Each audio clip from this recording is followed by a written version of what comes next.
We're working on a Tourbillon table clock by UGEARS, front and the back.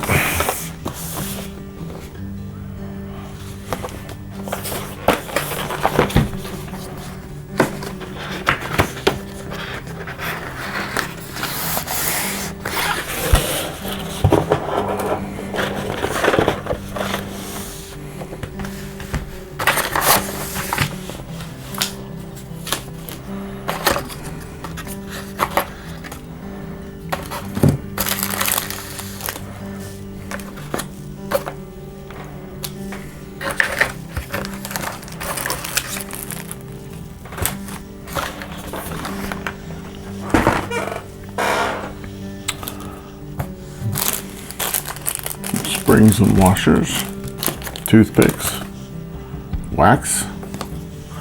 I guess this is the main spring.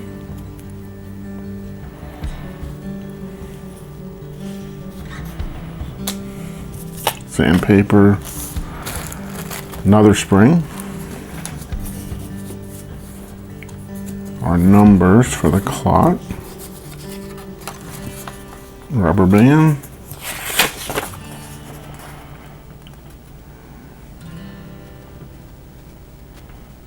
Yeah, this is telling us, cautioning us about the spring. I would encourage you to read that. And then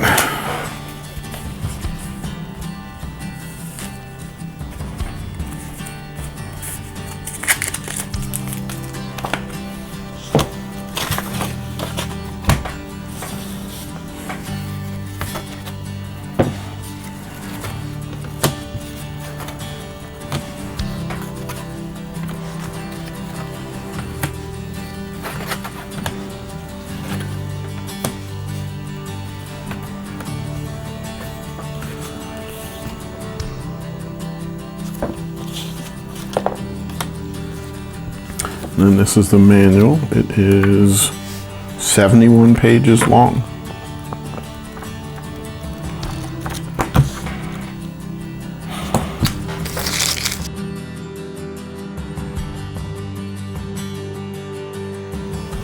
So the first thing we're going to make is this tool.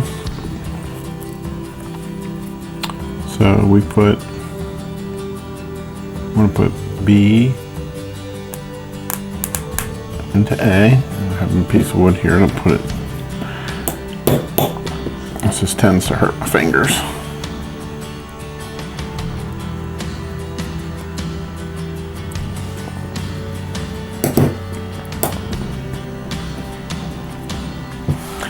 And we put C on top of that. And this is used to get other parts out.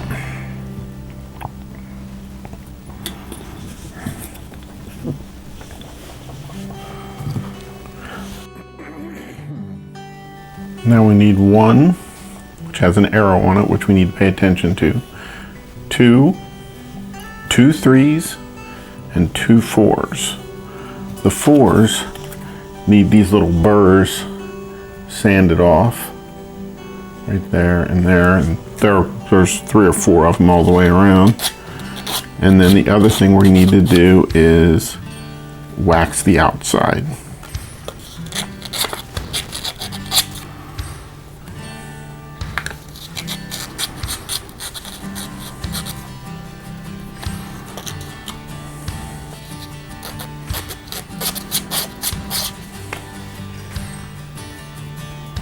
That one was waxed or sanded.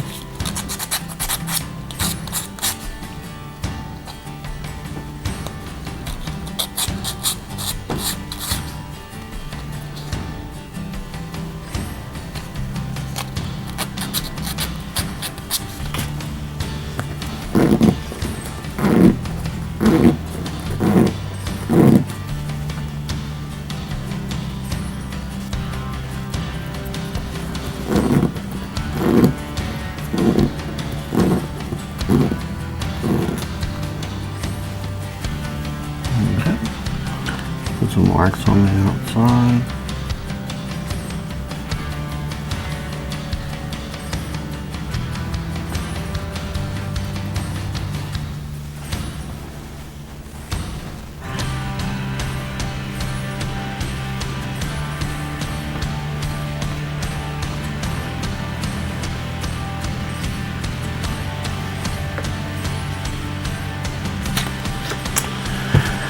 Okay, now this piece is positioned like this with the arrow pointing up and to the left. It looks just like the diagram. Then we take 2 and it fits in here like this.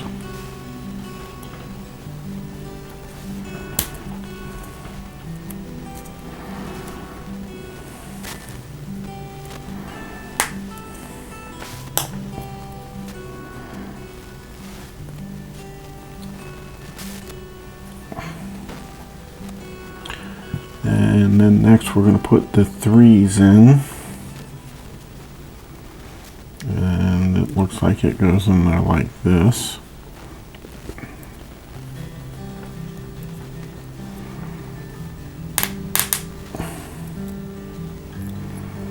Like that. And this one looks like it goes in there like that.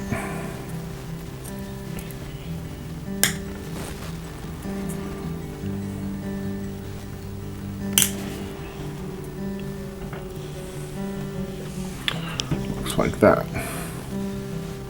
You'll notice the little curved area here goes to the inside. Right here it's got it kind of a little curved right there. And then these go on here.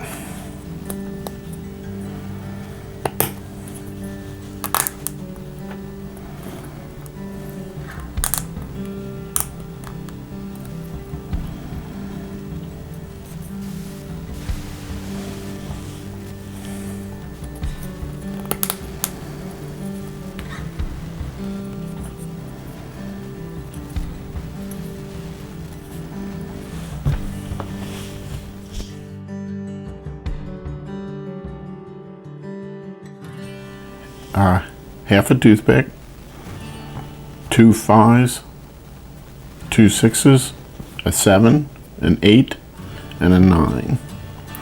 And it looks like the 2 5s need to be sanded so they move smoothly.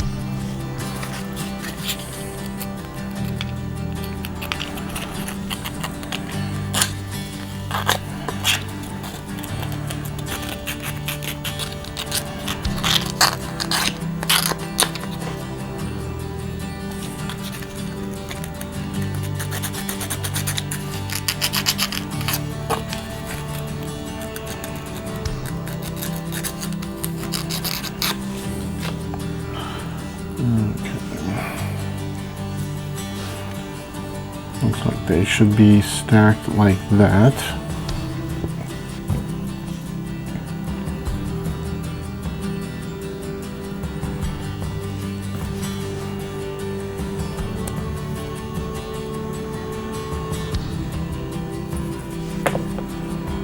Okay, and then it looks like we can cut the top and the bottom off.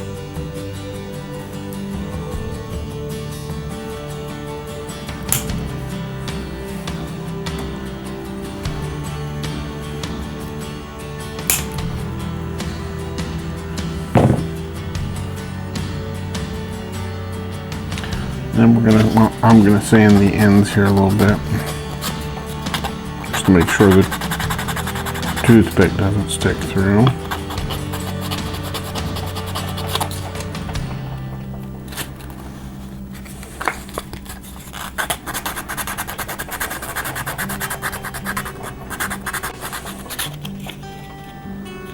Okay. Next we have our 6, which goes like this, and 7 goes into the 6 like this.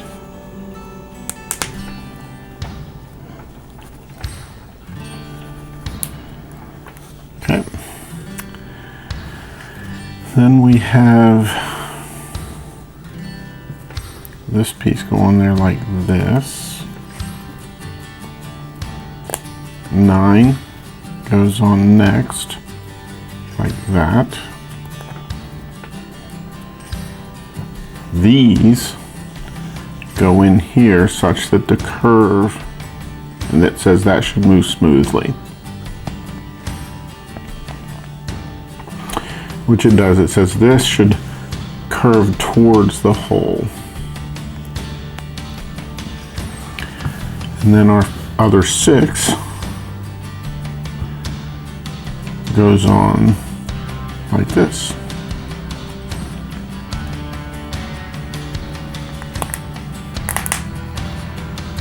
And that does move smoothly.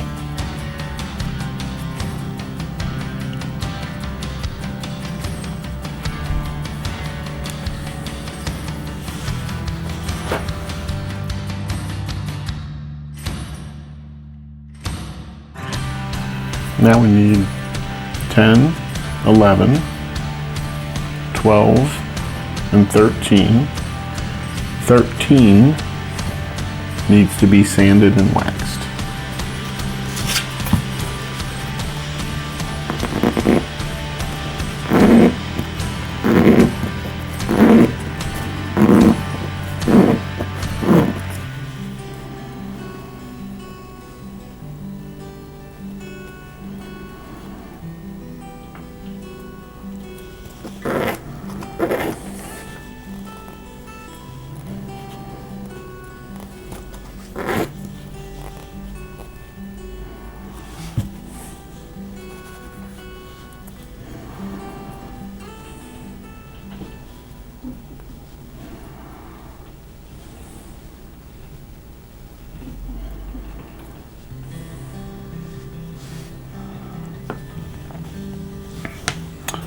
So it looks like 10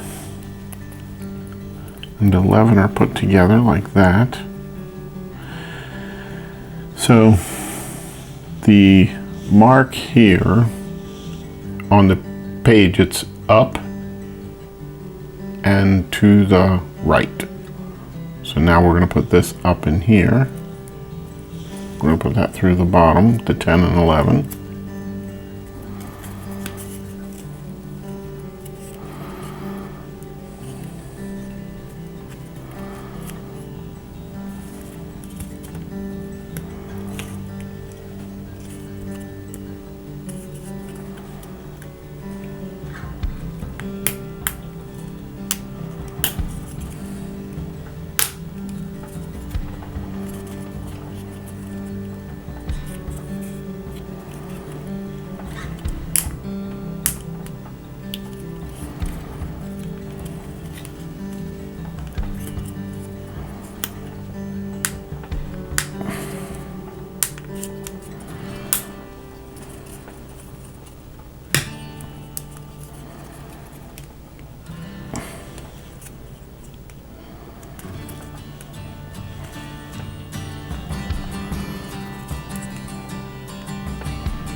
Okay, and then 13 goes on top of that.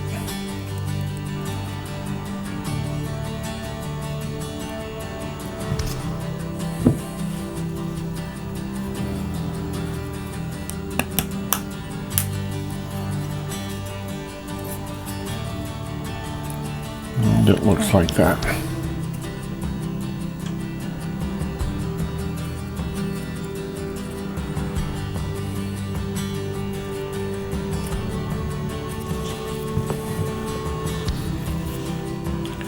Now we need 14, 3 15s, 16, which needs to be sanded and waxed, 17, 18, which needs to be sanded and waxed, and 19, which also needs to be sanded and waxed.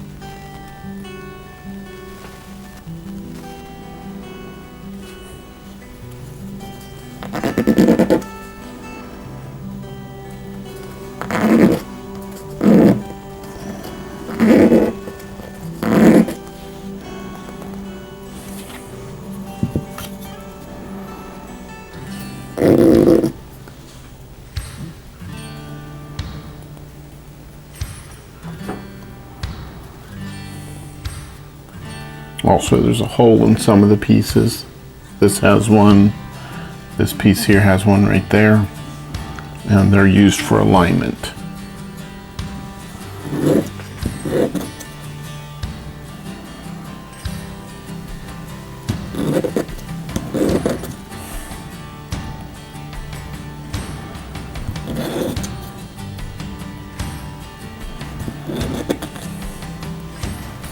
Okay, now we need to wax these pieces. They're really small pieces.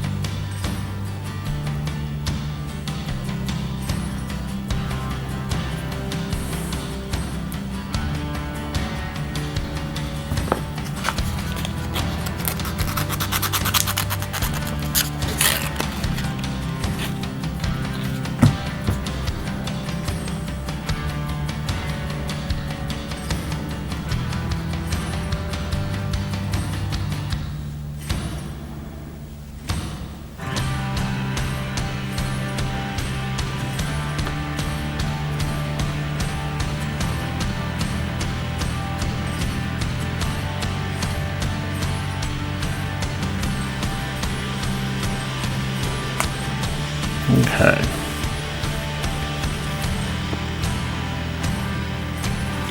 Piece goes like that. 15 goes in, the first 15 goes in like this.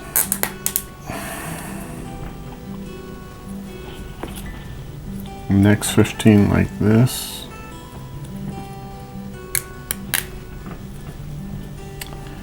And then the last 15 goes in like this.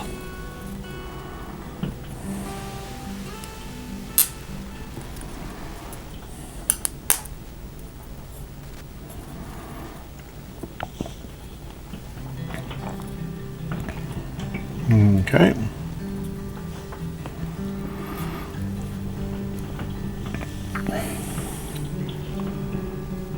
Next, we're going to put 17 in.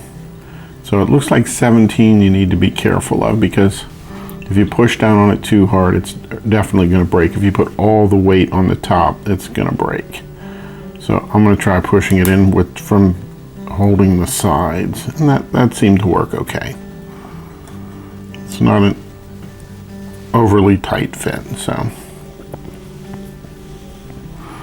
goes on there like that. 16 and goes down here.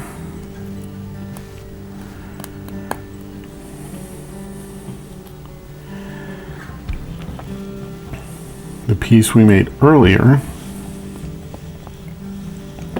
with this little mark pointing up and to the right, this goes on like this.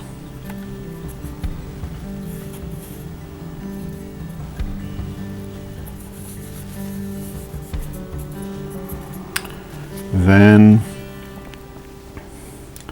the next piece that goes on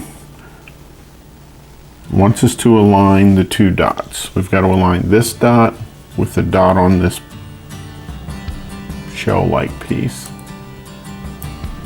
So the dots are aligned, so we can put that on. And then we put the 19 on top of that.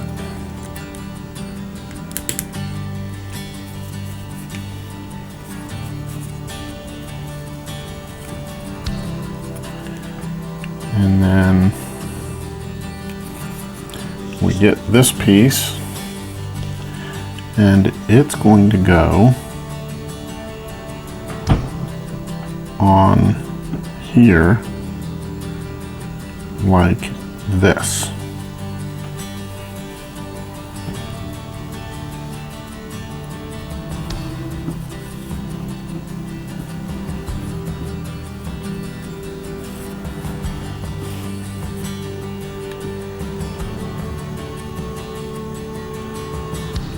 it's still moving smoothly.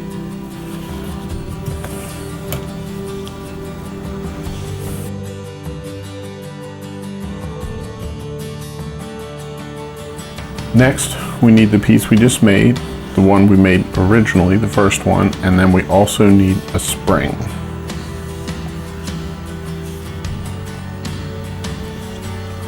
So this goes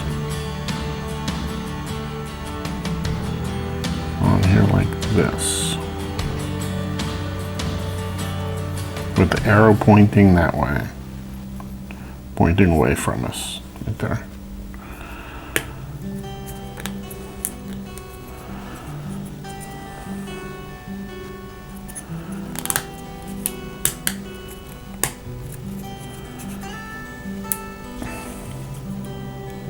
Okay. Now, it says we need to hook the spring between here and here.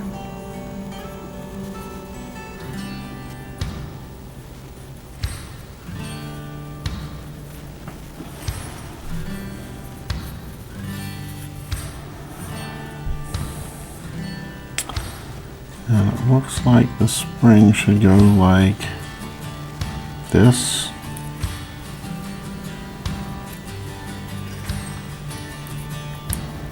And then onto there like that.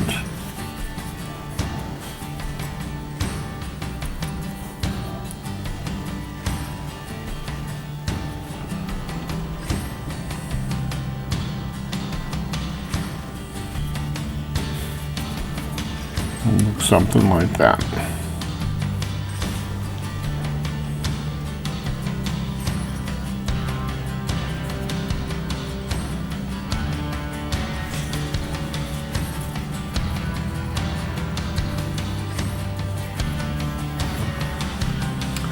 Now we need 20, 21, 22, and 23. 20 needs waxed. 23 needs waxed, or sanded and waxed.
The lines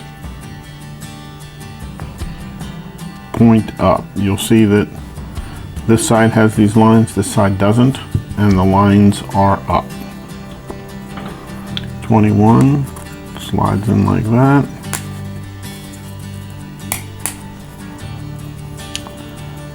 22 like this.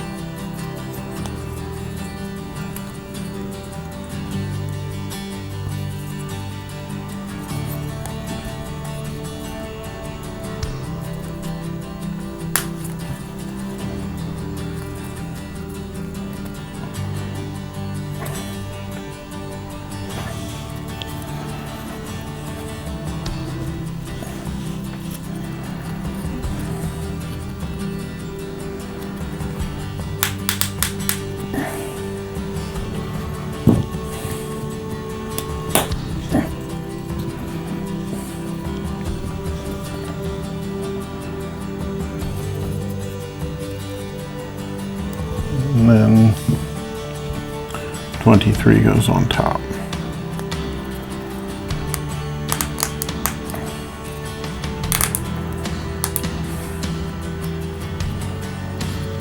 That's how that piece should look.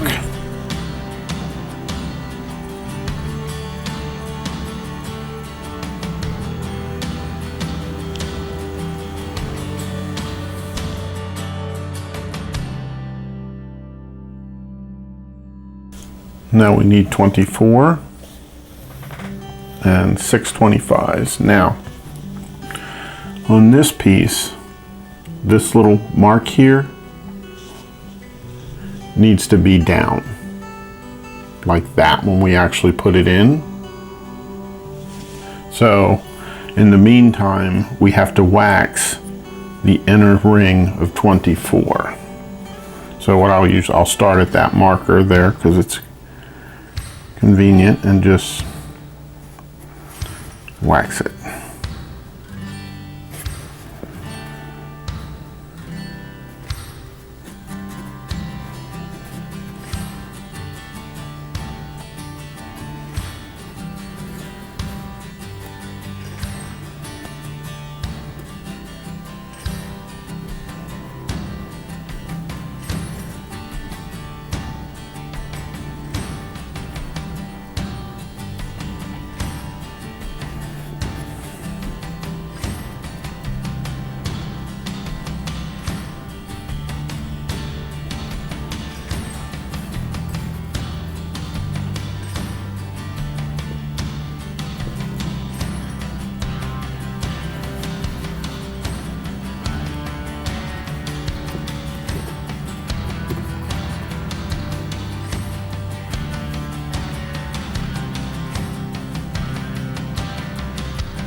And you'll see me squeezing this wax. I'm just getting the loose pieces back in.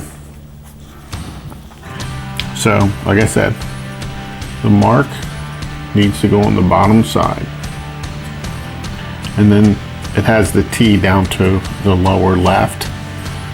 So we're gonna go around and put these 25s in now.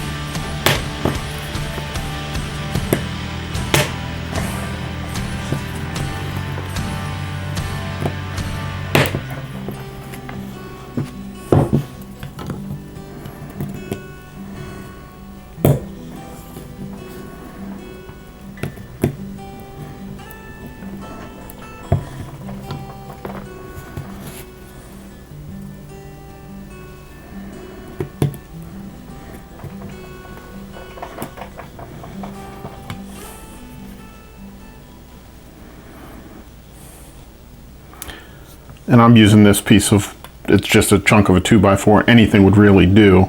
I'm just using it because my, what I'm using here is spongy, so it's kind of hard to push against it at times. Now we need 26, 3 15s, 3 27s, which need to be waxed and sanded, 3 28s, which just need to be waxed, and a 29, which just needs to be waxed.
Okay, now this piece is oriented like this with this upper dot off to the left.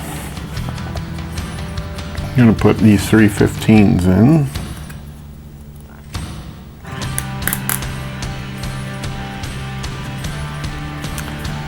So they go like this.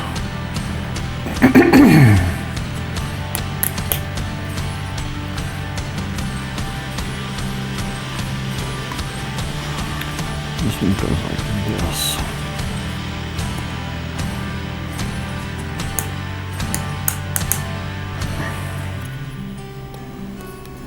These 27s fit on there like that.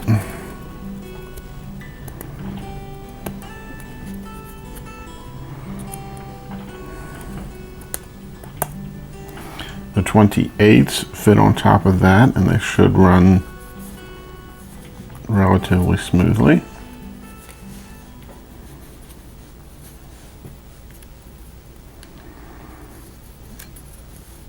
And then the 29 should fit in between all three of them.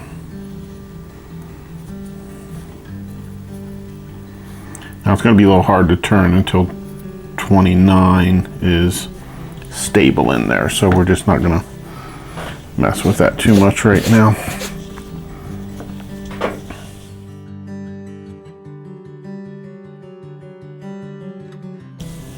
Now we're going to need the piece we created earlier, the piece we just created, 30 and 31.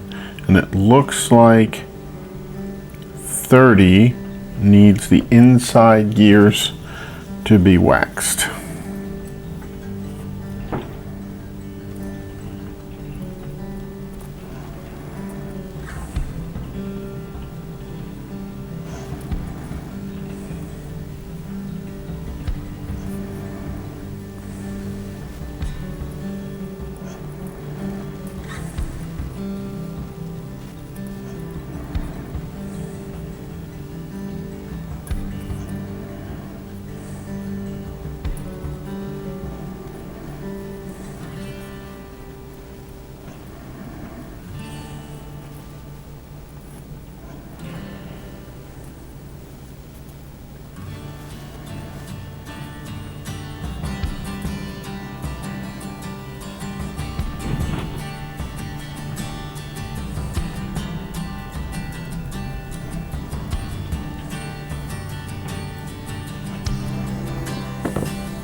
Okay, now that they're waxed, this piece is oriented like this. This has the left side aiming down, the right side goes up. So that fits on there like this.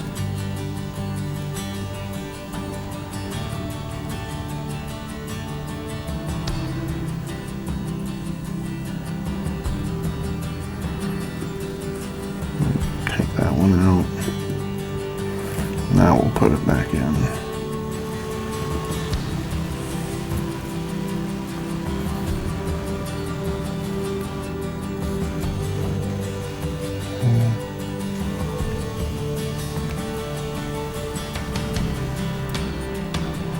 There we go. That looks about right. And then this piece goes with this T looking one on the left, and it goes down like this on here.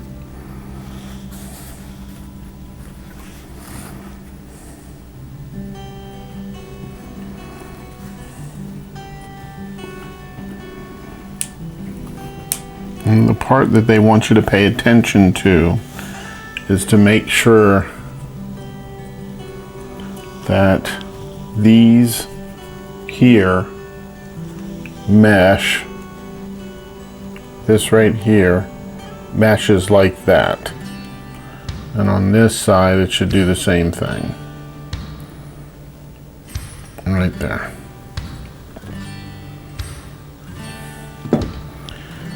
Now the next thing I need to put in is this part,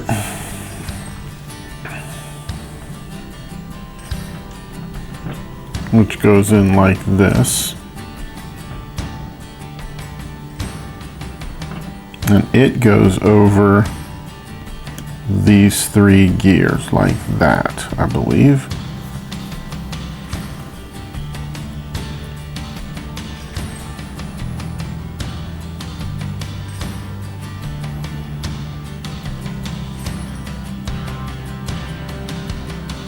Yes, I think that is right.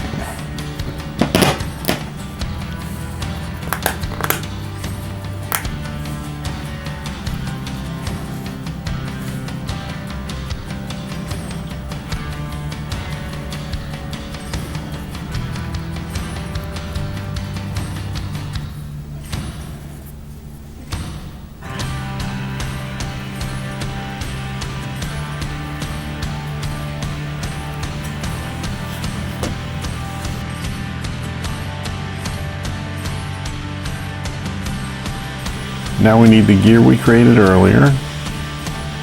This part we just did, and a 19, which needs to be sanded and waxed.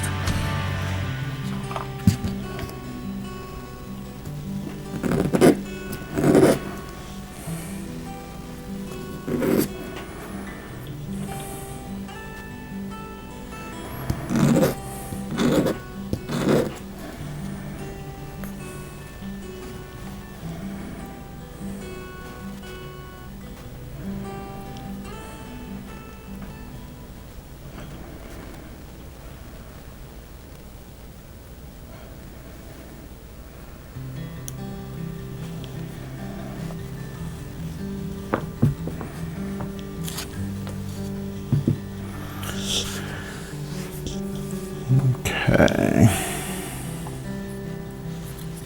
This looks like it comes up from the bottom, like that.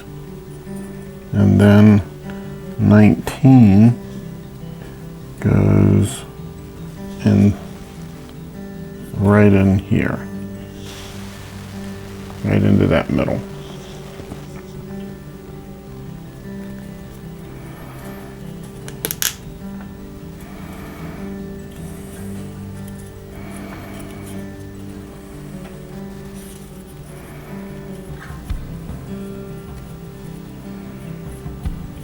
It seems to move.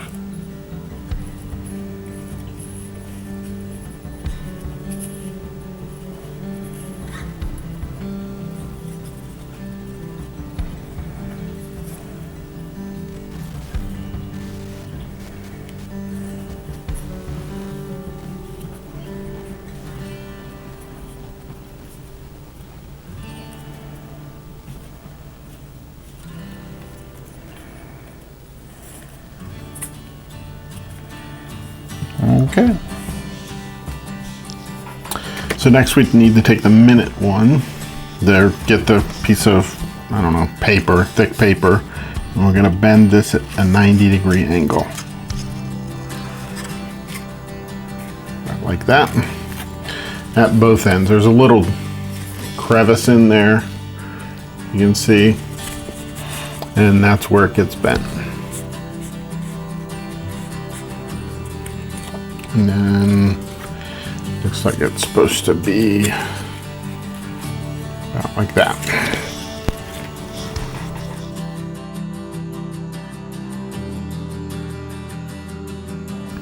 So we want this T part towards the top. We're going to put this such that it goes into this crevice like this.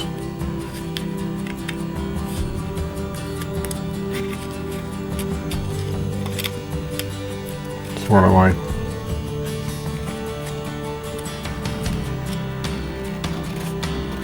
That.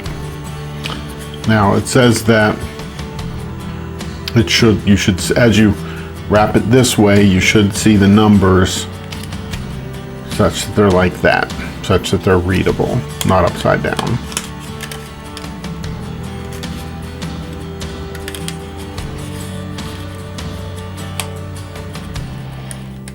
And these little divots on the side, or these little extension parts here on the side, go into these creases.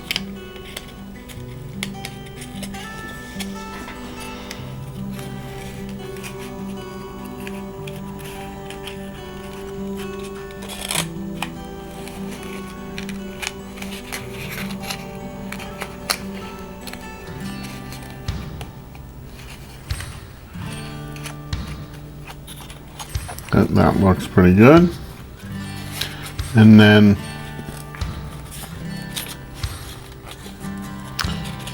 this goes in there like this. Same thing. This T part goes into there like that. Oop, that side came out a little bit. So we gotta get that back in.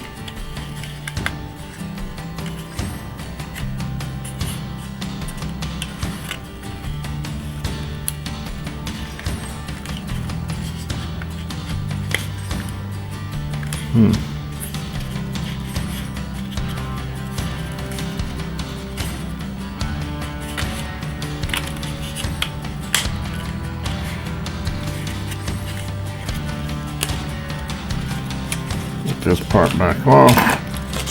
And let's re-put this back on again.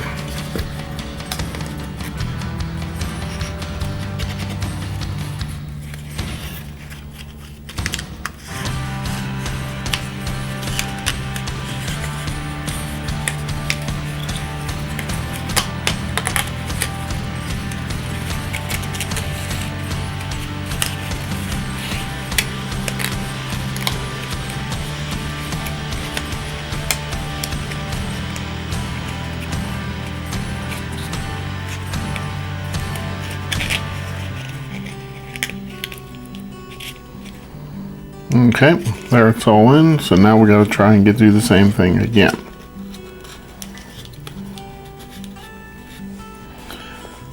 Start with that T part there. And we're going to put it right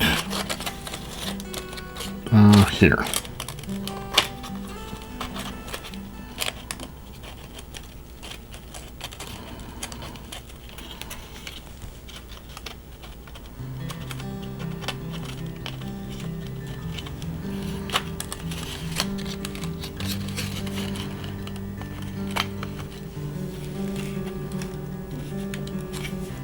We also got to try and get these posts in as well. Let's see, which way are we going to go here? Okay, we got this one here kind of started. So we're going to run around this way.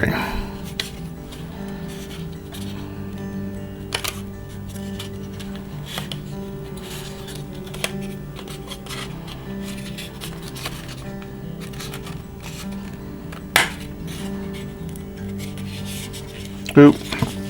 Take that back out. That slid out there.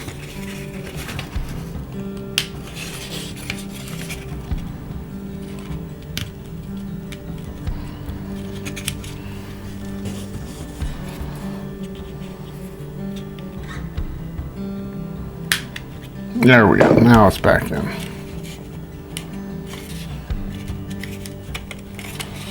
Now we're ready to continue our way around.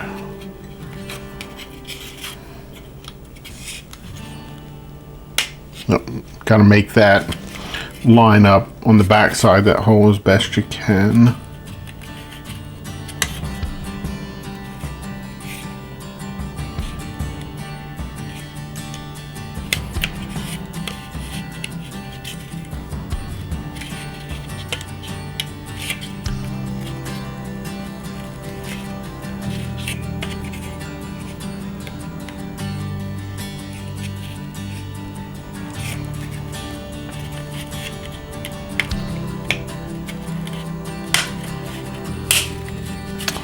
And then we just keep going around.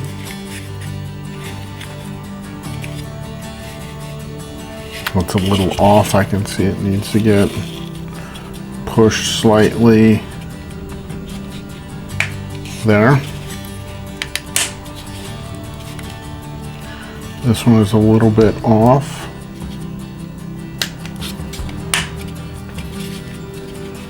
Then we're just going to go around and make sure that all of the pins are in there.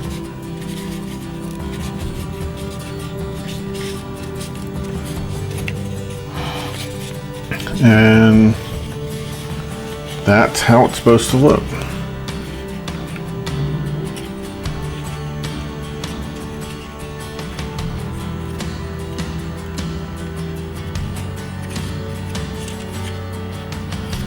Okay.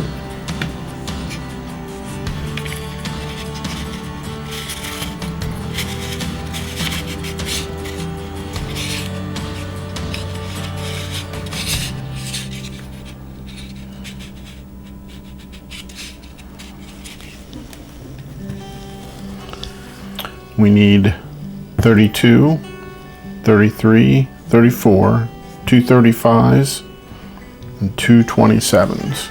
The 35s and the 27s, at least the 27s, need to be sanded and waxed. The 35s only need to be waxed.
Okay, now it looks like this mark needs to go up towards the top, and we're going to put 33 in here.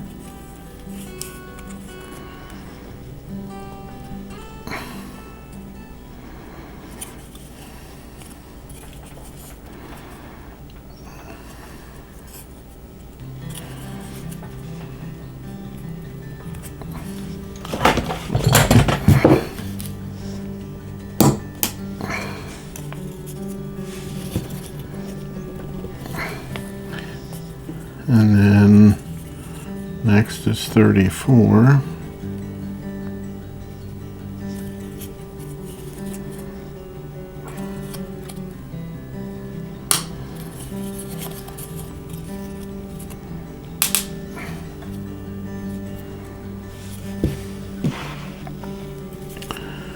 Put on the 35s.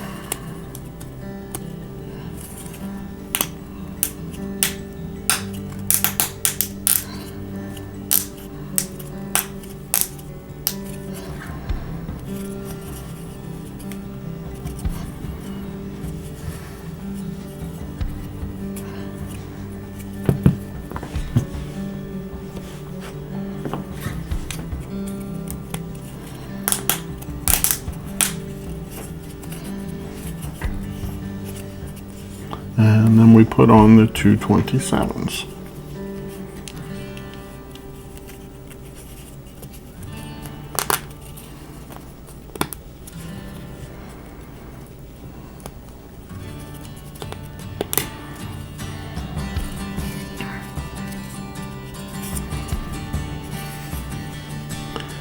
It should look like that.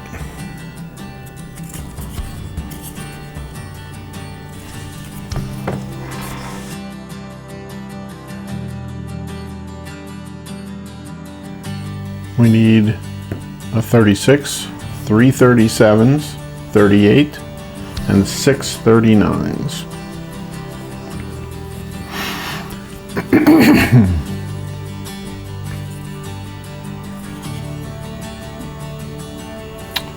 This right here, this printed section, looks like it needs to be on the bottom.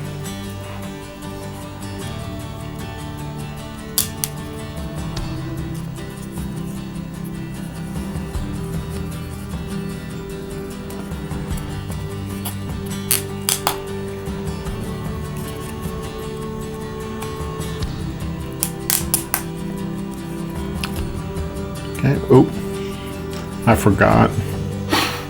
The inside of 36 needs to be waxed.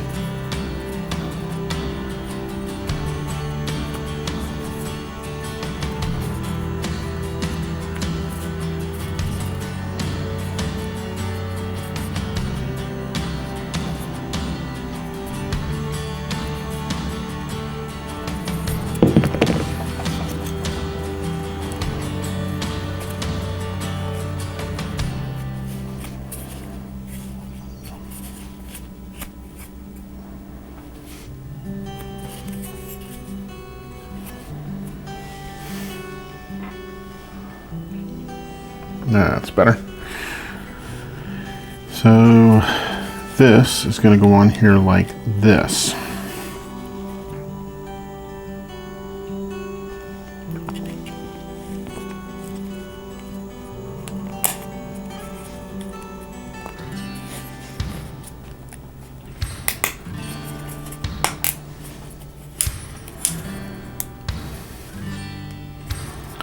And then our 6 39s go around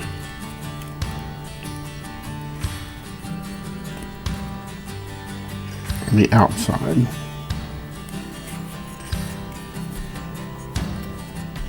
Like that.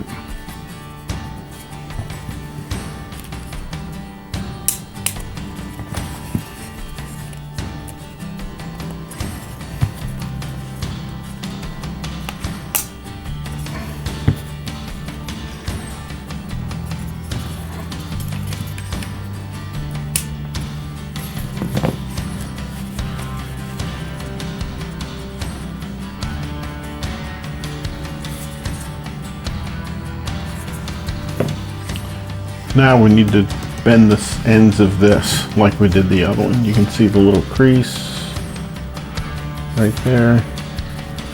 We're going to bend that back to a 90-degree angle on both ends.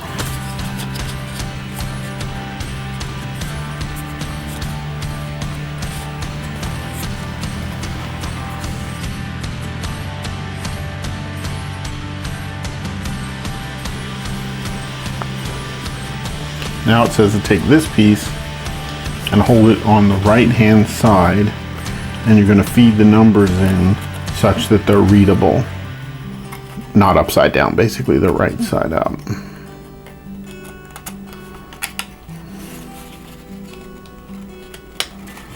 And then we're just going to take these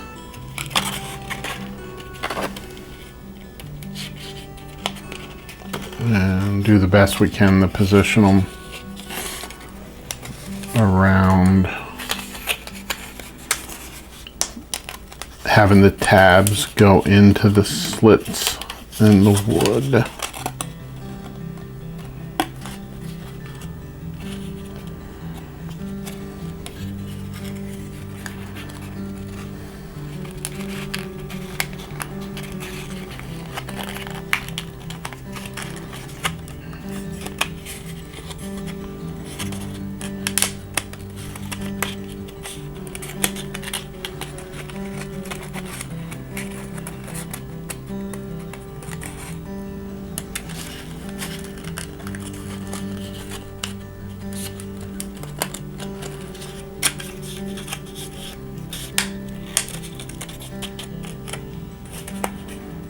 Okay, that seems to be in all the way around now. And then we're going to take this piece and basically do the exact same thing like we did the other one. You're going to take and put right here, that T part goes there, where it looks like the T here. I'm going to try and get that started first.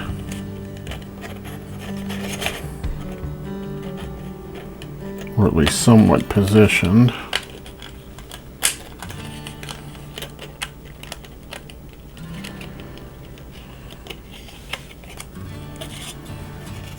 And then we got to position these pins that are on here, try to get them in there. Just sort of get them started. As we go around, we'll get them started on the first round and then get them in better on a second go round when everything is lined up.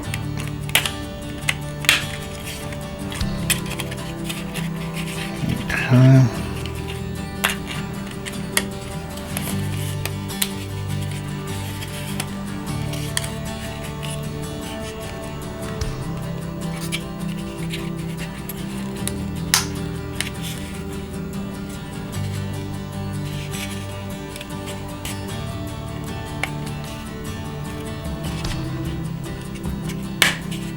Okay.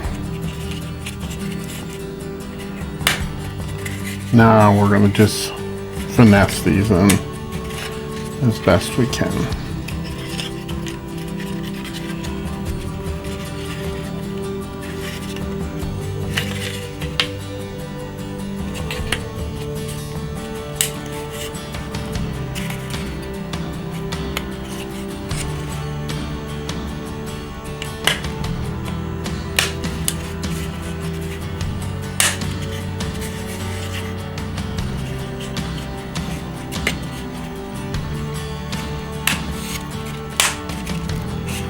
And then we go through and make sure that they're all tight.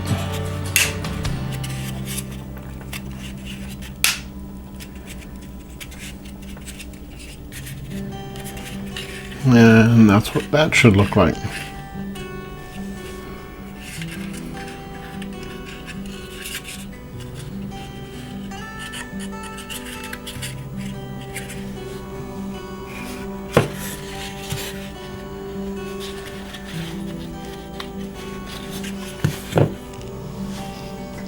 We need 40, 41, 42. You'll note 42 has a dot on it, and we'll need to pay attention to that. And it also needs to be sanded and waxed. 43, 44, which needs to be sanded and waxed, and 45, and we also need the spring.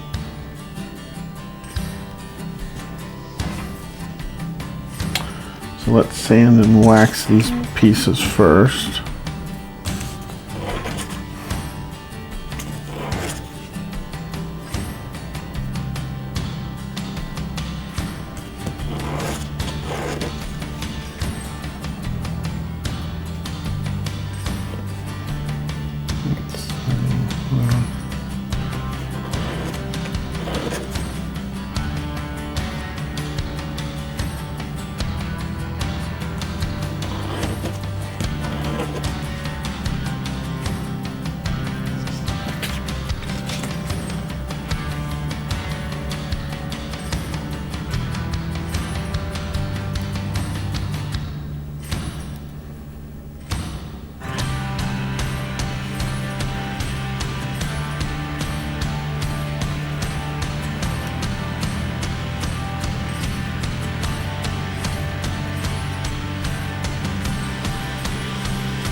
This piece goes here with the dot up.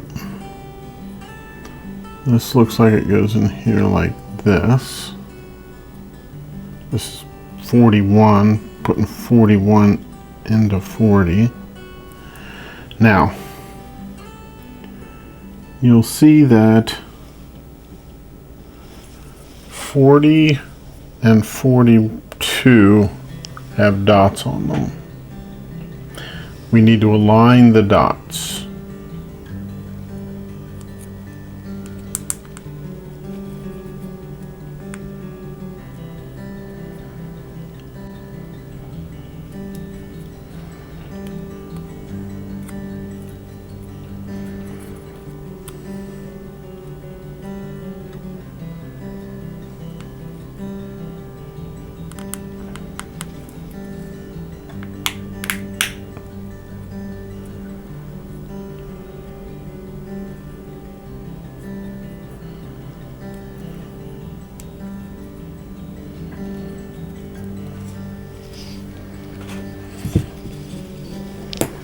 sure it's in all the way, and kind of align the pieces here.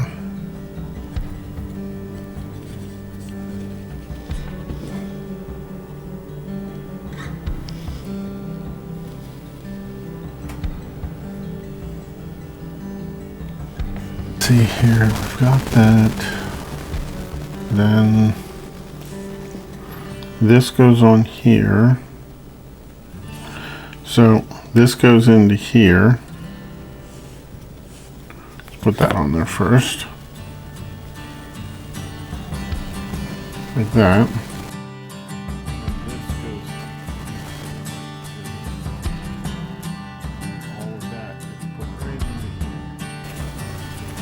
Right here.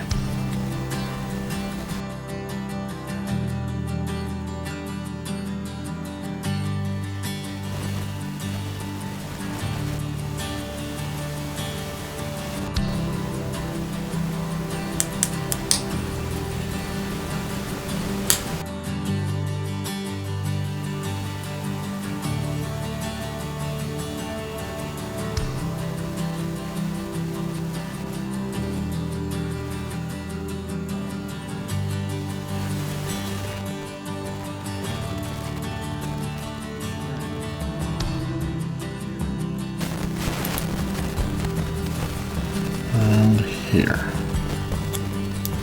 like that.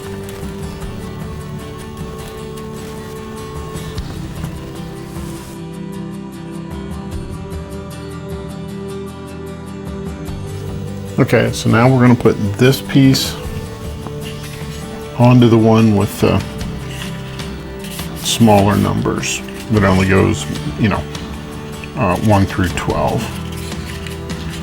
So it says it needs to go on there like this. This should be pulled up like that. Pull that back, and then that slides onto there like that, such that this piece sits in this gear.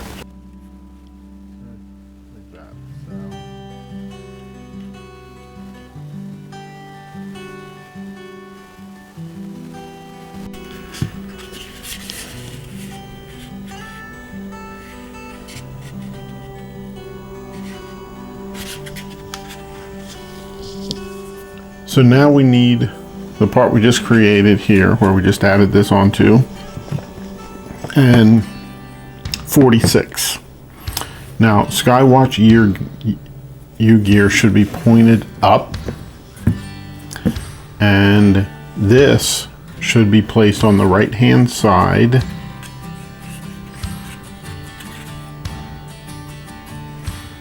Oh, I'm starting with the wrong one. We should be starting with the one with the numbers that increment by 5, 0 through 55. So that's going to go on the right-hand side.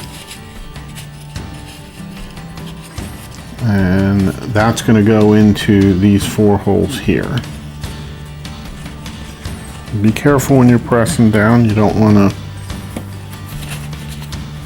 break these.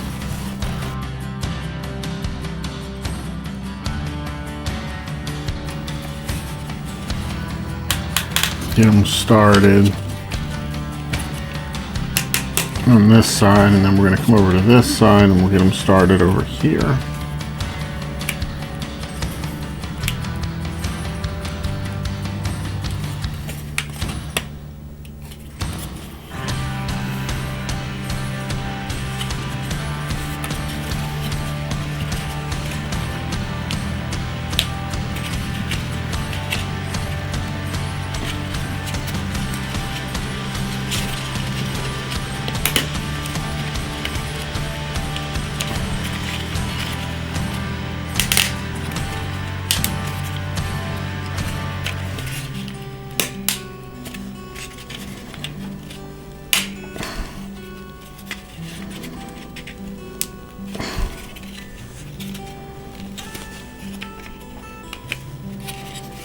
That's going to go on there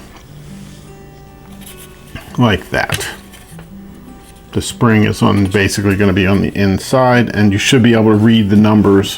When you can read UGEARS Skywatcher, you should be able to read the numbers just fine.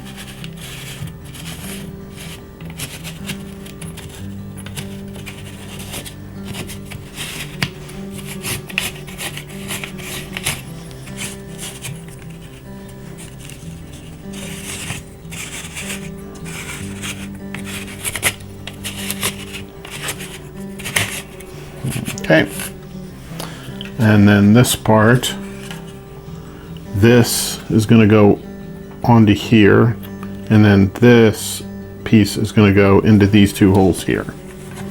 So if you look in from the other side, let me see, how can I, there, see how that slips right down in here? This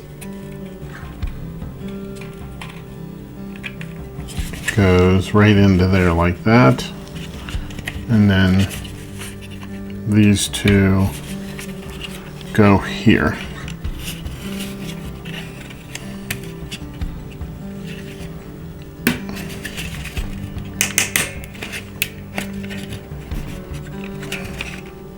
Just like that.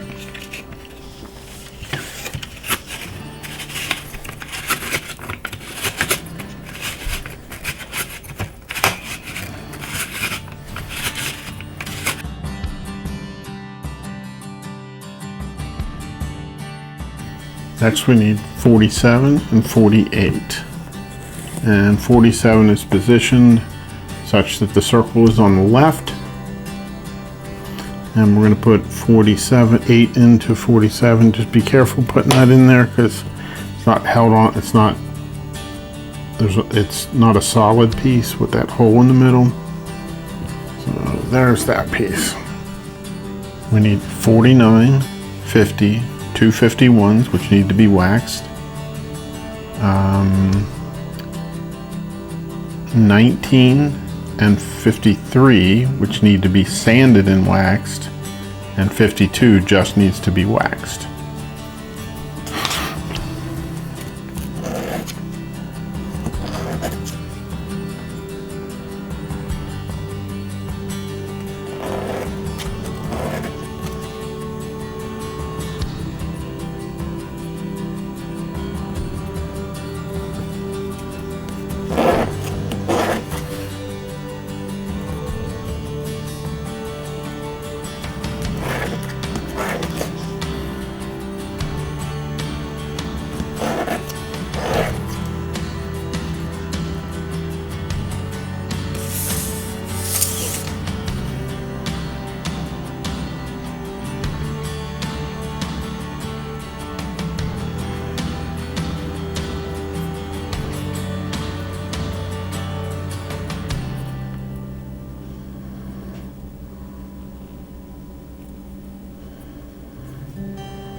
like these go.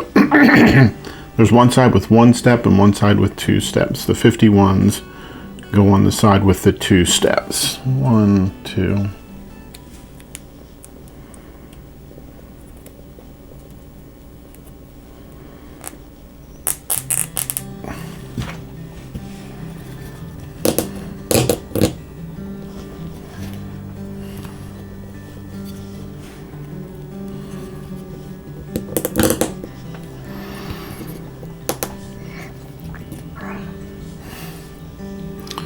$19 goes on the end of that.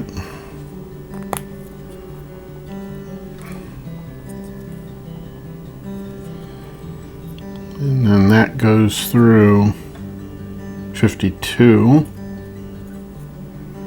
And they show the lines. This side doesn't have the lines, this side does on the right hand side.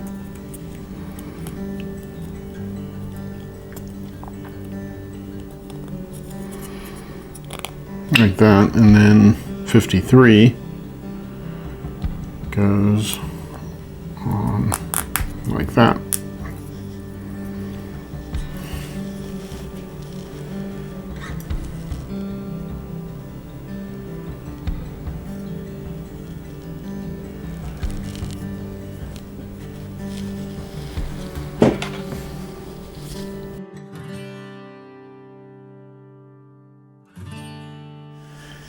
Okay, now we're going to fit these pieces together. So it appears as if this goes, the bottom of this goes in these 2 holes here, and then this will go into here. So we'll start down here, we'll start getting these fitted down here.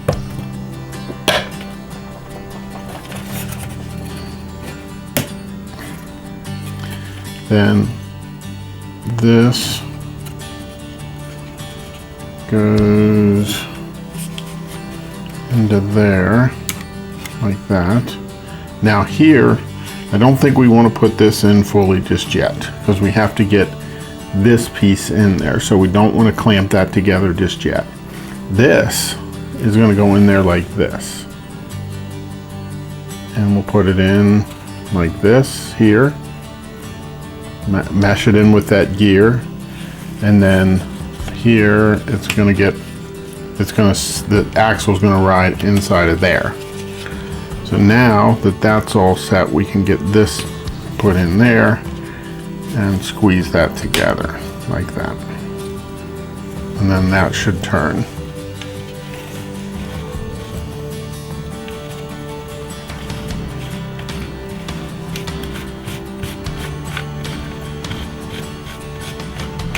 Now we need 255s, 54, which needs to be sanded and waxed, and the big spring. And again, read the caution on the big spring.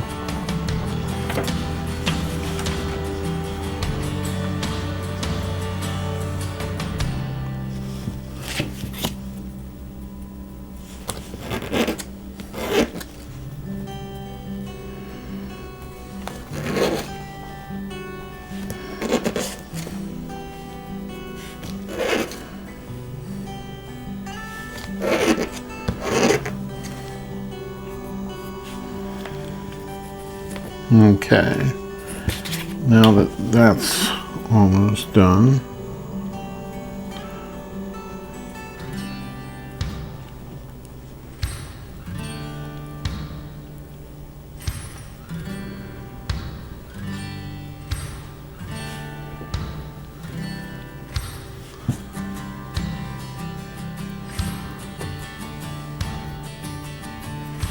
there's a zip tie on the big spring. You don't want to cut that off yet. That will be done later.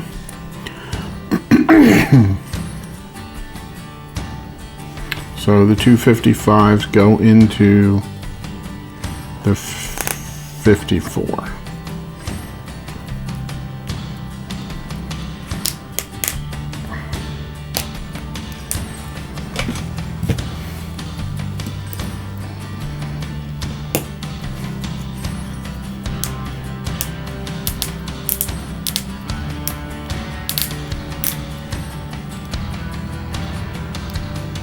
Okay.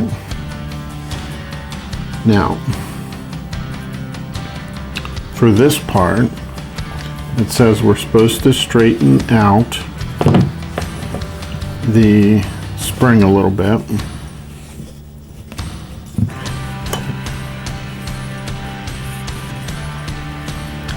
And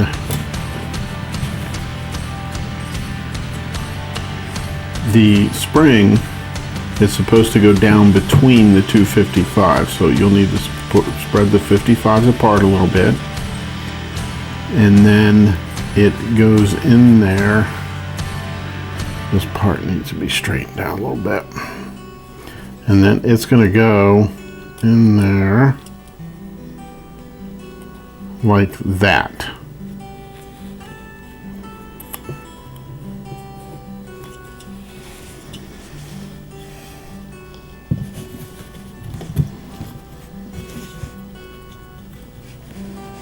I'll get a better picture of it here. I just finished wrestling with the string. Goes in there like that.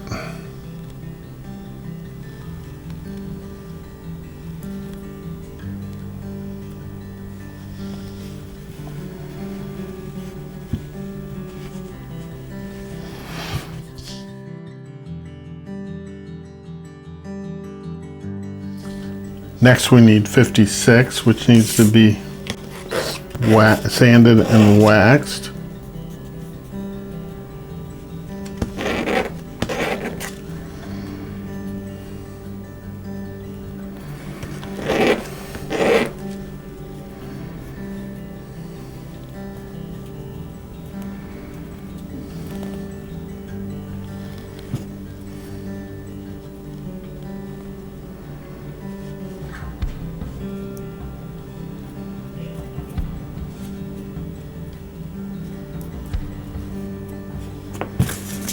Okay, and then it's going to go on here. We slide this piece all the way down to the bottom with the tab going off to the left, and then this, the dot needs to go off to the right,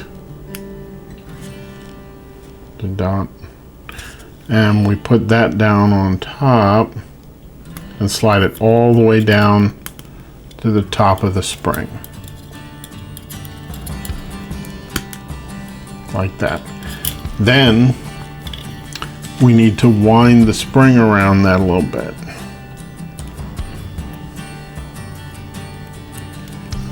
Sort of like that.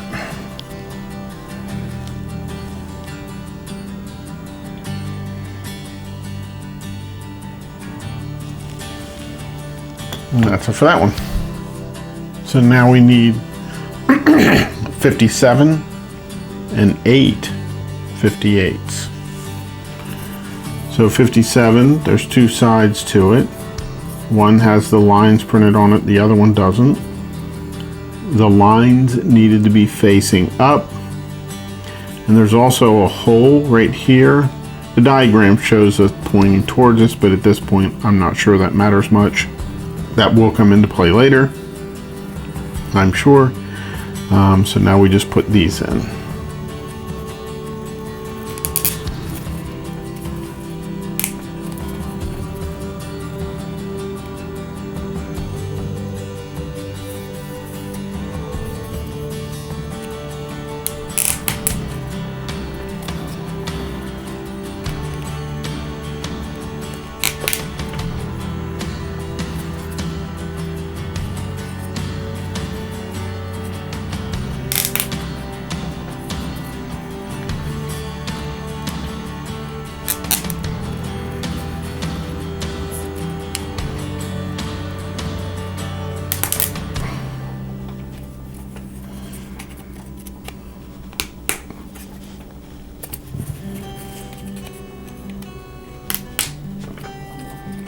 And that'll look like that.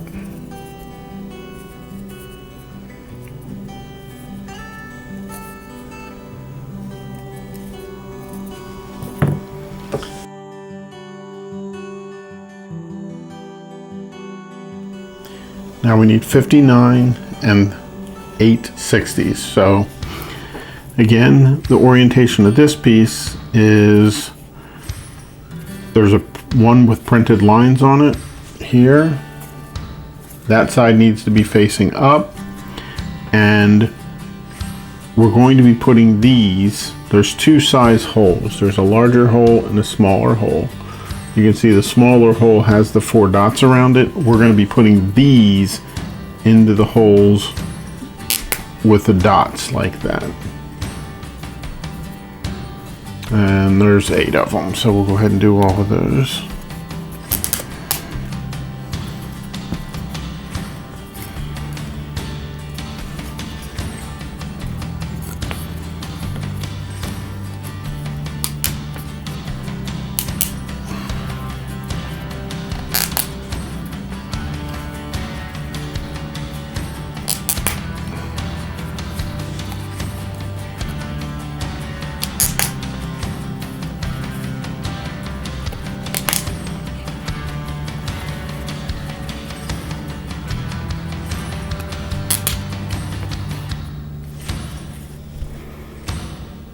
Just like that.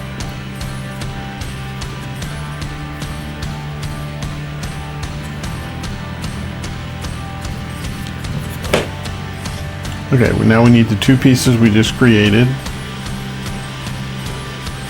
Half a toothpick. 61, 62. 3 63s. The 3 63s get waxed. The 61 gets waxed, as well as the inside of the 62 gets waxed.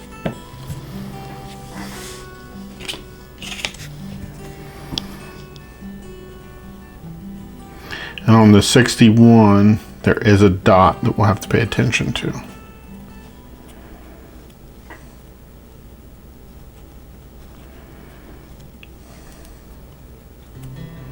You can see it right there.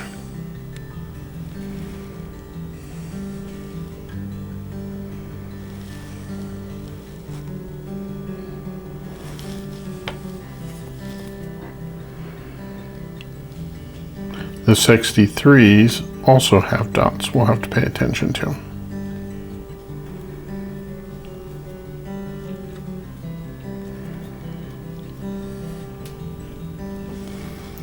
Let's see the dots.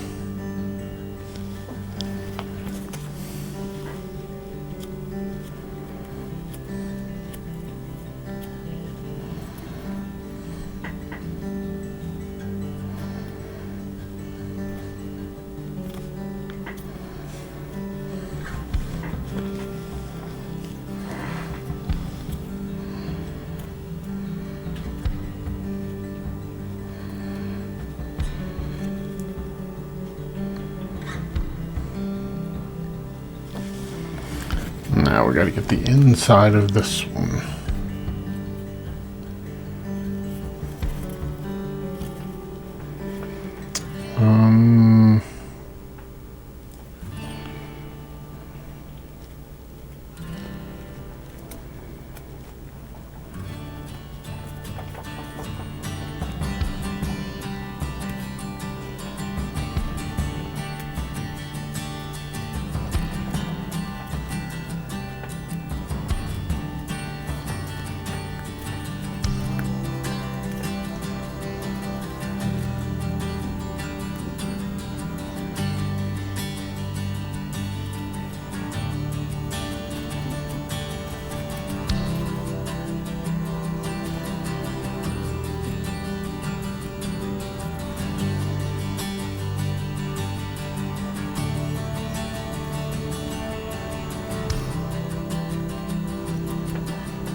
Okay, now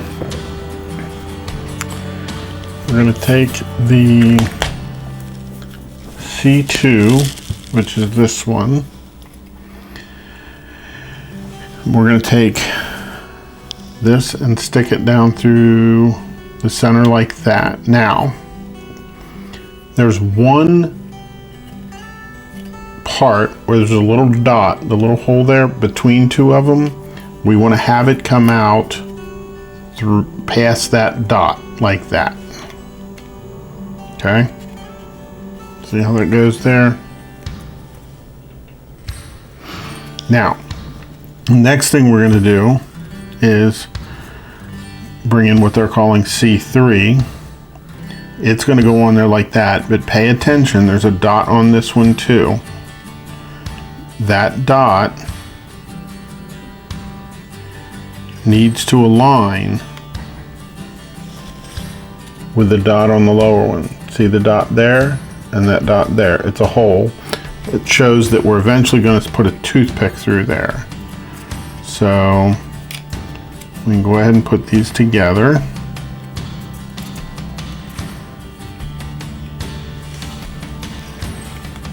And you'll need to get everything centered. This needs to come through there.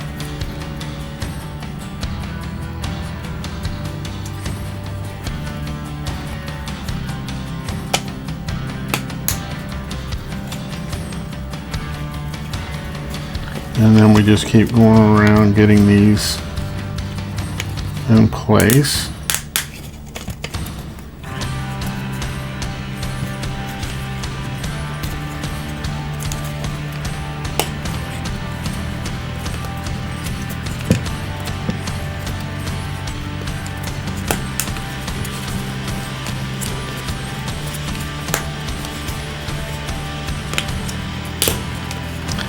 Now I got them all in, so now we'll go make sure they're all tight. As you can tell, most of them are not fully as tight as they should be.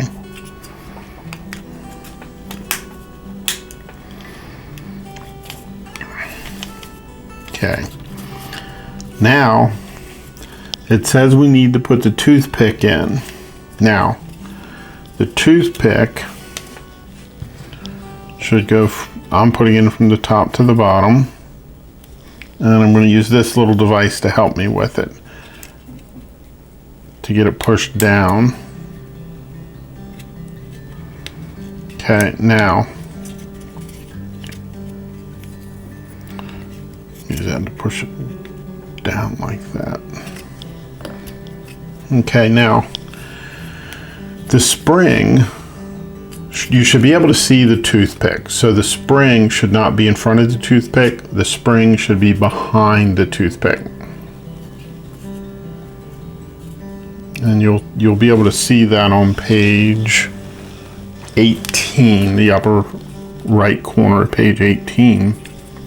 And then we're allowed to clip that off.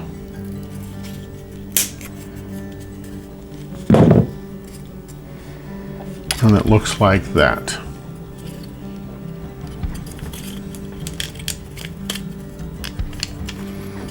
And the center, so that's what that looks like.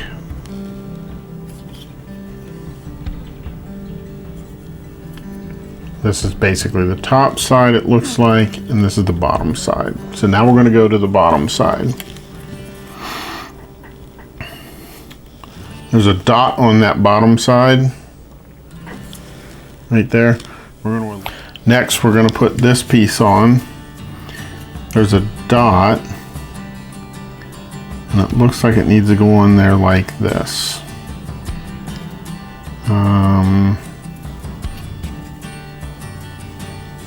Like that. It shows we're putting the dot so that it's just after the toothpick. So that way, now it's on there like that.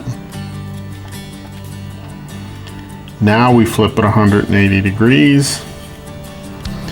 Now we have these three pieces. Oops, sorry, getting ahead of myself again.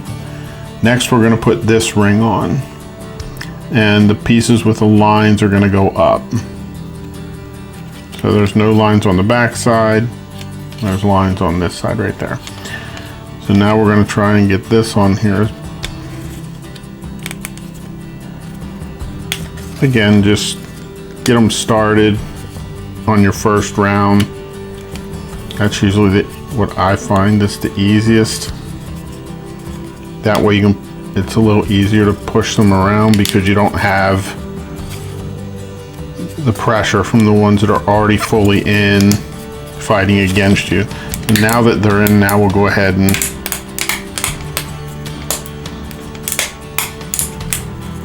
and you can see it takes a couple, I do it in a couple of rounds getting that done. Okay, now we flip it over and we're going to put these in.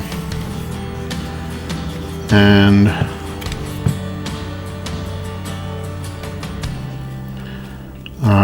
what we're going to do is there's that dot on there. We're going to make those face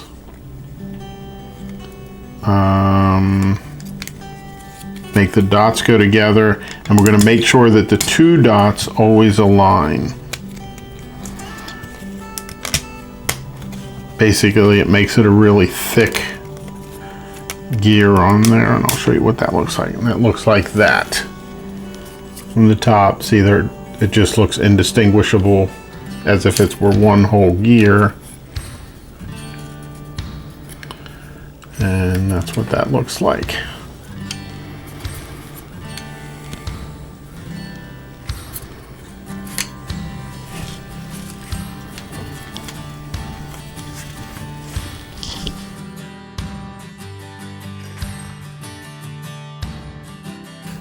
Now we need 64, 65, 366s, 67, 68, 6 69s. The 69s need to be sanded, but not waxed. 68 needs to be waxed only. And 67 only needs to be sanded. And 64 only needs to be waxed. So we've got quite a combination of things here. So you start with 64 and we'll wax it.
Okay, there's that one.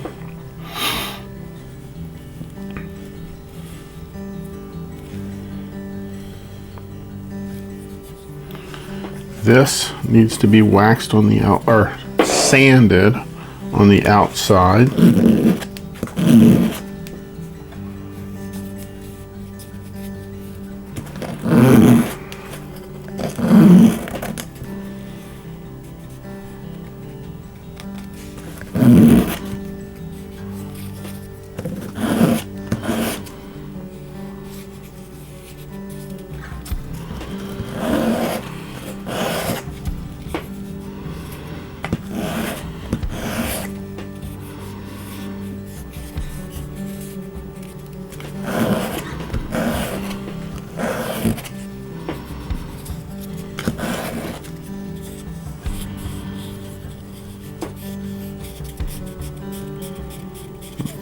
one's done.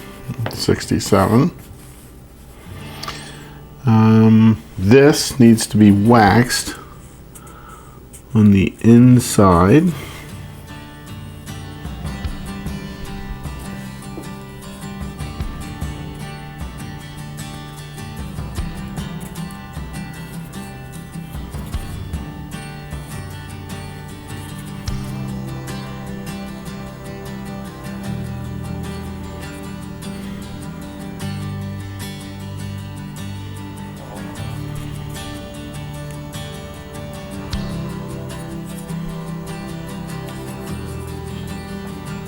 Okay, that's all waxed. And now these little guys need to be sanded.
Okay. Looks like we've got the lined side up. Next, we want to put in the 66s. There we go.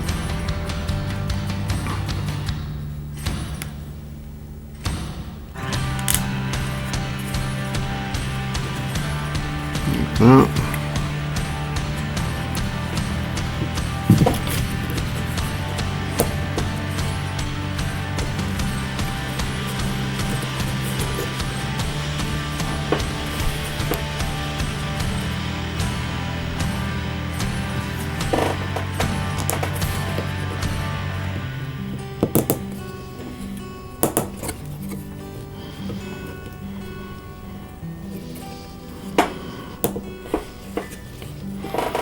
Okay, now I have a warning here that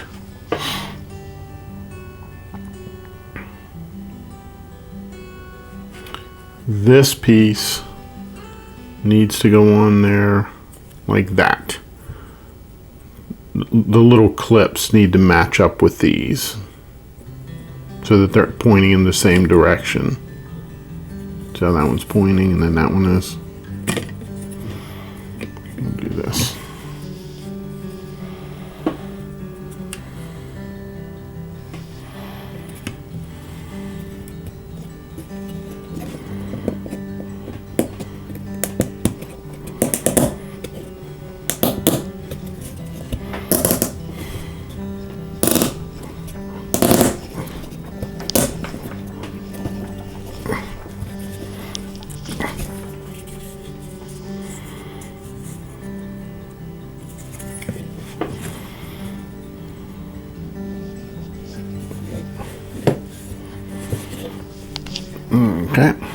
Then this goes around the outside like this.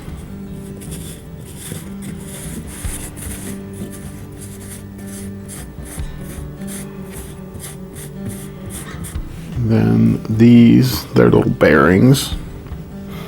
They go in like this.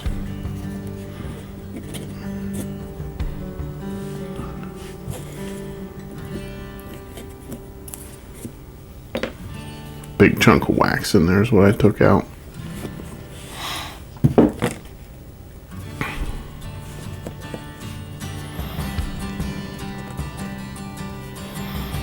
Okay.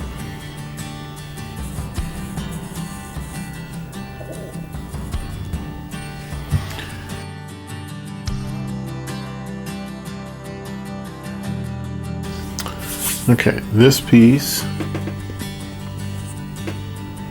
needs to fit down in here. Oop. Didn't grab that one quite right. Okay, let's grab it from the side so it doesn't pull apart.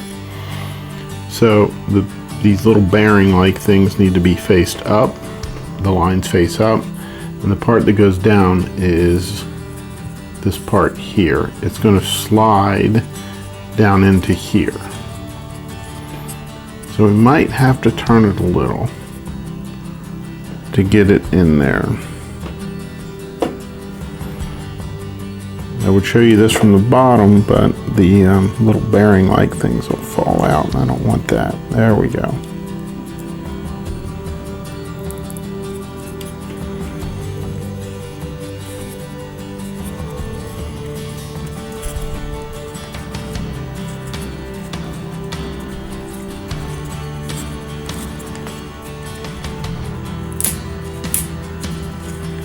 You can see how that turns on there, and the little catches.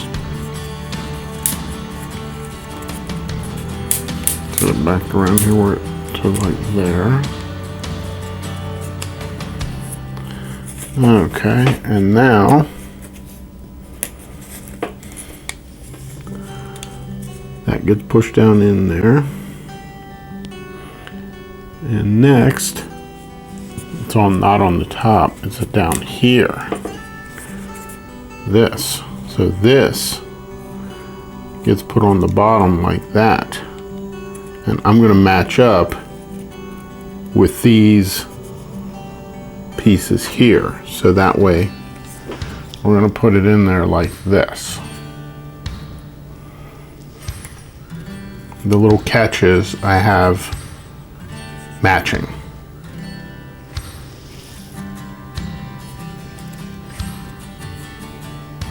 Okay.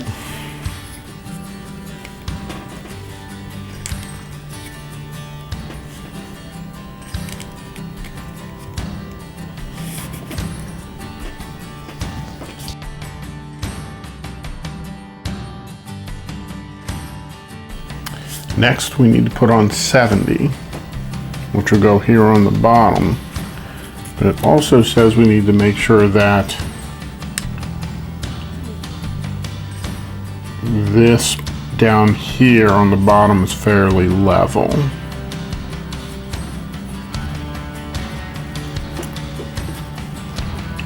It looks like it is.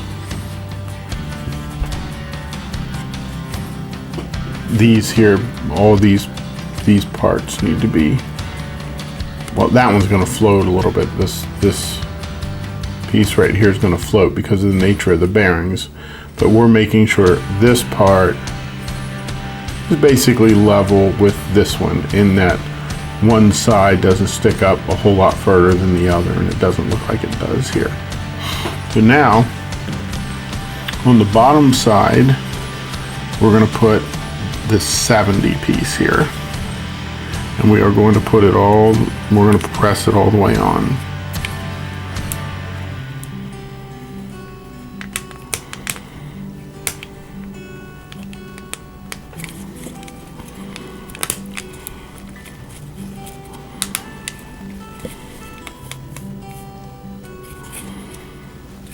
And it didn't say to wax it or anything, so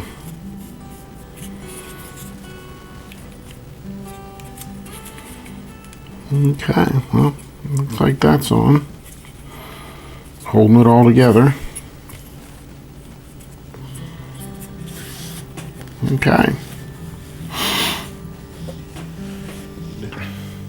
371s, 372s, and 6 66s. We're basically putting together 3 gears. So they have them going like this. And there's a little mark on there. We want to align the mark. We want the marks on the 71 and the 72 to align.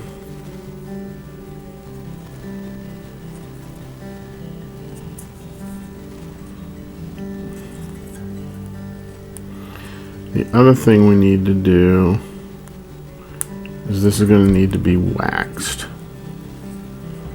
So I'm going to put these in on this first one, and then I'm going to wax them. We'll start at the mark there. See the little mark on it? The 72 has the same marking.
Now we can finish putting these in.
And then we're going to make sure the markers point in the same direction. That causes the gears to align. So it acts as one big gear, or one larger gear. Again, I'm going to align the marks.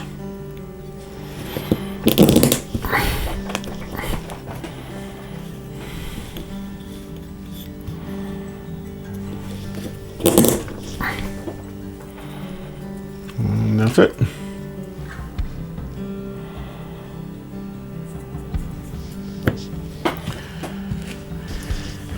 Now we need 73, 3 74s, 3 half toothpicks. And the 74s go into the 73 here.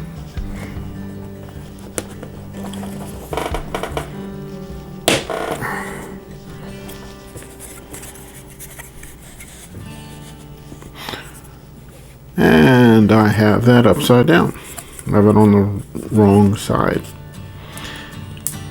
The directions say that the lines, these lines here, should be facing down when I put the 74s in. So that was incorrect on my part.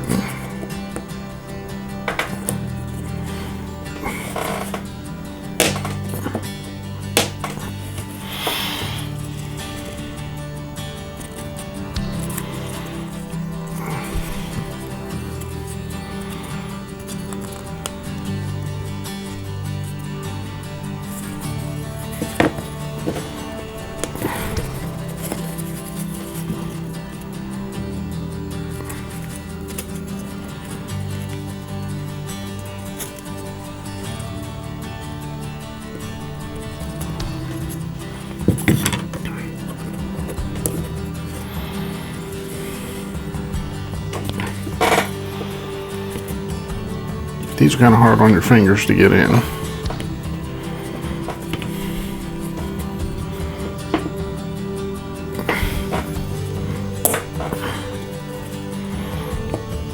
Okay. And then I usually like to put these in from pointy end first, so we'll put all 3 of them in from the printed side, and then we're just gonna push them through.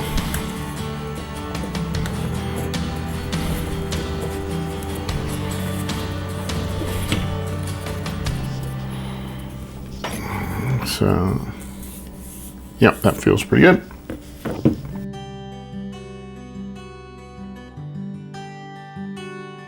So now we're going to need these 3 gears.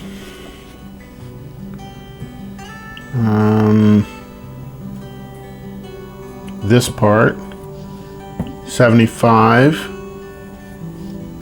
We're going to need, we're going to be cutting these 3 toothpicks eventually. 3 76s and a 76, and the outside of 76 needs to be waxed. No sanding, just waxing.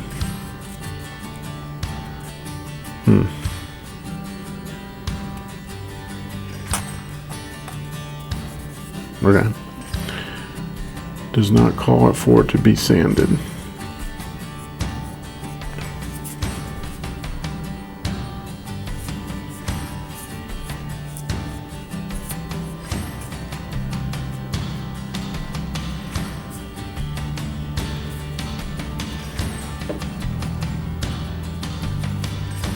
Okay, so now these 3 gears go on, and the marking, so you can see how this is here.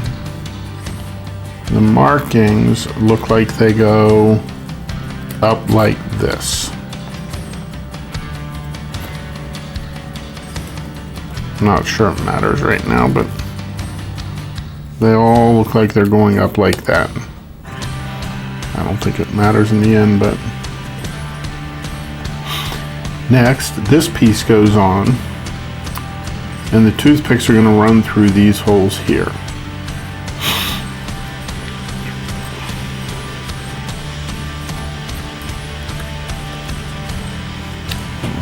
Bring this back, we'll put a little pressure, and these 2 holes are going to sit down on top of each of these.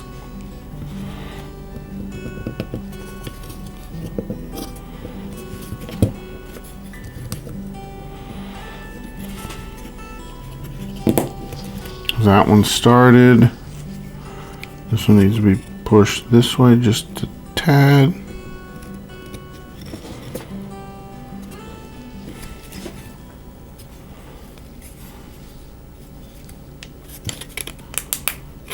That one started. Oh, this one.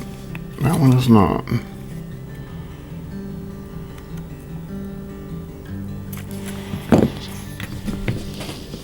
There we go.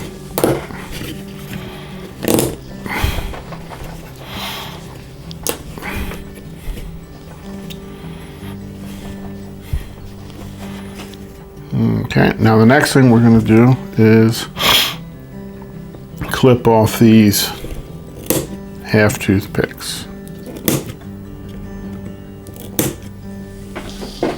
Toothpicks, a little axle for the gears. So now we have to put these 366s in.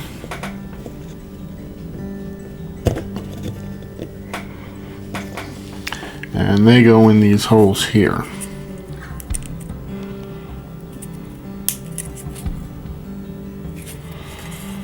I don't want to push too hard because it won't break anything.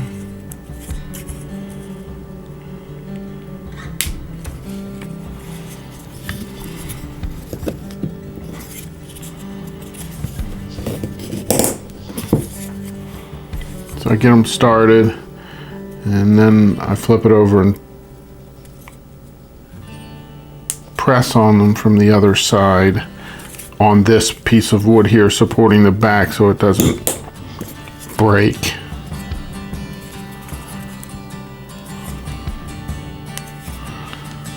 This one in.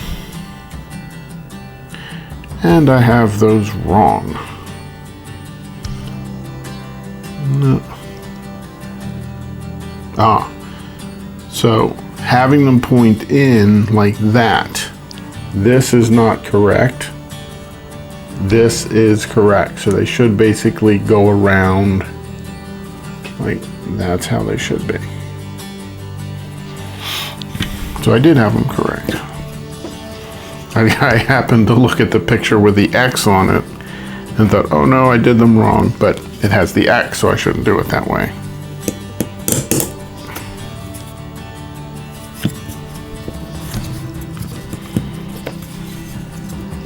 Okay, there's that.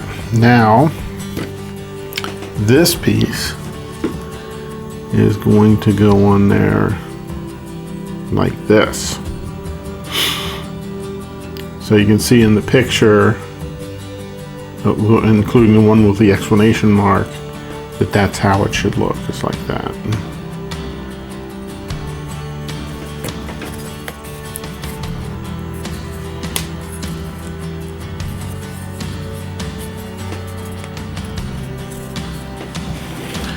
let's do this again. We're pushing on here just to, that way we're backing it up with our finger so that way it doesn't push through entirely, but that's what that should look like.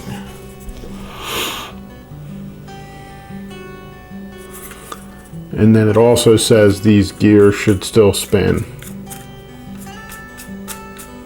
And they do.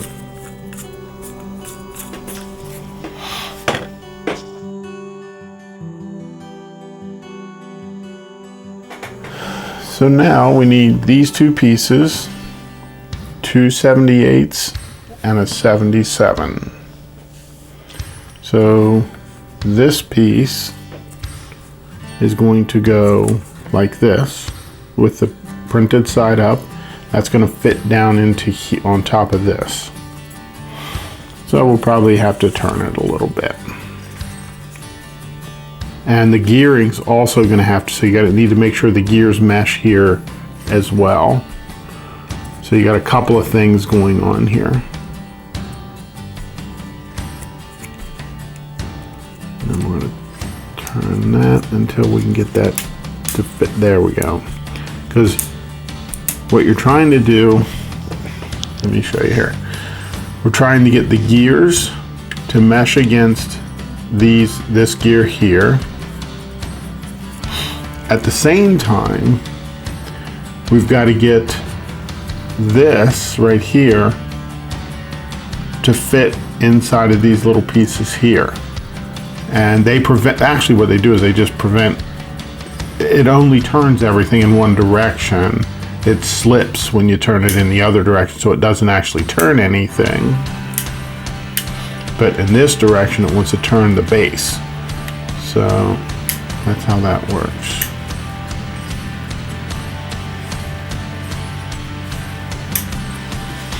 Okay.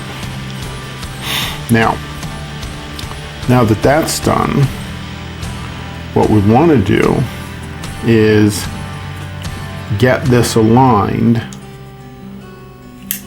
so that we have our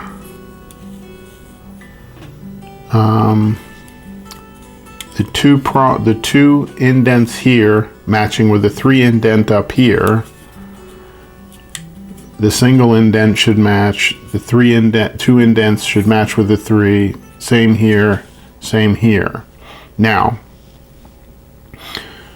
these 78s go into the single indents, which are here and here. They're furthest away from me. So what we're going to do is put them in. I'm going to try and get them in the bottom first.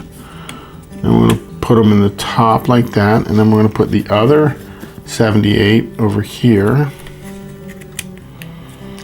And we're going to get this one in here as well.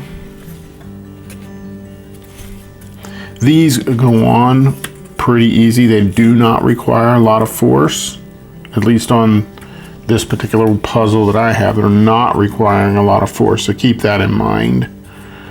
And then the 77 goes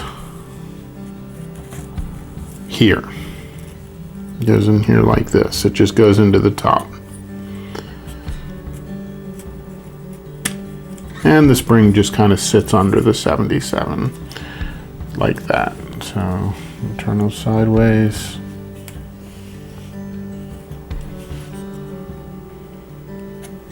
Kind of like that.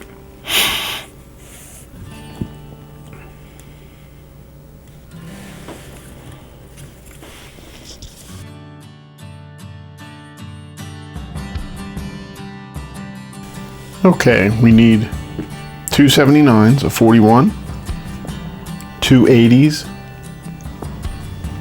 an 81, an 82, and an 83. The 83 needs to be waxed and sanded.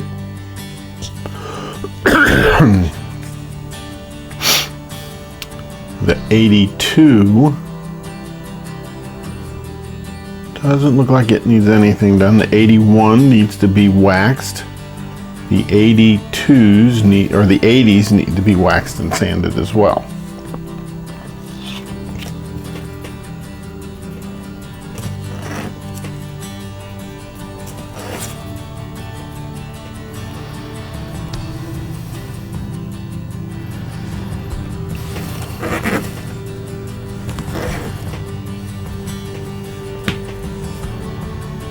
What I'm feeling for is these little burrs right here.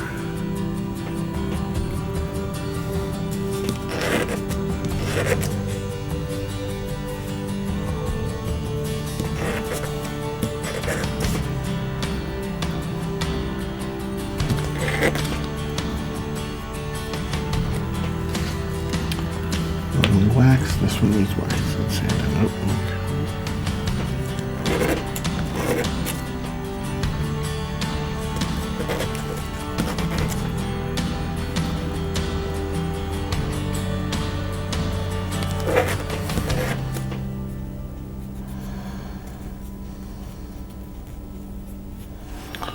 Oh, okay. Okay.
So it looks like this goes in with the lighter brown along, should be pointing to the ends like this.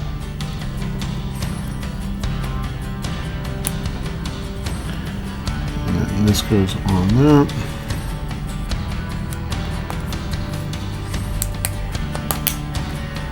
Then that's sticking through there right now. I don't want that, so we're going to put it on this piece of wood and just press it down.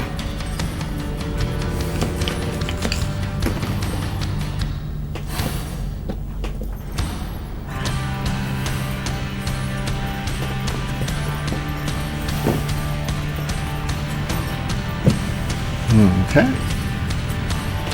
The 80s. On the ends like that.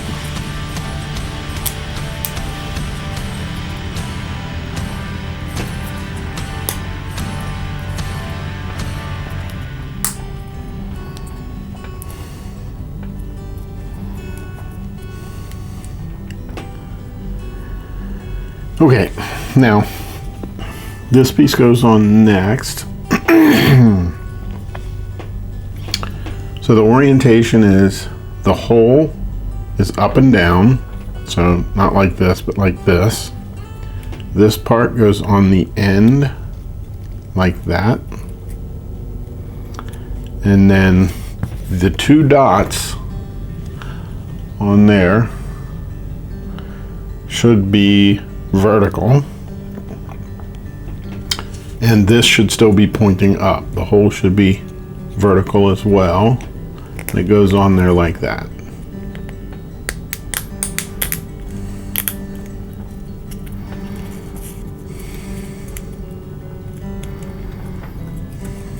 So, see the dots? And then if we just turn it, you can see that the dots are in line with that hole.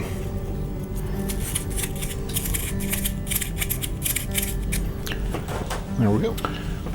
And I forgot the 83. The 83 goes on the end.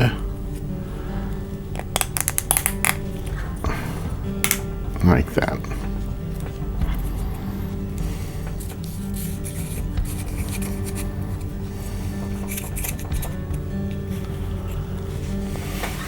Okay, we need 84, 85, 2 86s, 87, 2 88s, 2 89s, and then 90. 85 and 84 go together.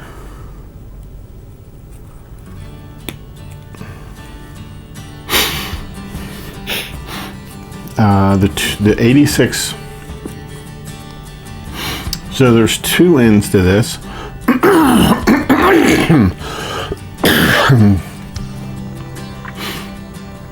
The two ends to this, one has the step down side, and the other one doesn't. It has these stair step, is what it is. It's like a couple of stair steps. This one doesn't have it, it's just flat, or mostly flat. You can see the stair step here. So we're going to hold this with the printing towards me. It shows the rotation in the directions. It shows it like this. And we're going to put the non-stepped side through there. Like that.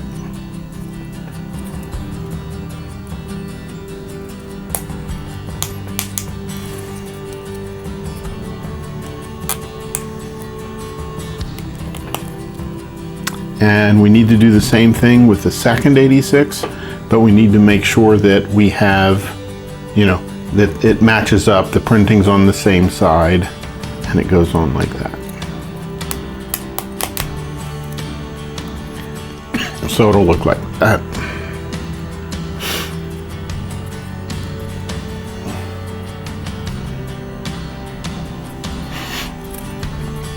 Okay, I forgot to wax these. So 88, the two 88s need to be waxed and sanded.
Okay. 87 goes on next. The two 88s next. Then the 89s go on.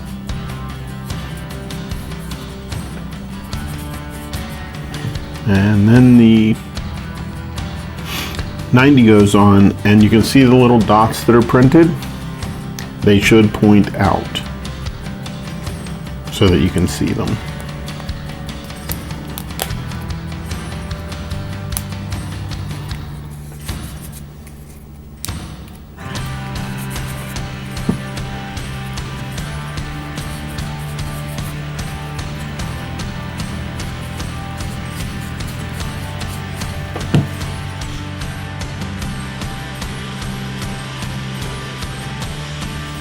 We need two 91s, 92, and 93. So the lock goes on the outside. The two 91s get pushed in from the back of the opposite side of where it says lock. So we push those through. Oh, it says these should be waxed on the sides. So let's do that. We waxed on this side and this side,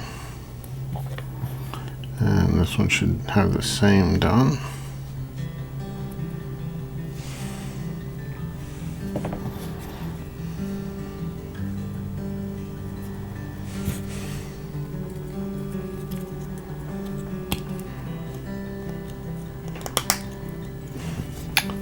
then this comes up from the bottom.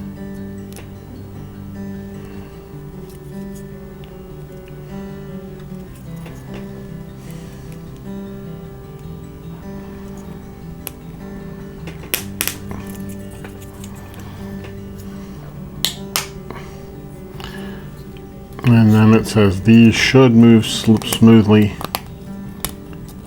in and out like that. It gets better as the wax gets in there, so don't worry if too much if it's real stiff at first.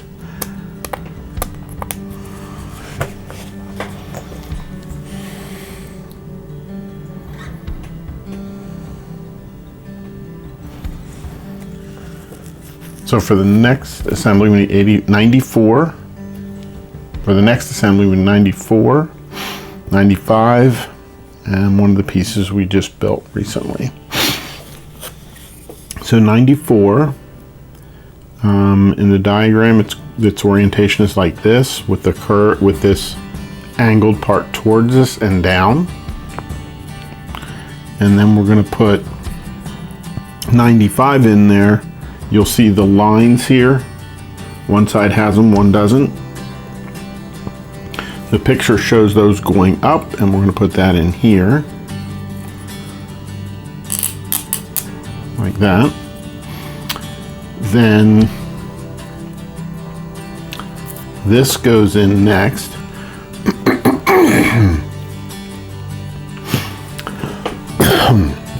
Then this goes in next. It's going to go up through the piece we just put on, and the bottom part is going to have the two parts that stick out going away from us, and we're going to put that in down here.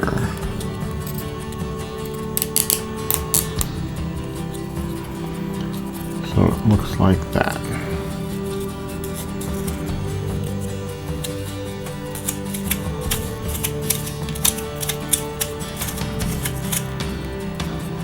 Okay.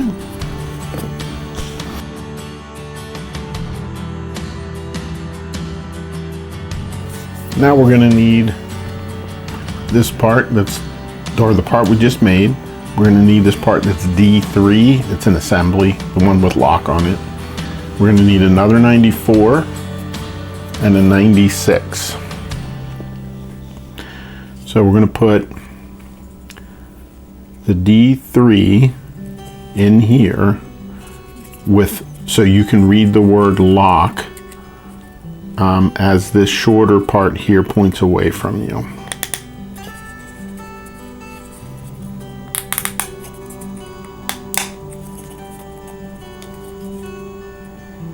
Then we're going to take this other 94, and that's going to go on here on this other side, and the two pieces should be put on there in the same orientation so that they match. You can see how they match where the slants are. These angles, they're on the same side.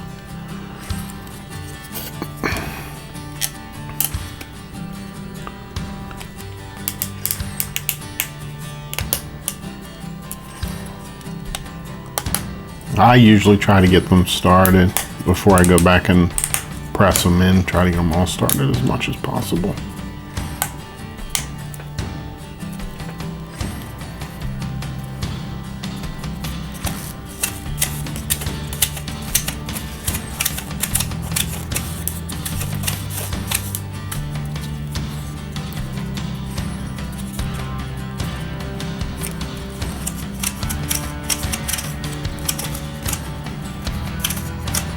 Okay.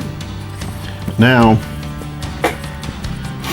this piece has to go on, and that's going to go on here with lock away from you. It's going to go into here like this.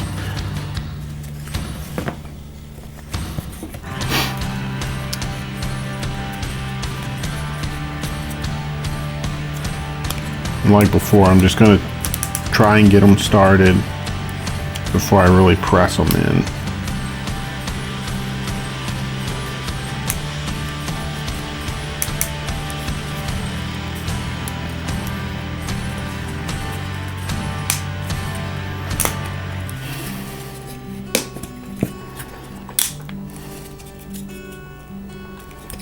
Okay, now work on this side.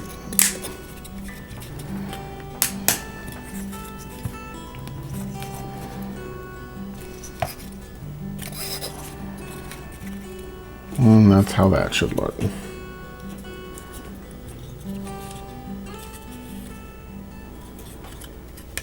And that should turn pretty freely.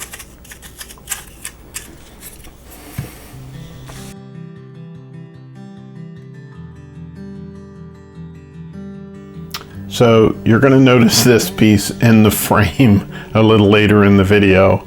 I had missed a page as I was working on this, so we're going to correct that now. We'll put it on here now, but you will see it in frame in the video right about there. So if you pay attention, you'll see it there. So now what we're going to do is we're going to have this hole here in line with the longest edge, like that. Then this piece goes on like this. So you've got the hole there. This piece goes off to the right. 97 slides up in here. Basically it holds this on. So now you can see that it's a crank. And it should run fairly smoothly.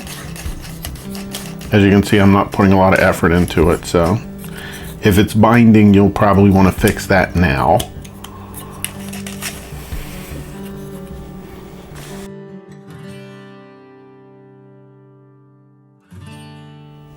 Now we need 98, 99, 100, and 101. Now the 99, we're going to start with that because it goes on the left, and you can tell the 99 from the 98 because the 99 has a much larger part here than the 98, or the 98. You can see the 98 has that curve, and it's a different shape. So we're going to start with the 99, and we're going to put this piece in here, and if you look at it, it kind of looks like a V, and we want it so that the V is, we can see it as that way. In Roman numerals, it'd be a 5, but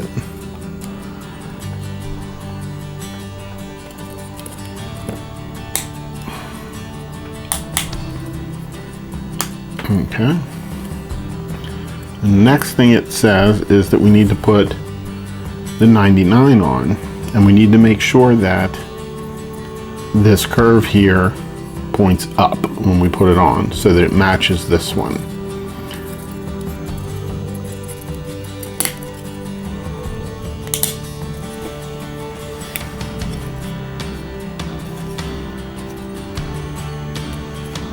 Now the 101 goes on,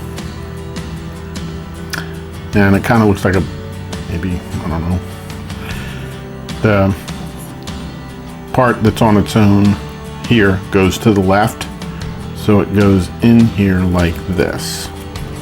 And again, we're going to just press these in as we go, get them started, and then we'll get both sides. Well, usually I like to get both sides started before I start pressing them in. Get it started as much as possible.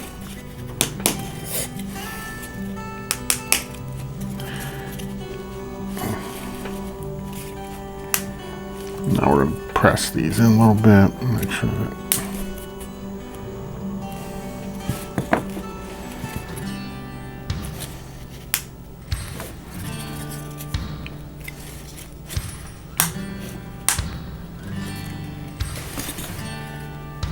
as you can see, I do them multiple times just to make sure. And that's what that should look like.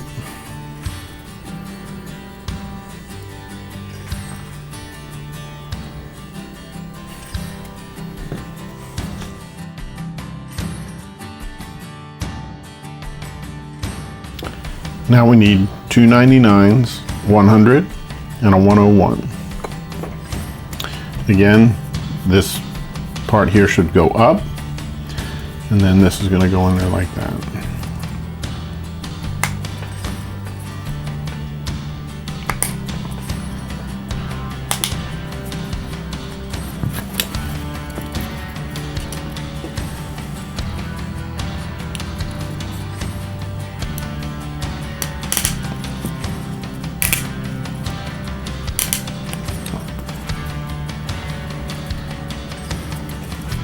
Okay.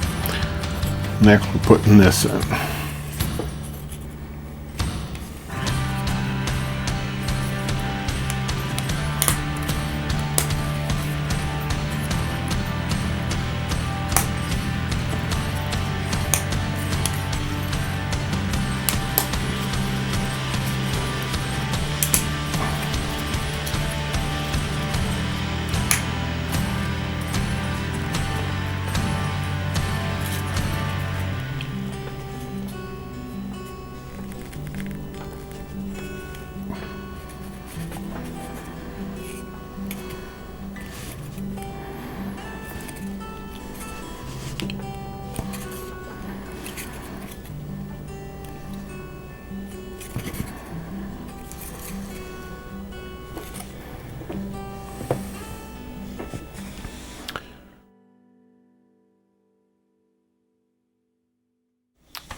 So now we're going to start assembling these pieces together.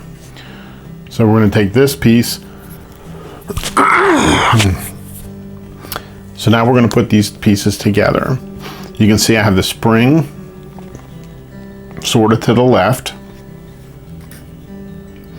And this piece is going to get put in like this, such that these parts are up towards the top and these are more towards the bottom. This is more towards the bottom, so the crank is lower on it. So what we're going to do is this part here and this part are going to actually go into here and here, and this is going to straddle this right here. This gear is meant to mesh with this gear. So let's go ahead and give that a shot. First thing I'm going to do is put this into here. Let's see if I can't show you that.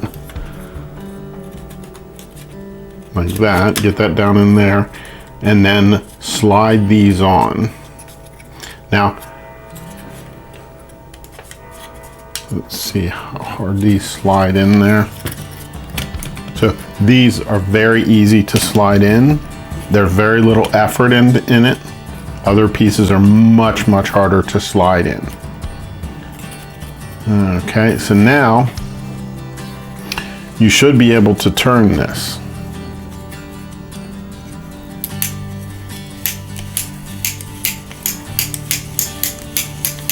I'm turning in a counterclockwise direction. So what it's doing is it's just clicking. This piece here is clicking against the gear that's in there.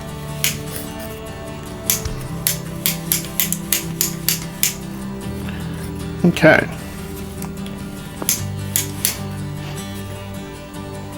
Now the next thing we have to do, so the next thing we're going to do is orient this like this, and this is going to fit on here like this. We'll put it in here. This is going to go here, and that's what we're going to fit in here. So, and I believe these, this and this one are going to go here and here. Now in the manual, there is an order to doing this. So there's an outer one here and here, that's going to fit here and here. So it says that the order that we should do these is these outer ones go first. So we're going to put these outer ones in here first like that, and they'll just rest in there. Then the next thing we have to do is get these inner ones in. Now they're not hard to put in, they just slide right in. You can see how that's set up there. And this gear needs to mesh with this lower one there. See how that's meshing down there now? Right here, down under there. So they have to mesh so that way everything will sit flush. Now, the next thing we got to do is this one has to come down and into here. Like that. So now what we're going to do is we're going to inspect it and make sure everything looks right. Okay, so first let's start over here. This is what it said to put in first. So that looks good. They're flush here and here. Now, it might wiggle a little bit until we get this stabilized. It might wiggle a little bit and separate. That's okay, as long as it doesn't come completely undone.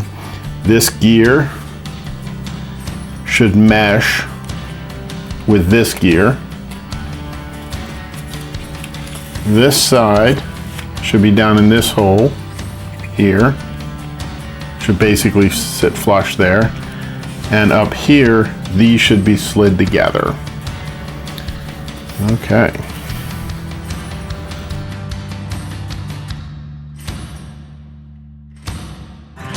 The next one that we're going to work on is E. E is the one where the bottom part is different. Notice that this one doesn't have this notch in it here. This has this notch. The bottom one does not have the notch. So that is E, and with the orientation I have it here, E is going to go over here, and it's going to go like this, such that these notches are towards the bottom and they point out. So it's going to go, I think I might turn it on its side to do this. So these are going to go here with lining up, and this is what will stabilize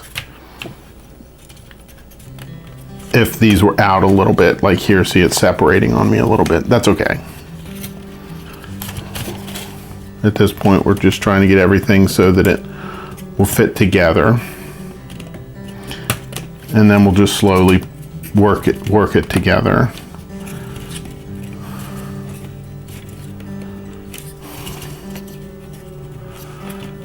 Okay, that looks pretty good. And we can put it back up, and I'll show you what that looks like. That's how that looks. And now we're going to do the same thing over here. This is F. It's going to go on the same way. This one does not have the notches. As you can see, the two pieces are the same. So that's going to go with this notch here pointed out again. And we're going to start at the bottom again. And I'll do it this way again. We're going to start at the bottom. Get that sort of started, then move up.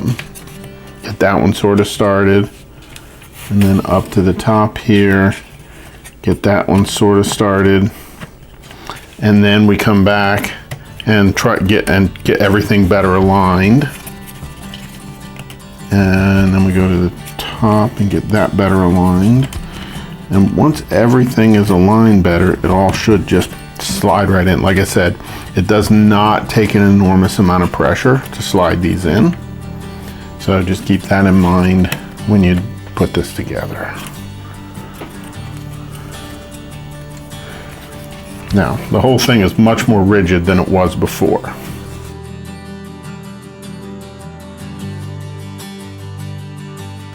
Now we need the piece we just created, a 102 and 6 103s. So this is going to go on here like this.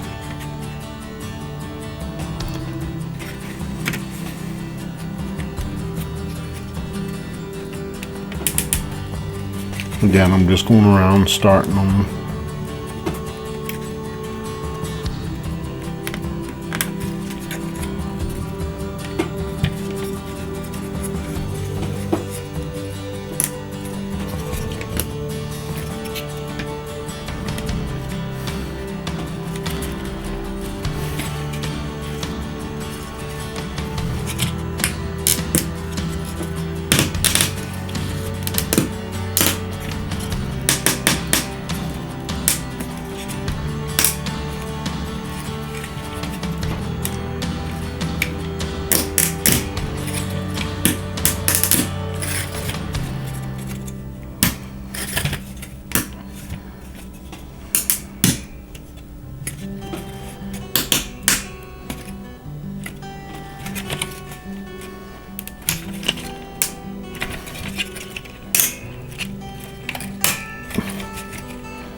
Now the 103s go in these slots here.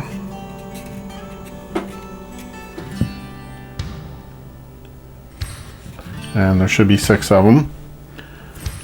It looks like they can go in either way, but what I'm going to do is probably start them in the bottom and then get the top in.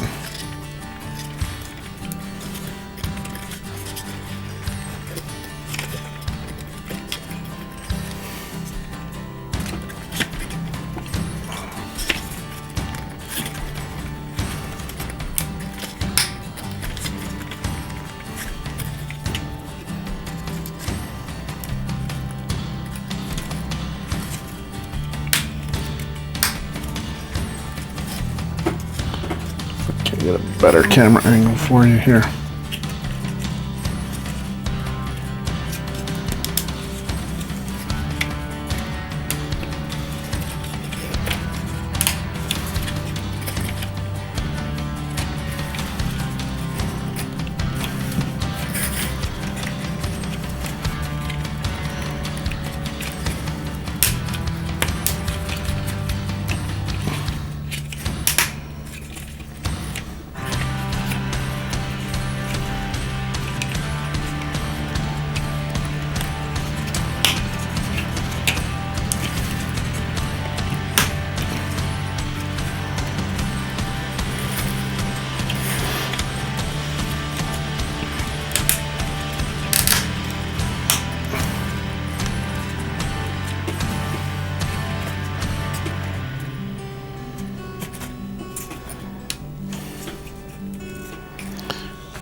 Next we need 6 104s and the rubber band cut into 6 pieces. The manual says to make them 15 millimeter. I made them 20 just to make them a little bit bigger.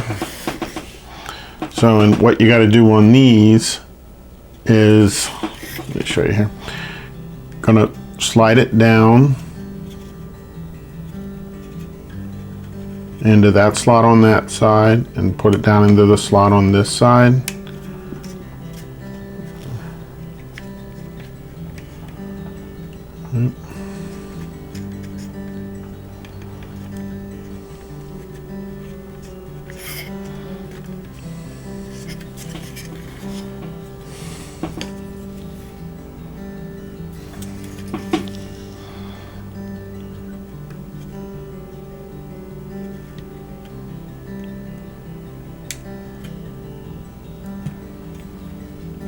And then once you get it in there, you're going to take the 104 and you're going to put it over top of that. These basically act as feet and they won't let it slide around while it's operating. So we're going to do that 6 times. Again, what I'm doing is I'm taking the rubber band and putting it down in this little open area here. Once on each, putting it down in that open area on each side.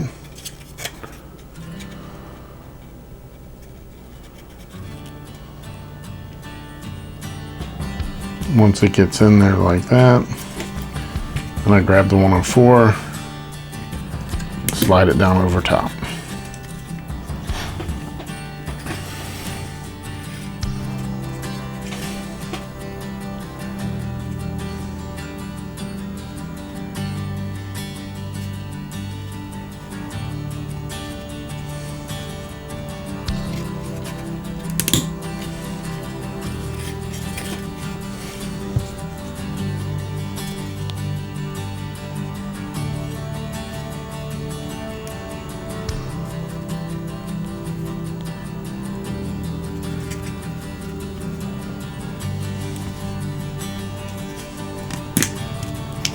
Try to get a better angle on this one.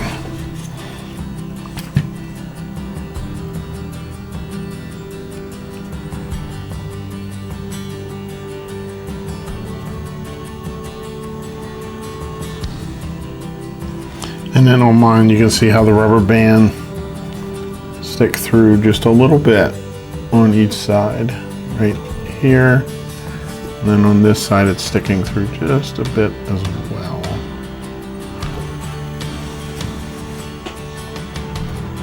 And then we put that over there like that and press it down.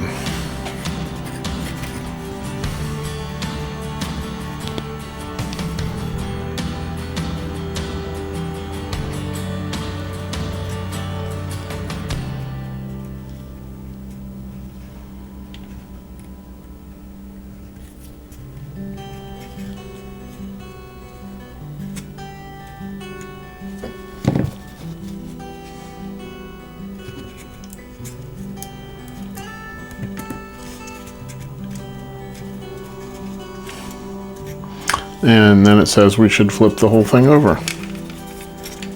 And it should be fairly stable now, not sliding around.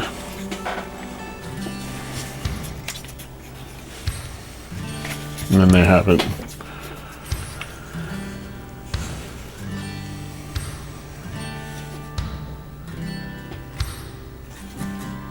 And there we go.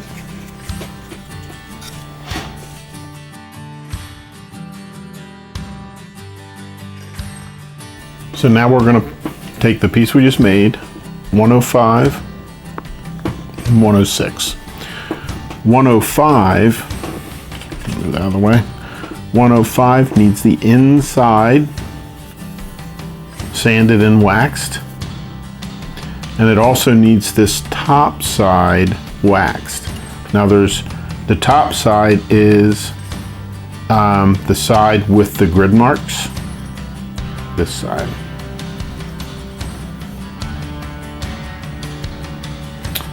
And then we'll put that piece on. So let's get this waxed or sanded and then we'll wax it. And again, these are the sorts of burrs I'm looking for when I'm sanding, is this right here. So I get my hand out of the way. That little burr right there.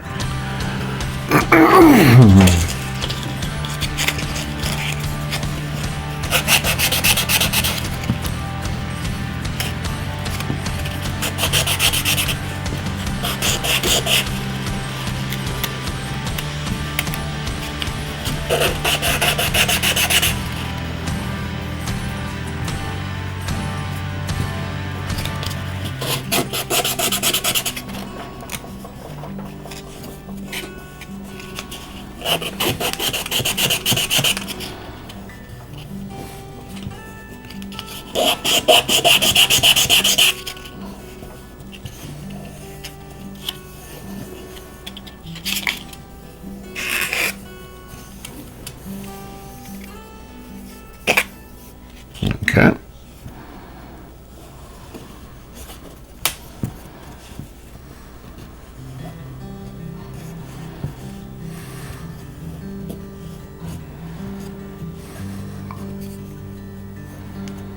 Was the inside waxed? And now we're going to put some wax on this outside, or on the top side. What I'll do is go in both directions. Okay. Now this piece goes on here.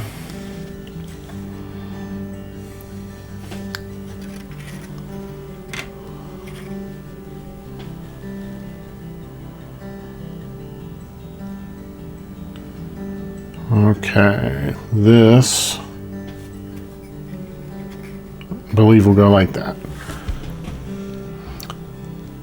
So 3 of the holes are sort of in line with the circle, and the other 6 holes are at an interesting angle. You can see it here. This one is kind of in line with the circle. These are more straight. They're more of a tangent on the circle, so those go on these where it's closest together, or this, you know, the ones with this slit in the middle. So let's go ahead and start putting that in.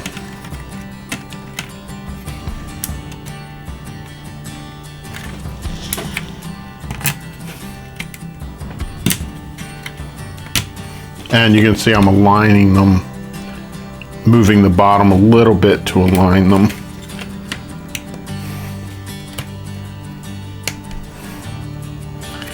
And now that they're started, we'll go ahead and push them all down.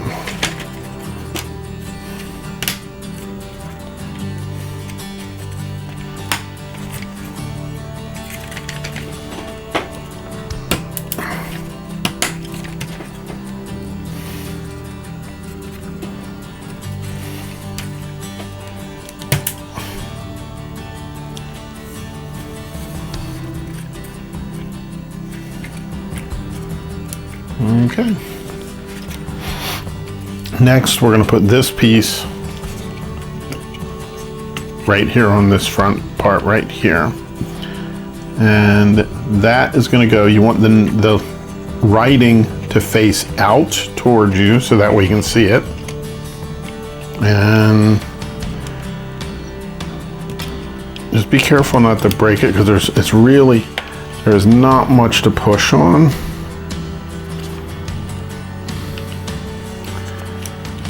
Not much to push on, so I'm going to try to get my finger in there as best I can. No, not from that side.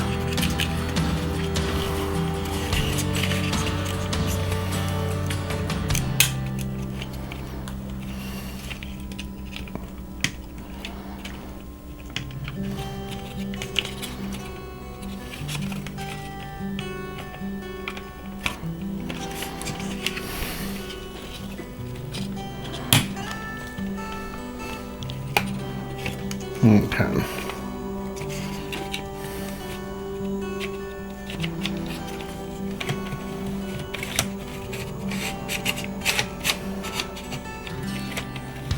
Okay. And that's what that looks like close up.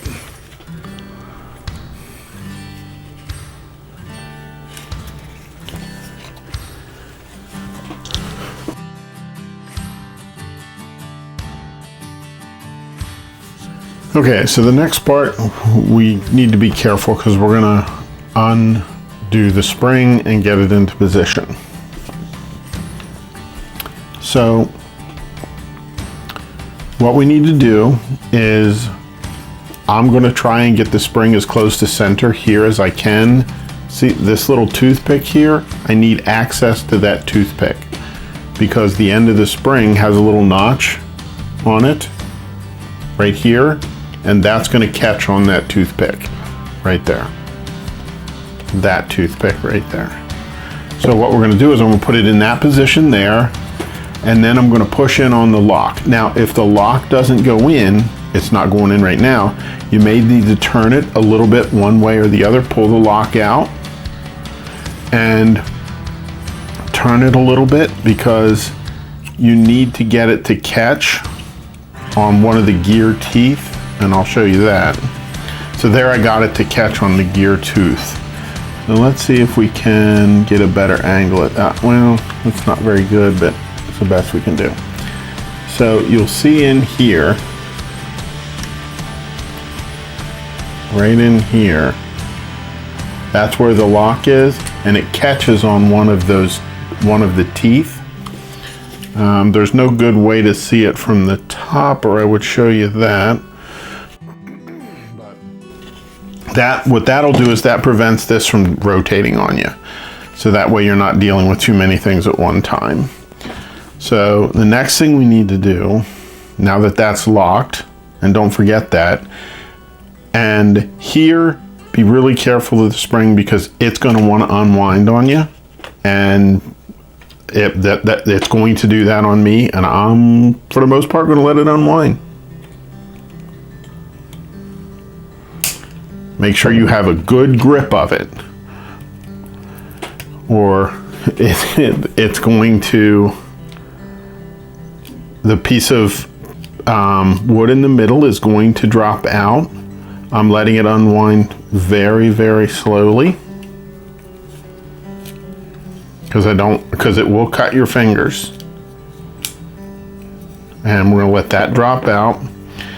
And then what we're going to do is start winding this, and that's going to wind this spring onto this into the mechanism, and this here, this catch here, is what's going to wrap around that toothpick.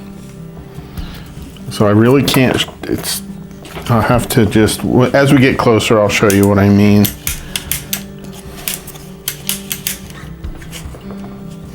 So we're just winding that in there.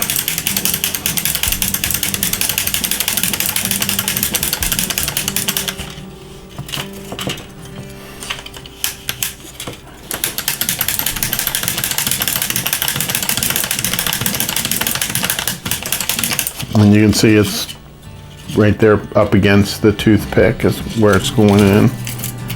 So we're just going to keep winding it.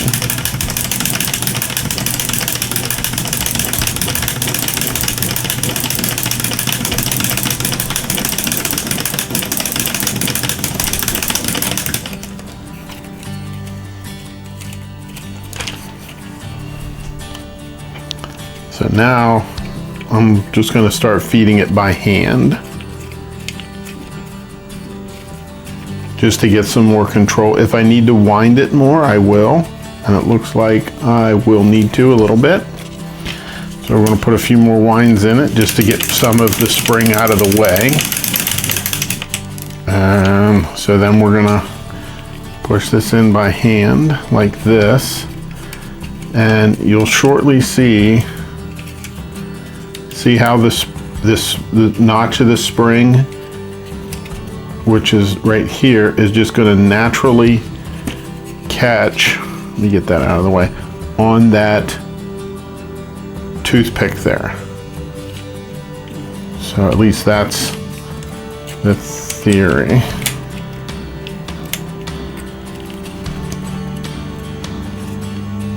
Okay, now we have it. Oop, popped out. So I'm going to put some more tension on it.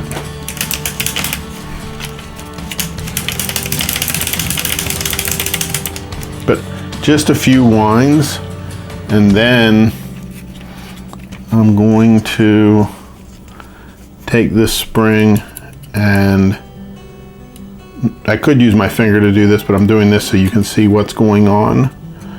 And then we're going to push that there, and it should go over top. That loop should go over top of that toothpick.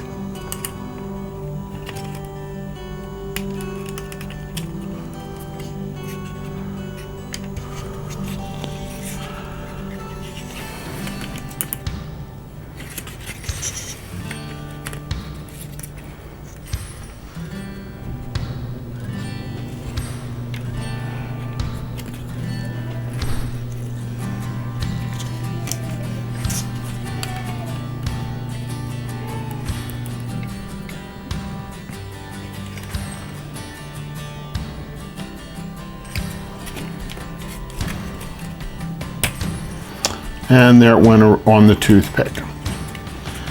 And that's what it looks like when it's on the toothpick. Now, the next thing it says to do, is unlock this lock. Watch your fingers. It says to push down on this, the top, and I would push down with a fair amount of pressure, and then it says you should pull this out, and it's going to make a noise.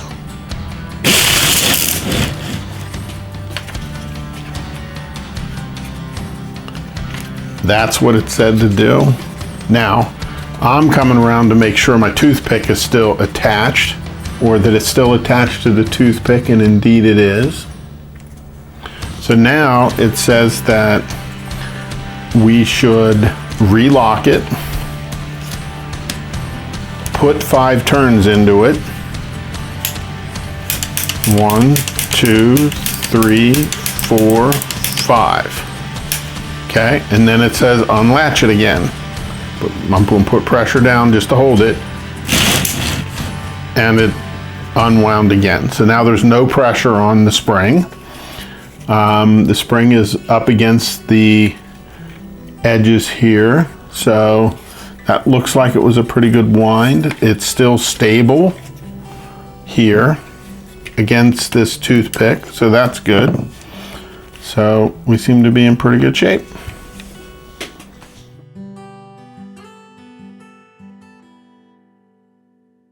Now we need 107, 3 108s, 3 109s, 110, 111, 112, 113. 113 needs to be waxed and or sanded and waxed. 112 just needs to be waxed on the outside. 111 needs to be waxed on the inside. And that's it.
Now this one will wax on the inside.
So these, the 1/8 are going to go into these smaller holes. There's a larger hole and a smaller hole, and we're going to put these into the smaller holes.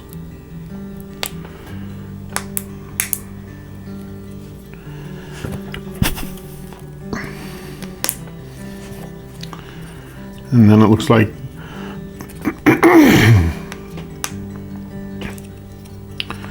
the 109s are going to the larger holes.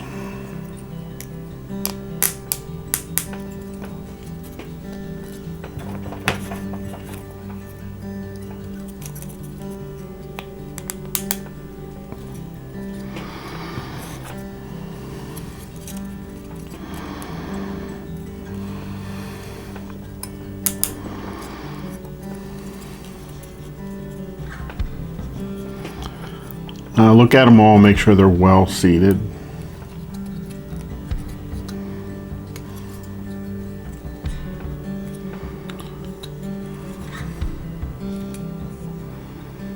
And they do seem to be. Next, the 110 goes on like this. Goes down, and it's going to go fit onto these pins here.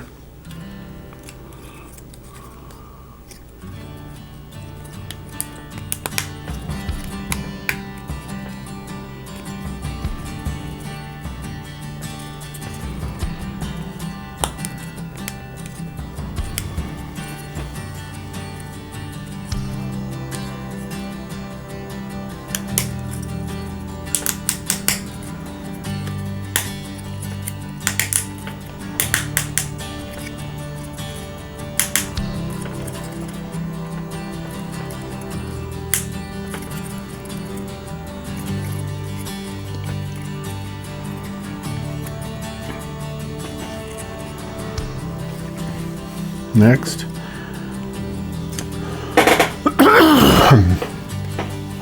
this goes down on these pins here.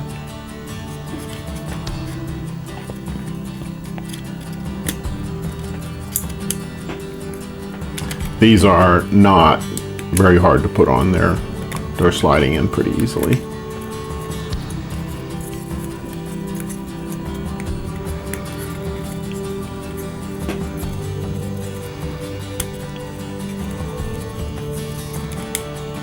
Okay. Next, this piece goes on. This one's probably going to go on a little bit harder. Yeah, because that's what's going to hold everything down.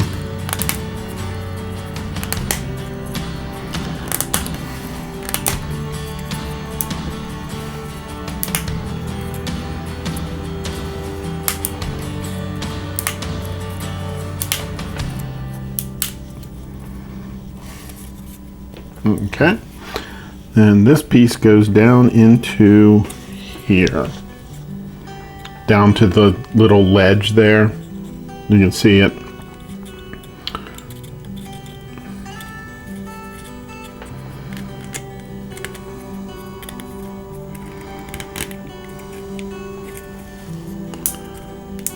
And that's it.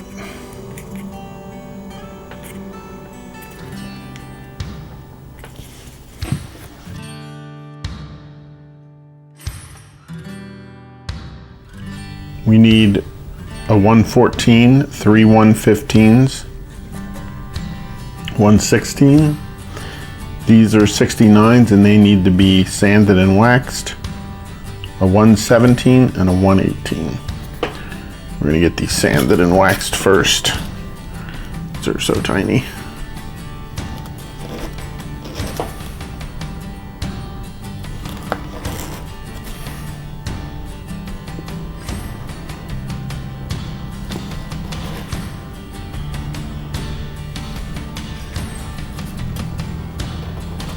I'm sorry, the 69s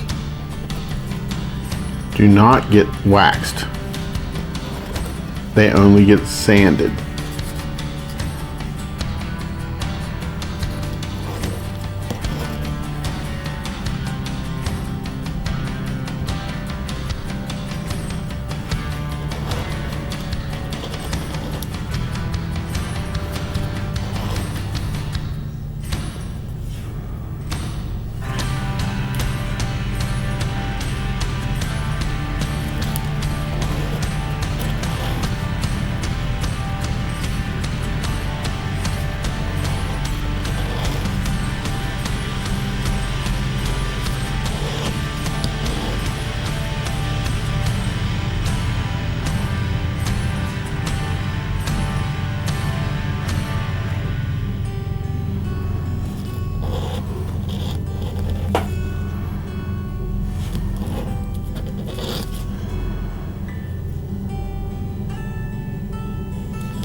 Now these go on here like this.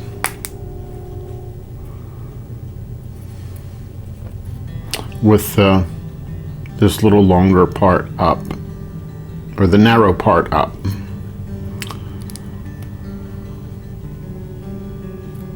Sticking up out of this piece.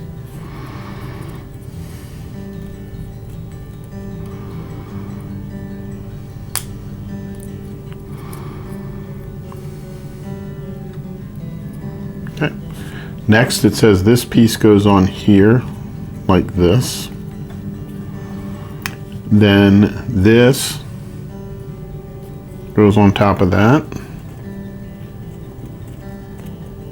like that.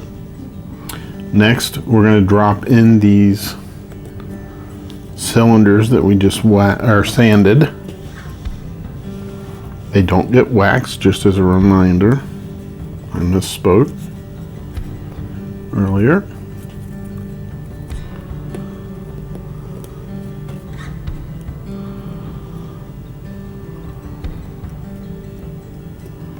Okay, now that's what that looks like.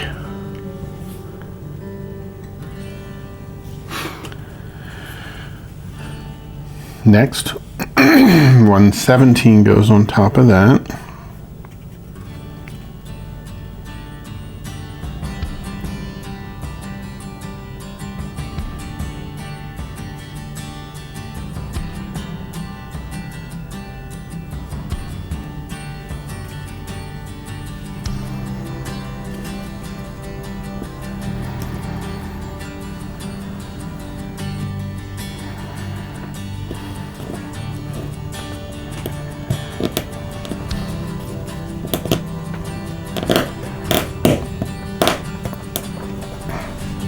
Now, as I was pushing down on that, the squeaks you heard were making those little bearing-like things jump around a little bit. So just make sure that they're intact in there. Next, 118 gets put on there. So that goes like that. And this open part goes towards the part with a hole.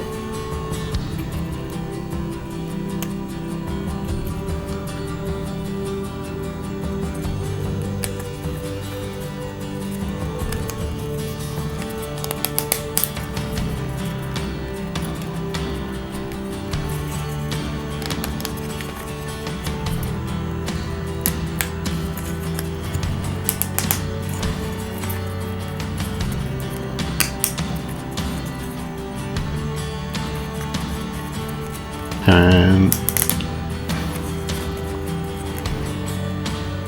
take note, it goes into to the outer hole of this piece. And that's what that looks like.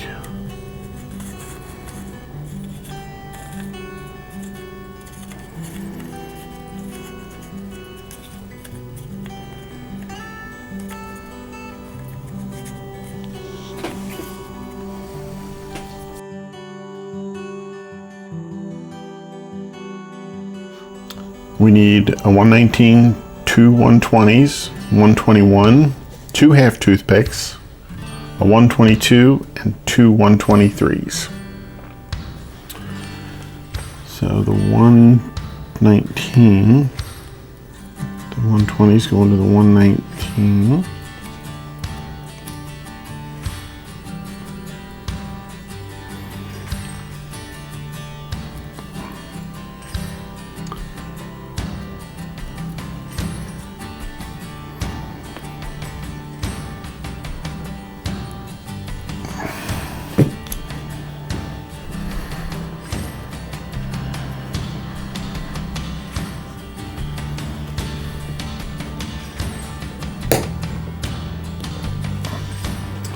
If you're going to do that, you got to be really careful that you don't bend that over and break it.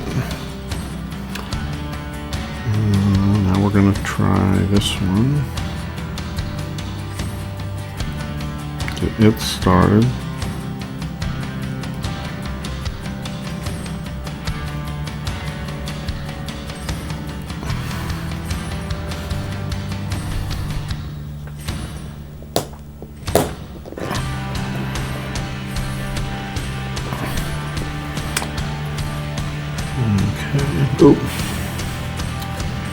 I forgot to wax it.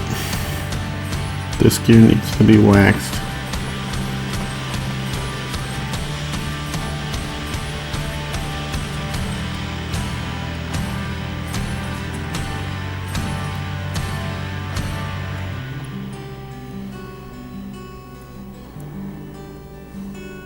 And this gear needs to be waxed.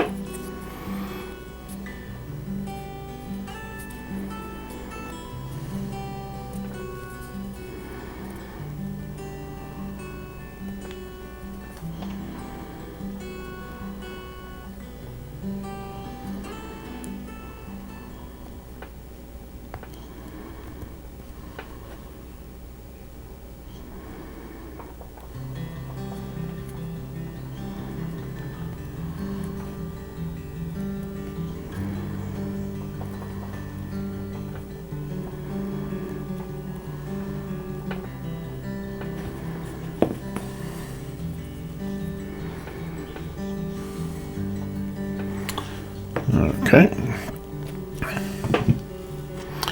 Next,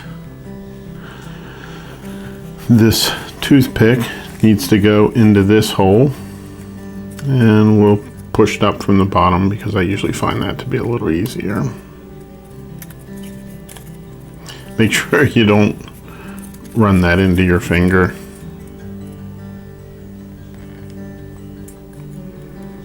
And I usually just make it flush with the bottom, like that.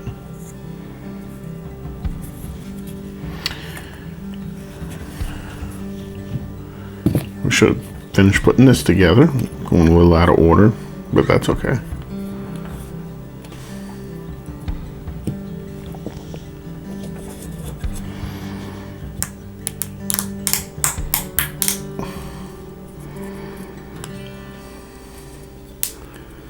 That gear looks like that.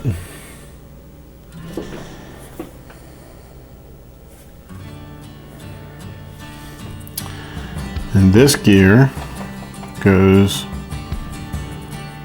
down into here on top of this, like that.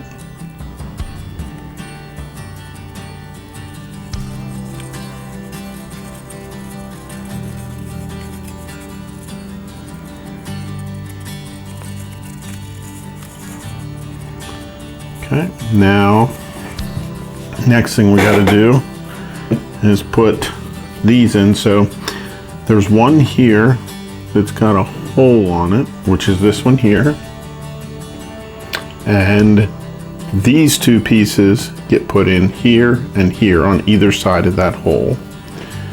And then eventually, and also there's lines on this side, and those lines should go up. And so we're going to install this one here and this one over here.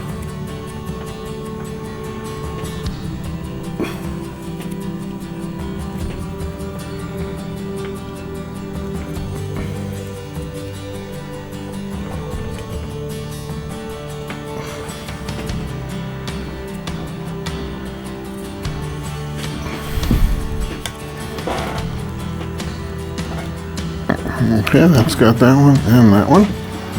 And this toothpick, again, we'll push it up through the bottom.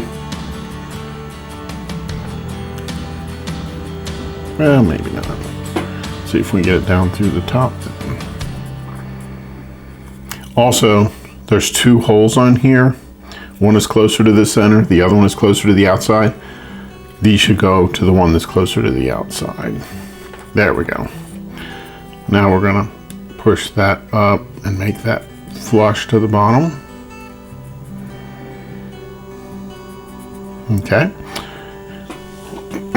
It also warns you about this one, so you don't poke yourself with it. So now we're gonna put this on. So the thing to pay attention to here is that this toothpick here, this one here, needs to go through this other hole. So we're going to start it through that hole, and then it should sit down on top of these, the top of these three here, right there like that. So we're going to do this. And then we're going to set it in there like that.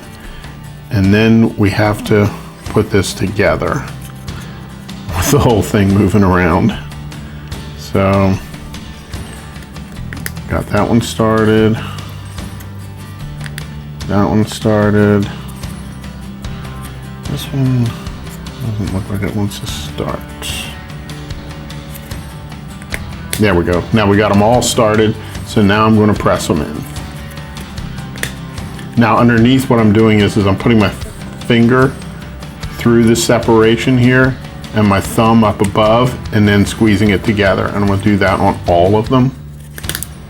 That's how I'm getting pressure on there to have those seat in fully. Now we can cut this excess. I'm going to push this back through just to make sure that it's not going to catch on anything. I don't think that's an issue, but you never know. So now what I'm going to do, and you can see it turns freely in there. I'm going to cut this one off, leave the taller one. And again, the directions warn you about sticking yourself with that taller one. Don't do that.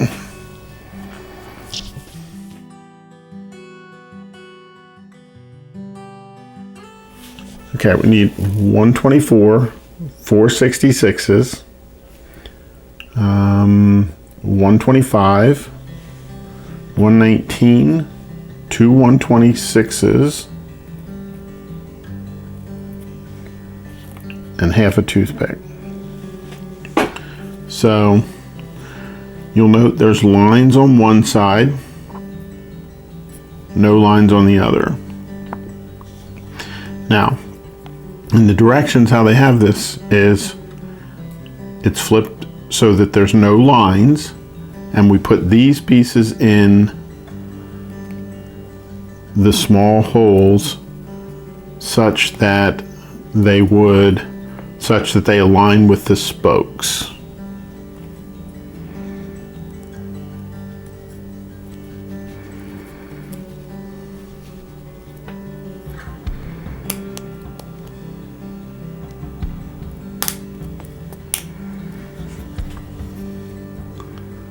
Now, so that first one wasn't too bad to get in. Oop. The second one looks like it's going to be a little more difficult. Let's see.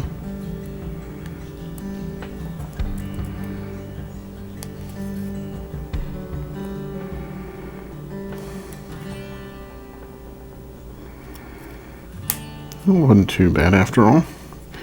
I want to put the third one in. Again, aligning them with the spoke.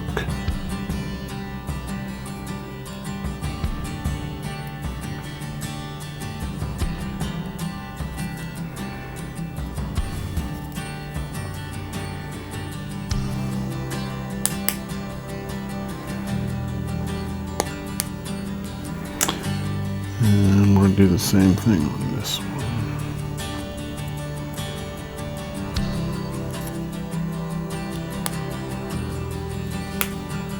And then we're going to take them on here, and I'm just going to make sure they're pushed in all the way.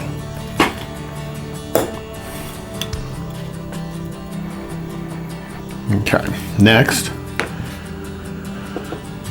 we're going to put this one in. Now, these gears need to be waxed, but I'm going to do that once I have them together. And this gear will align with the other gear such that you want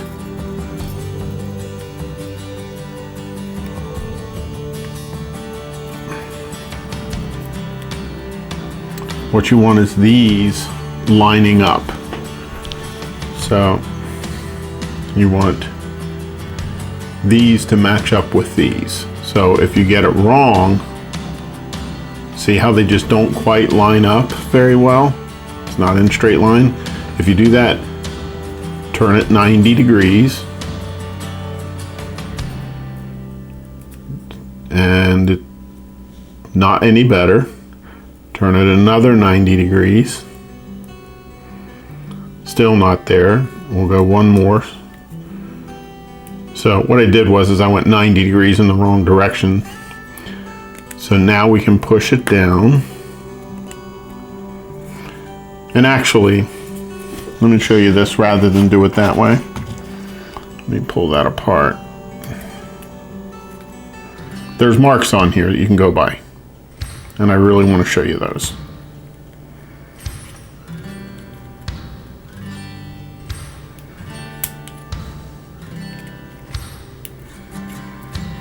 So on here, you'll see there's two little marks here, one little mark here, and the other one has the exact same thing. Two little marks here, one little mark here. So what you want to do is align the 2 with the 2 and the 1 with the 1, and that should put you in good shape.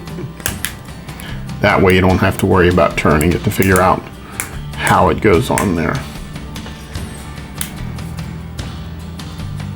Okay, that looks pretty good. Now let's wax this guy. Now I'm going to wax both sides. Wax here, a little on the tip, and also the back side. And we're going to do that all the way around. Now don't sand these at all. The directions don't indicate that you should sand them, and you should not.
Made it all the way around. The other one that needs to be waxed, we might as well wax it now since we have this, is this little gear.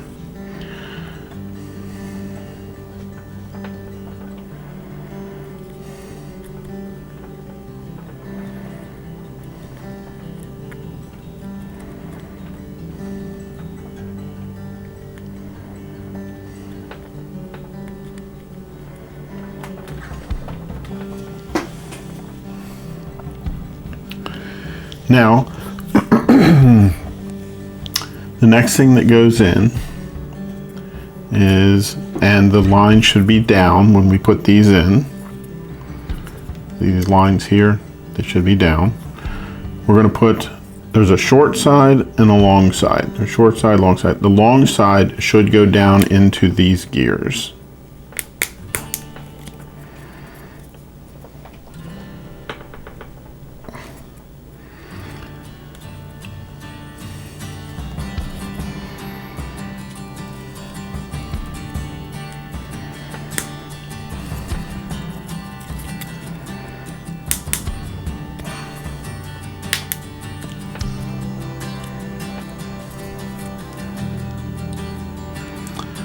Then this gear should go on top and like that. Now, I do not have either side pushed in fully yet. My fingers, I just can't get enough pressure on it to do that on the small edges. So this gives me more room, and then I'm going to come and do this.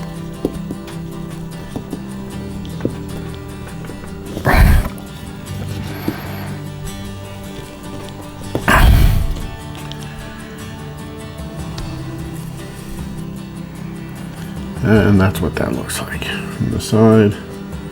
And you can see the two gears put together just look like they're one solid gear, and that's how it should look.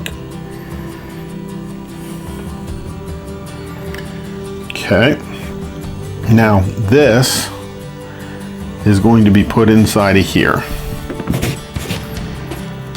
This gear gets put down into here, like that.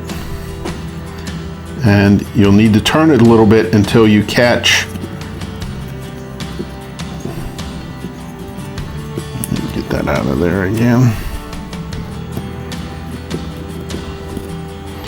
You'll see there's this part here, so you'll want to kind of catch it, slide it under there like that, and then make it mesh into this gear here.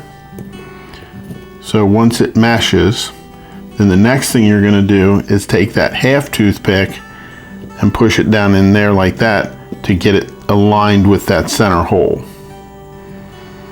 So you're going to get it aligned with this hole here. That's the hole that the toothpick goes down into once we push it through the gear. So we're going to do that right now. Down, mesh with the gear over here, just so you can see it.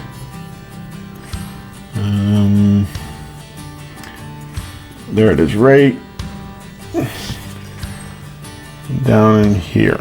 You can see the gears meshing there. So then we're going to put this in, and it might take a second to find that. There it is. Okay. And it looks like they push it down all the way. There, that's all the way down, flush at the top. See, as that gear turns, everything rotates.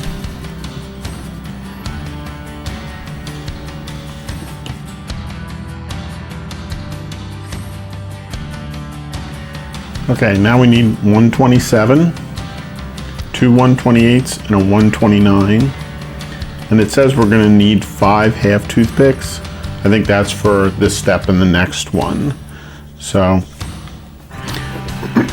on this, there is a dot again,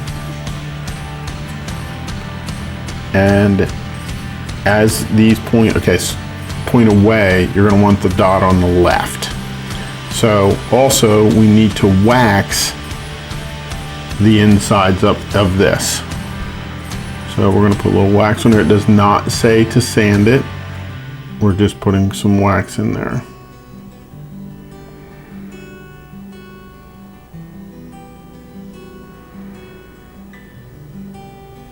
Okay.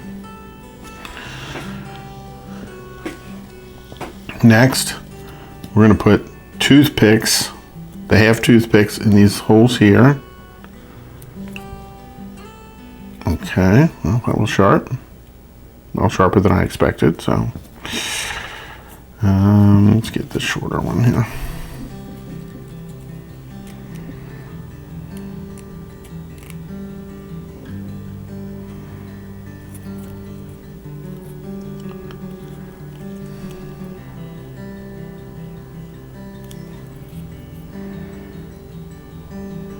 So it's going to look like this.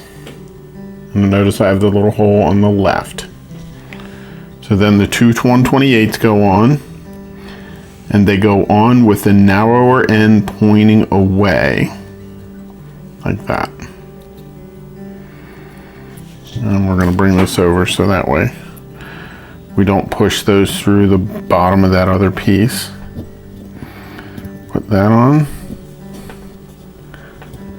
128. We're going to put the next 128 on.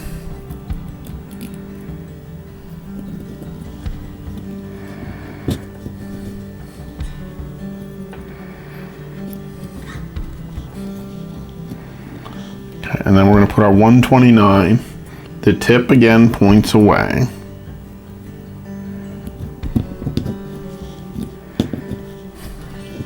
Just like that. Now it says that where it indicates that we can cut these off.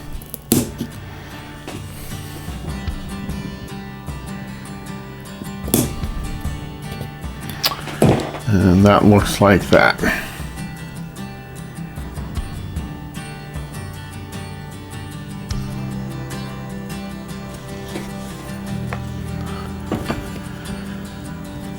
Next, we're going to need the piece we just made, 2 130s, which need to be waxed, and a 131. Now, these pieces do have dots on them.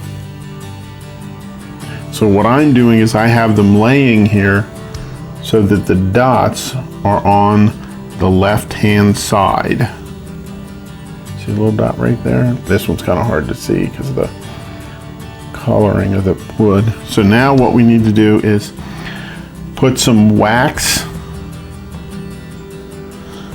on these tips here. Do not sand these. The instructions does not say to sand, only wax.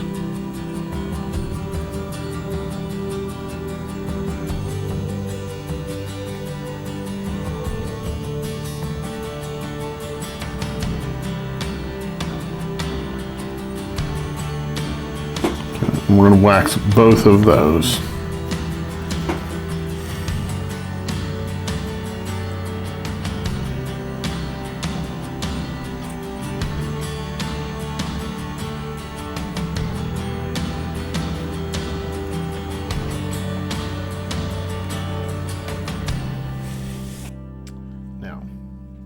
So now we need the piece we just made, 130, 2 130s, and a 131. And as I mentioned before, they do have dots on them, and we need to pay attention to the dots. For now, we need to put what's left of the 3 toothpicks need to go into the holes on the 130. So that's what we're going to do. And the dot in this case should be towards the left. See right there, the dot is towards the left. Be careful you don't skewer your hand with the toothpicks. So that's what that piece looks like. Dot on the left. Then we're going to take the other 130, dot on the left, and we're going to put that on there like that.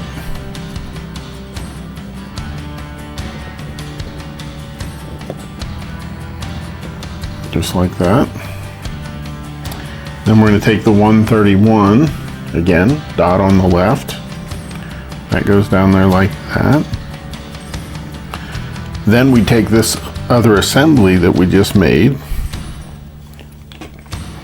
That goes on top, dot on the left, with this part up.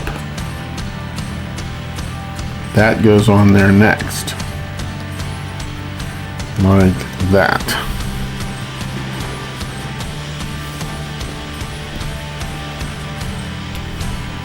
And then we can cut these off.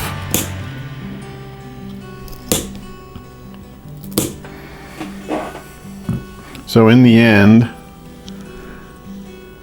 these line up here, these line up here, and that's all one assembly now.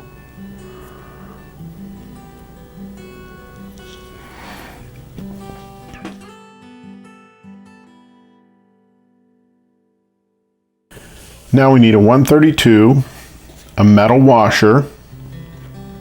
This is an H2. It's a tool that we'll use to help us compress these pieces in. We'll need another washer and then 133. So we're going to get our main gear here, and it shows in the picture that this is off to the left, this toothpick. So the first thing we're going to put onto the toothpick is the 132. Then we put on the washer on top of that, the metal washer.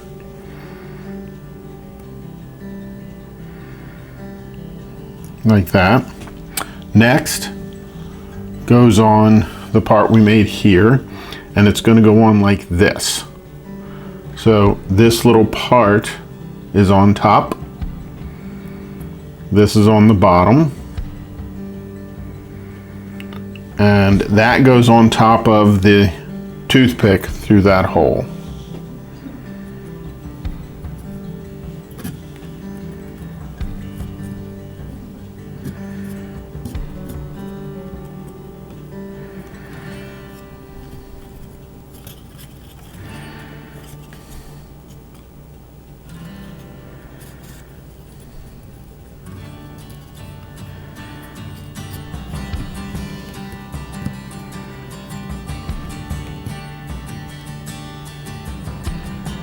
Okay.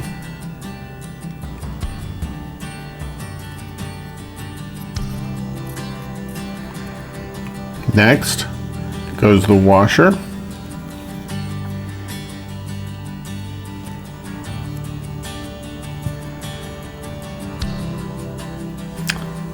Seems like that should be a little freer on there.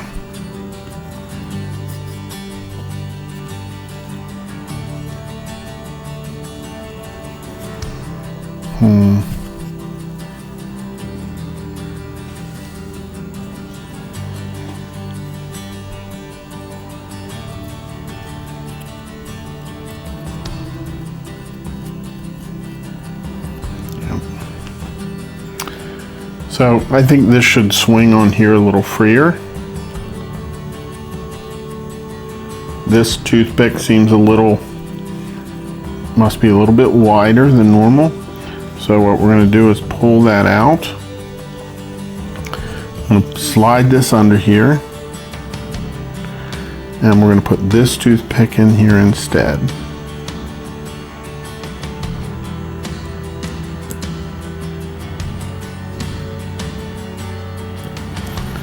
And then we'll look at the bottom. It does go to the bottom, so that's good. Now we'll try the 132 in the washer. You can see them right there. I put them on right there, the 132 in the washer. Then we'll put this piece on again the same way.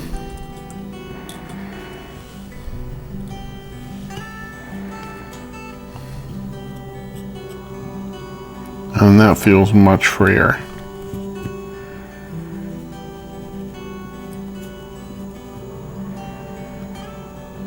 Yep. Now we're going to put the metal washer on. Then we're going to put this under here. This gives us something to push against when we put this piece on. So the toothpick is going to come up through this hole here. And square parts are going to go over here, here, and then the one on the other side. And this piece will allow us to grab from underneath and push down without damaging anything. At least that's the goal.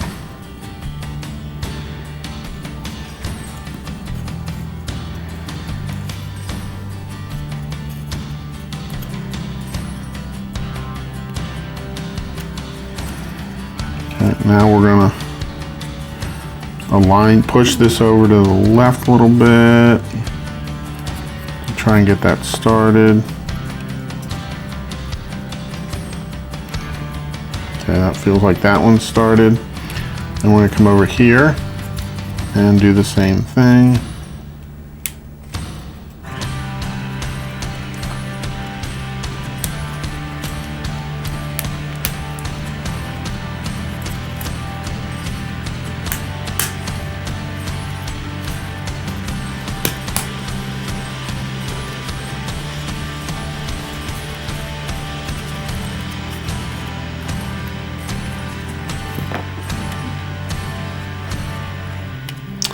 Okay, I'm looking in, I see the toothpick came up a little bit. So what we're gonna do is push that back down. It came out the bottom just a little bit, so there, we should be good now. So now we're just gonna make sure these are all the way in, and they are. And that side seems to all be all the way in. And then this should move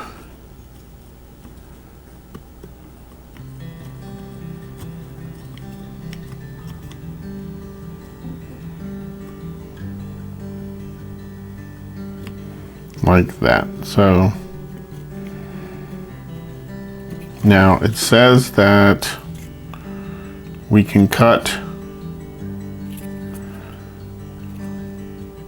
this toothpick off here, which we'll do now.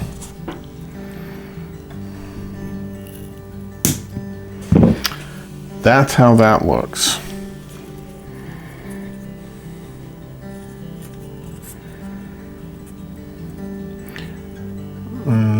Also, when you look across, this gap between here and here should be relatively even as you look across it, and indeed it does.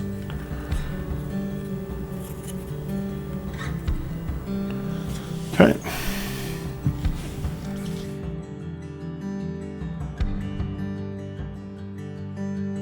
Next we need a 134, 135, 136, 137, two 138s, two 139s, and two 140s. The 140s needs the outsides sanded and waxed. So we'll go ahead and do that.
Okay, now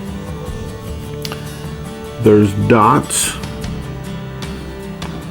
on this side, but there's dots on both sides, so this can go either way. So this 136 goes on first.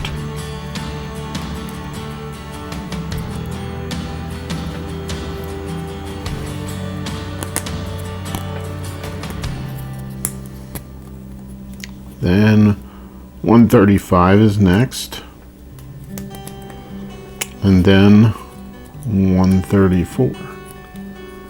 Now 134 is probably going to be the one that's the hardest to get on, because it's probably going to keep the rest of them stable.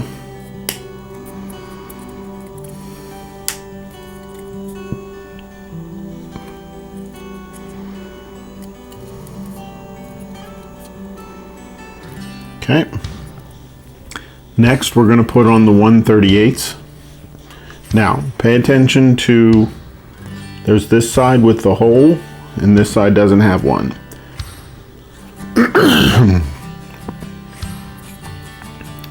So what we're going to do is, it says this hole needs to be on the left-hand side when we put in the 138s, and the 138s are going to go here on the side closest to us. And it'll just fit down in this hole and slide down here.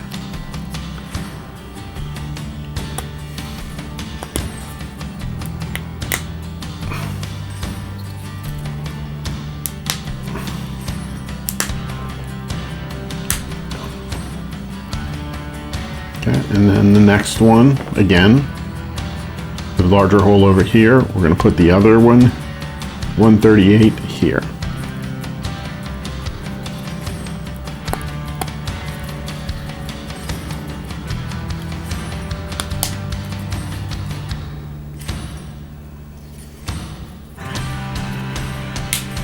Okay, that's all the way in.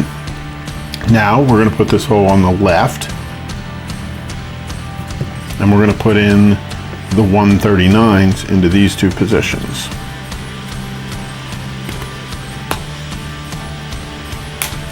As everything gets aligned, it seems to these go in a little easier.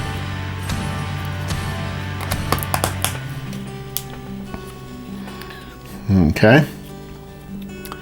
Next, the 140s that we waxed go on next.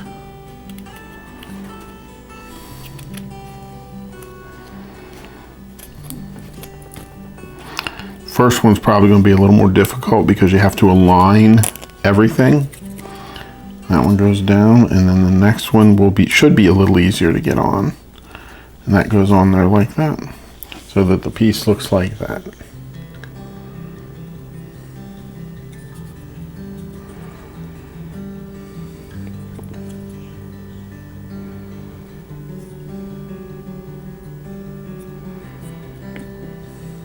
So the original part, the first one that went on,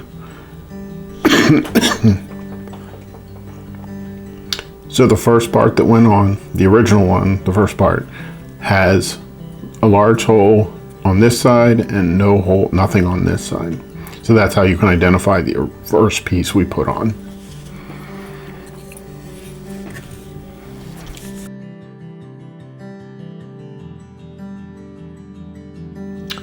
We need 141, 142, another 141 and 143. Then we're going to need a 144. Now, the inside of the 141s gets waxed only. It does not get sanded.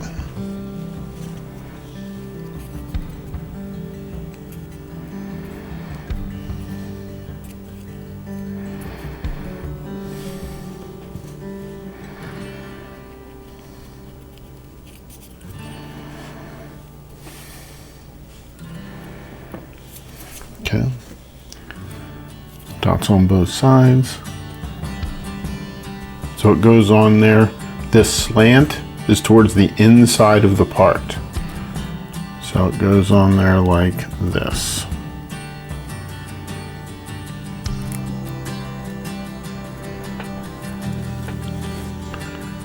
Like that. You see this slanted part? That goes towards the inside.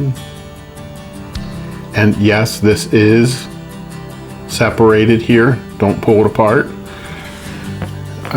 And then this one, this about the slant part goes towards the inside again.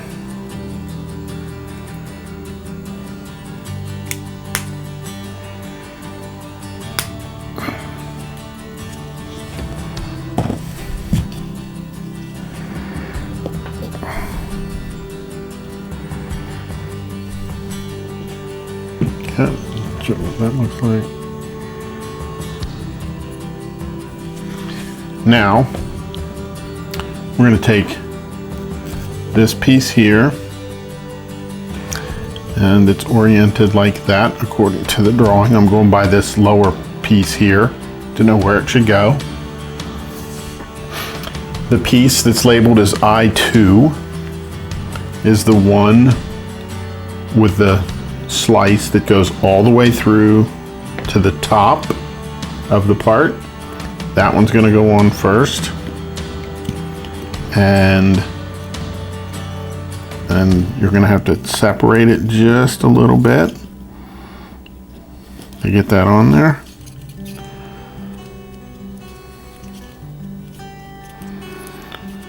Let's see here.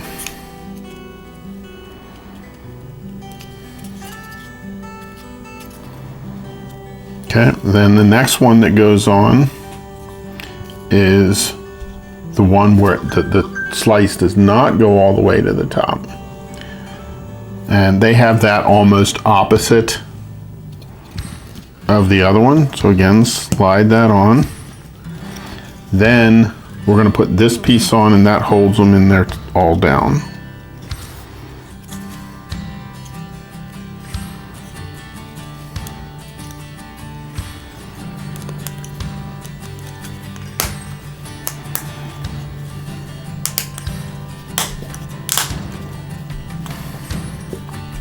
And then these should be able to turn, but there's going to be resistance, and that's okay.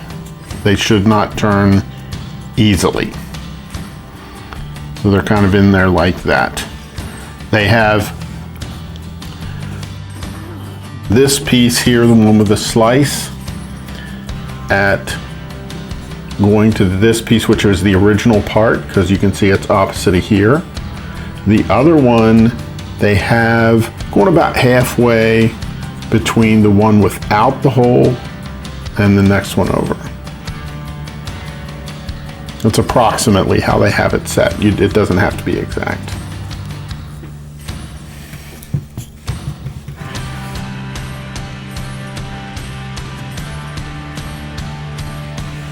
We need 145, 4 66s, 4 146s, 2 full-length toothpicks, 2 147s, 2 148s, 2 149s, and a 150. Now the 150 has a slice in it, so we'll need to pay attention to that. The 148s have a little cutout in them, and then the 147s, of course, have this little pin coming off of them. So it says that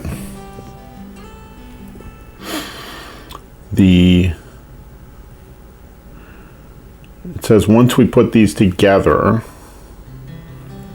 that we should do a little waxing and sanding on them. So we'll get to that point and then we'll do that.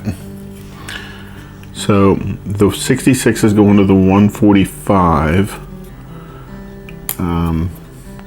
at a 90-degree angle to the spoke.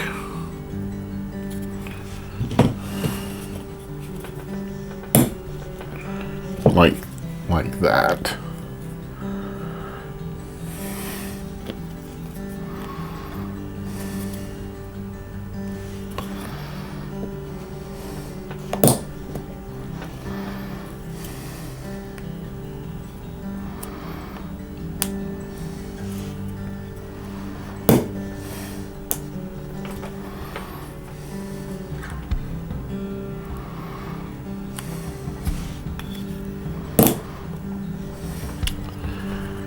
The 146s go on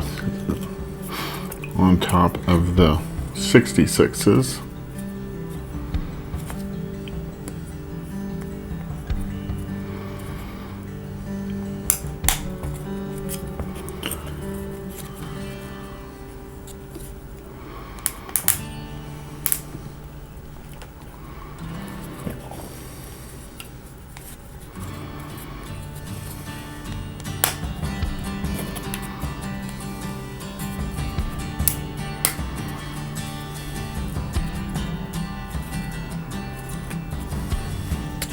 And that looks like that.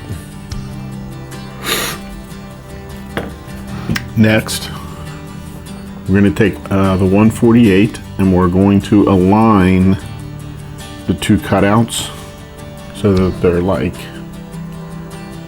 on the same side. And we're going to put a toothpick down this side.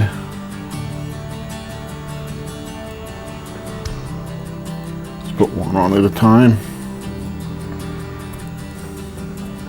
About there. And we're going to cut to do the same thing with the other 148, and you can see that that little cutout is on the same spot. And then the 147's, the little notch here, or the little pin that comes off, goes towards the same side as the notch. Actually, we're going to get this in here too. So in there.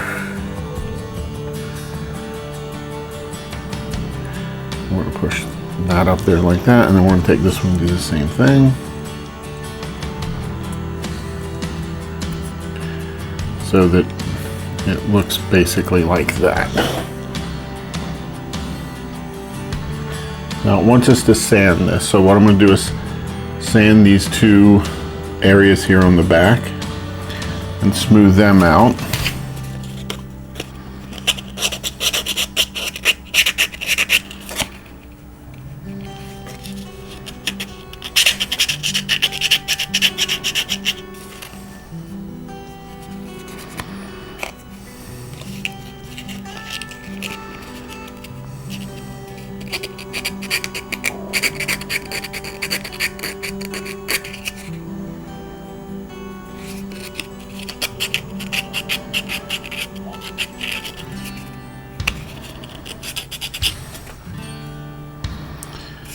Then the next area with a little bit of a dent on it is the top of there. See the little right there? I'm going to just barely touch that.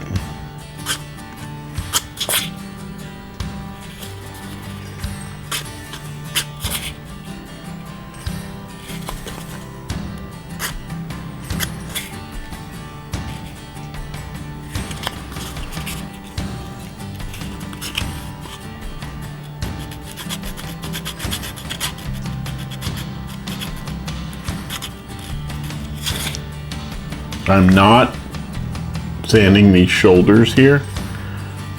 You can see there's a little shoulder on it. I did not sand there at all. So now I'm going to put some wax on it.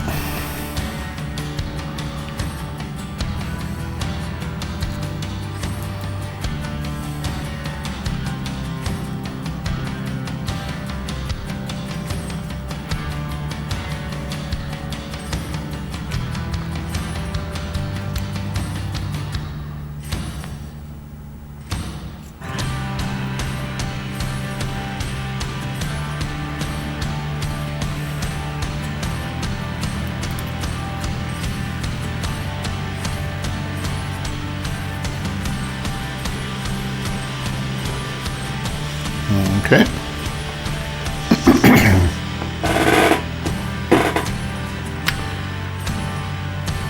There's that. Next, we're going to put these up through from the bottom. So we have these parts that we just installed up top, and then we're going to stick this up through the bottom like this.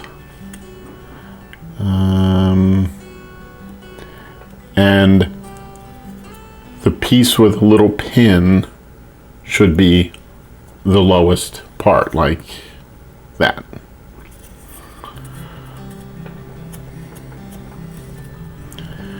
Okay, now we're going to put the 149s on top of that.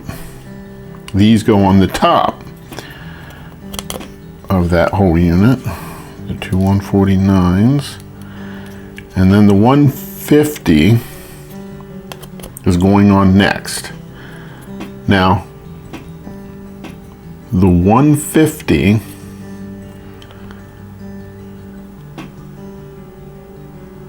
it looks like the slice in the 150 goes in the opposite direction of the little pin. So the little pin is on my left.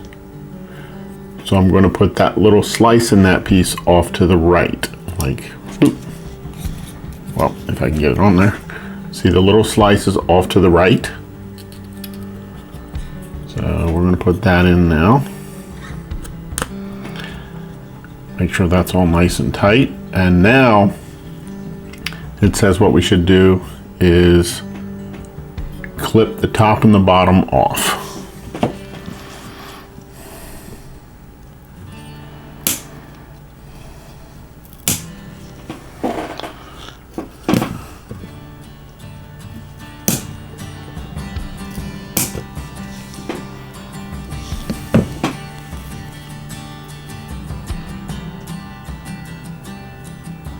So that it looks like that.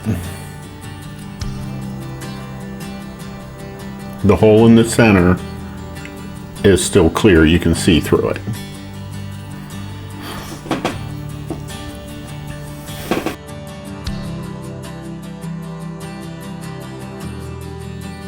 So now we need the part we just made, the balance spring, which is this, the metal rod, a 132, and a metal washer. So the spring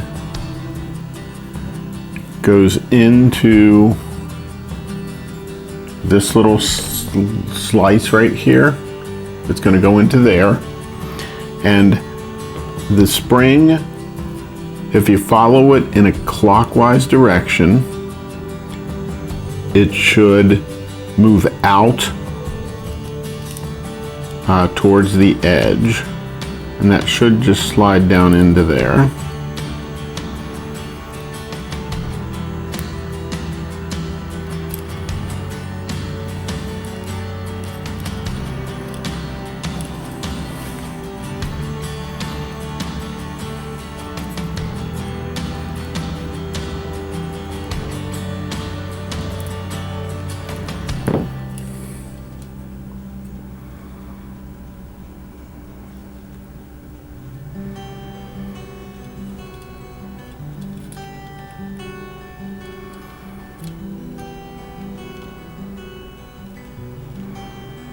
So it should look something like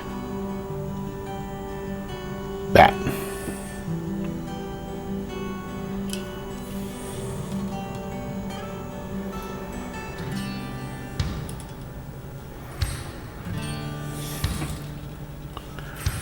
Next,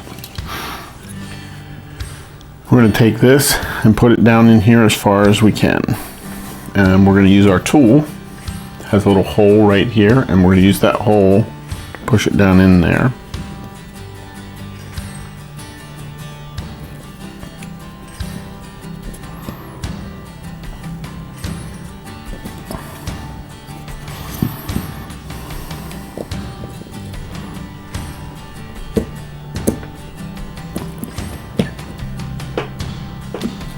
So you'll know when it bottoms out.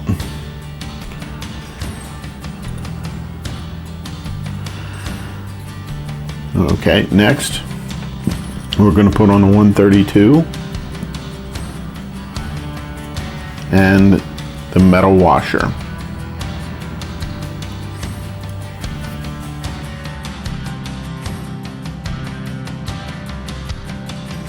Next, we're going to turn this upside down and put it on, and the diagram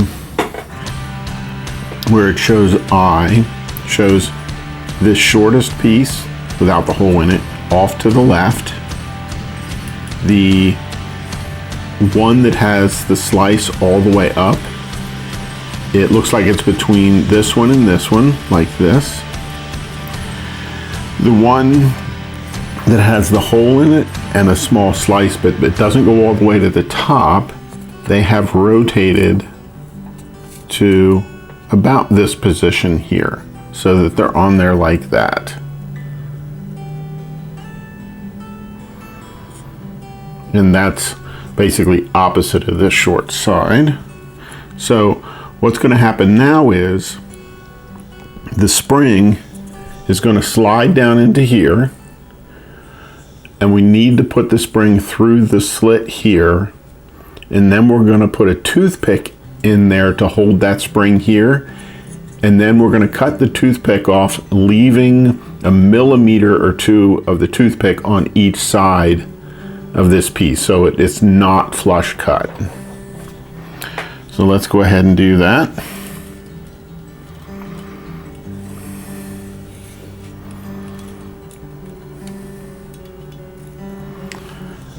Okay, so there's that. Now we're going to do this sideways so you can see what I'm doing. This comes down like this. This will fit in this slice. You can see it went in there. Right here. You can see that that's already in there. And then we're gonna, like I said, we're gonna put this through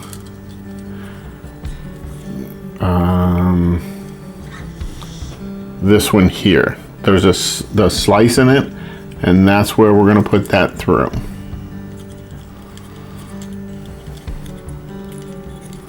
I'll do the best I can to show you what I'm doing.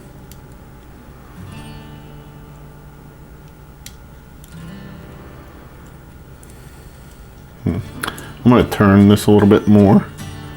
That way I can get up my finger in there. I'll turn it back when I'm done. Okay, so now we'll turn this back to where it should be. Now, based on the picture, it came out. So I need to turn that, get that. Okay, let's redo that.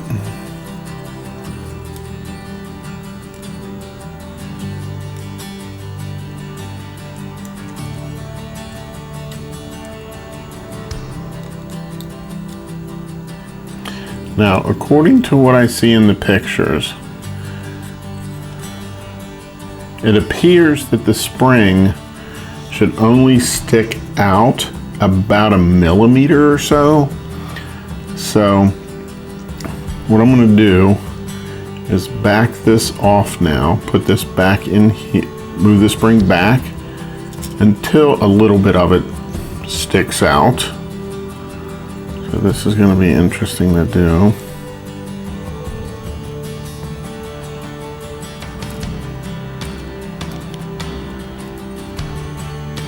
I'm going to hold my finger just barely, just enough to create a little bit of friction to prevent that from moving. So I'm going to position it the way I want it, which is about there.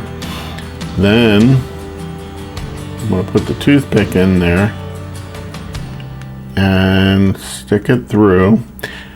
And then I'm going to cut it off so that there's 1 millimeter or 2 on each side. So I pushed it through to where I'm happy with it.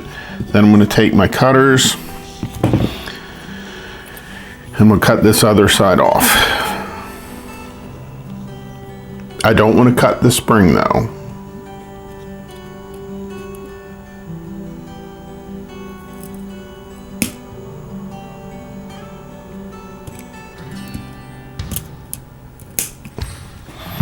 Okay, there we go.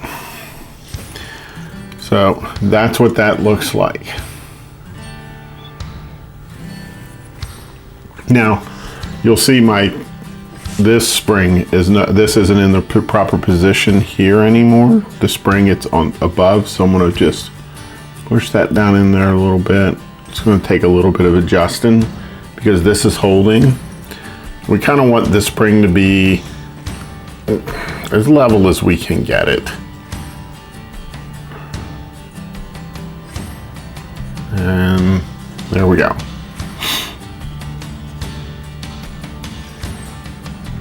And you can see if you turn it a little, twist a little bit, the spring brings it back to a neutral position. Now we'll need to know that later because eventually we're going to put this in a particular location, and so we'll get to there.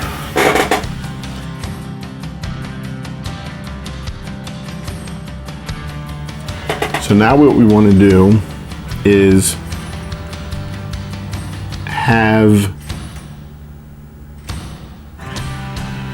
this, and we want to spin that until we're gonna turn these two adjustments here until it points to the position that is right across from the short part. So mine's pretty close to that now, so what I'm gonna do is move it so you can see how I adjust it. So how I'm adjusting it, turning it, is the one with the toothpick in it is the one I'm turning to adjust it, and then I'll move the other one just so it doesn't get too far away. So I'm going to turn that and bump that just to see it turn. And then I'm going to move it again. You see it turn. I'm going to bump it, let it get to its neutral position, and do the same thing again. And we're going to do that again.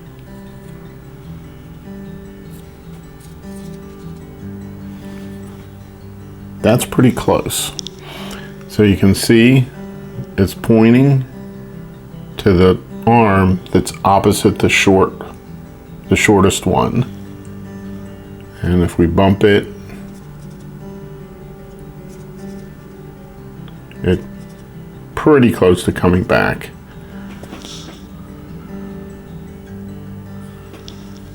Okay.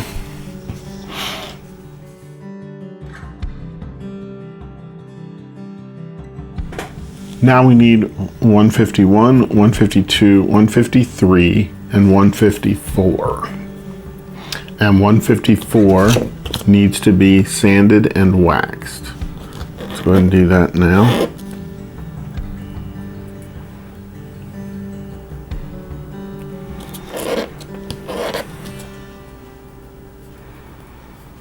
Okay.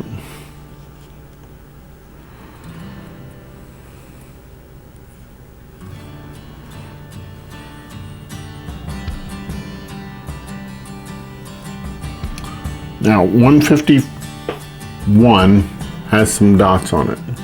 The other side, it has dots on both sides of it. It does not have the lines. See, it got lines on this side, no lines on that side. So we want to put the no line side up, line side down. Then we're going to put 152 on top of that. And then we're going to take 153 and it's going to go into these holes. Now there's a curved section right here in 153. You want that to go towards, as I hold it here in my hand, that curved section needs to go to the right. And you want to put the longer parts down inside of the holes. So let's see how this goes.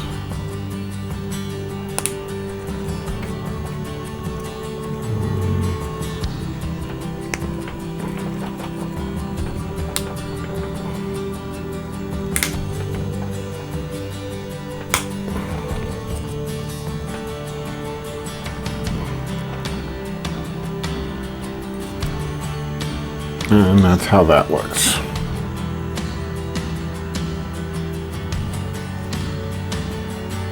And then 154 will go on the front part here.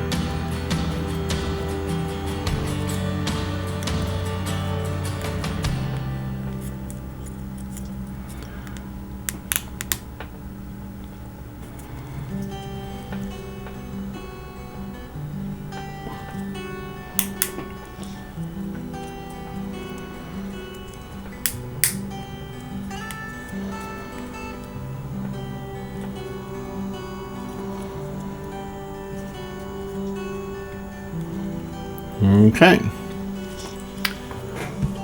Now we need 155, 266s, 156, and 157. So the 66s go in like this.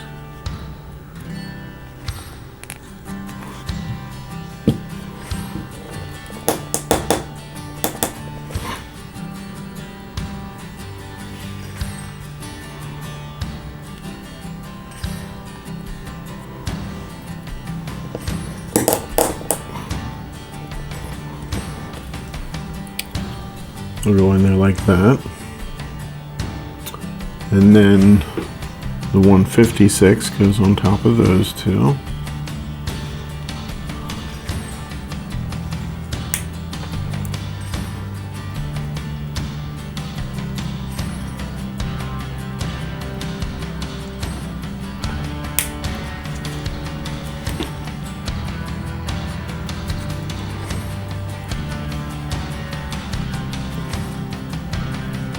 And then 157 is on like that. So it looks like that.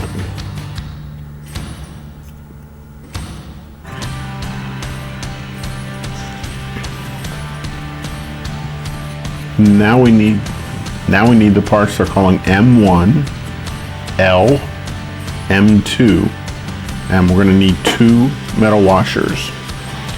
So M1, which is this piece, is going to go in like this with this part. It sticks up, and it's going to go here between these two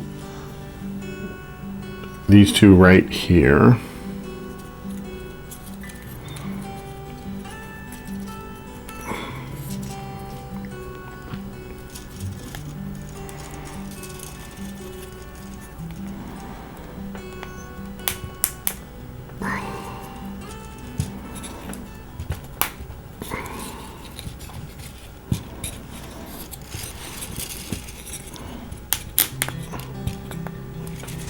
And it's going to look like that when it's done. Now, the M2 goes opposite of the M1. And this part seems to stick up, and it's going to go into the bottom 2 holes here and here.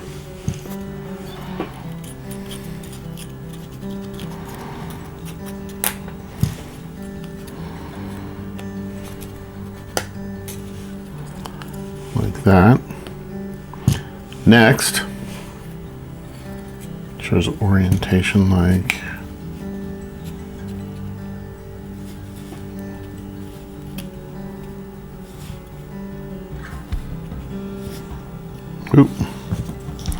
one spring got caught here. You can see here, I'll show you from this way. This spring, there's 2 of them that are caught in here, so we'll get the one out now. There.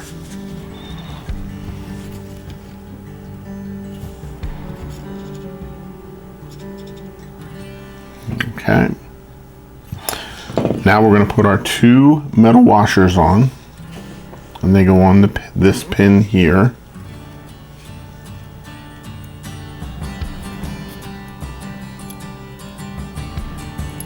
So that it looks like that.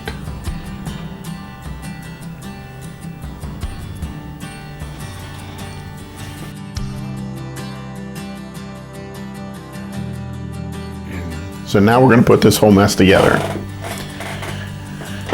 We're going to use this so we can squeeze the pieces down. So we have the pin in this direction right now.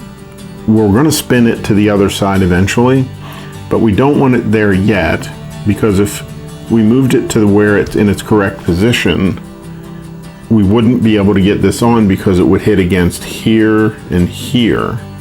So what we're going to do is, it's the pins out of the way. That's why we've put it where it is. So now this is going to just flip over like this, and we're going to put it down on top like that. And as you put it on, you'll see what I mean about that pin being out of the way. Now, you may need to move. So this part here, there's these shoulders here. You may need to manipulate those just a little bit to get it around this part back here. So, and that's okay to do that. Now, what we're going to do is, as of right now, you don't see that toothpick. We're going to push that toothpick out with this pin, with the metal pin, that metal rod. We're actually going to push that toothpick out. So just to get it started, I'm going to push that toothpick up just a fraction, so that way it has a spot for this rod to go. So we're going to put this on now, and then we'll make more we'll make our final adjustments after we get it all together. So you can see I'm taking this, I'm getting that pin in the proper position, then I'm going to slide it down gently, and that toothpick should come out the top. You can see it right there coming out the top. Now, the next thing we got to watch is inside because we want to make sure that everything passes by that center set of that center part.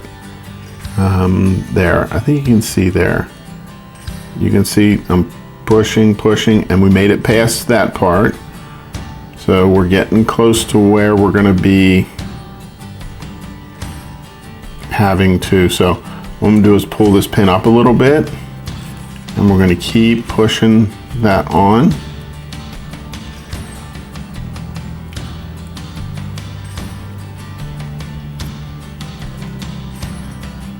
I had to get the pin, I had to take the toothpick out in order for the pin to come out the top. That was preventing from everything from setting down where it needed to be. So everything is approximately where it needs to be. Now the spring came out of this little part, that's okay, we'll fix that in a minute. So now what we gotta do is compress this down onto those nubs that are on the top, and we're going to use this to do it. So this will allow us to put some pressure down. Initially we're going to go around and just see if we can't get everything started. That looks started, and we're going to slide it to the next spot that we want to get started, and we need to move that a little. Okay, that's now started. Boop. Get my little tool out of there. So that one is now started. So we're going to come around to here and get this set started. Okay, that one there got started. That started. And then once they're all started, then we'll go around again, as I usually do. And then we'll tighten them to where they need to push them in as far as they need to go. So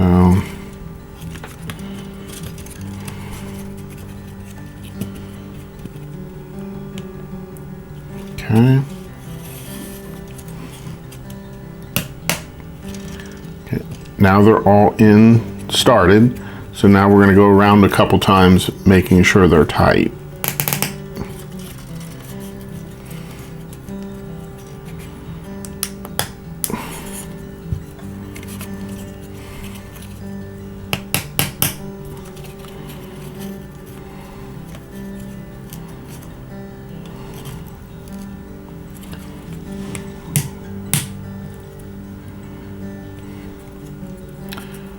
Okay, next one.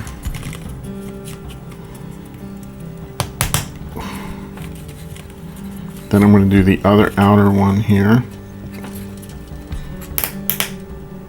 And we'll push the center one up. Okay, we're gonna go one more round. Get that last little bit.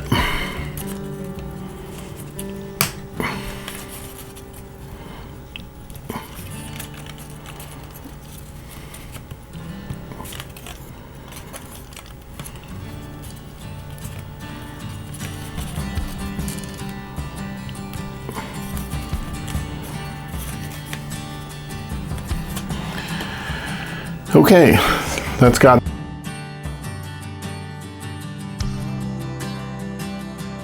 So now what we're going to do is we're going to hold it up like this, and we are going to slide these two in a clockwise direction until the pin goes inside of that piece that has the fork on it, the two pieces that come out. That pin should rest in the center of that in a neutral position. In other words, if you move the spring, it just naturally sets into a position where that it's in the center. Now, you may need to move the shoulders here to get that accomplished. So it's kind of hard to see in here. So I'm going to start moving these in a clockwise direction. And you'll notice that the wheel here is turning as I do this.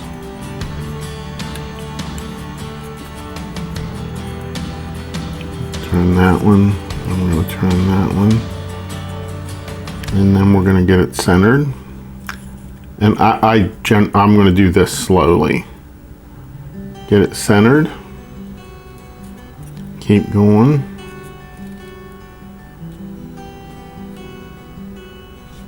And then I'm going to keep turning. So we're pretty close. I don't know if you can see down in there, but I'm trying to get the pin. Yeah, I really can't see when I put that in there. You'll see in the directions it has the pieces and how they need to look in green. So the first thing you're going to do is move it until it hits the edge of the one fork.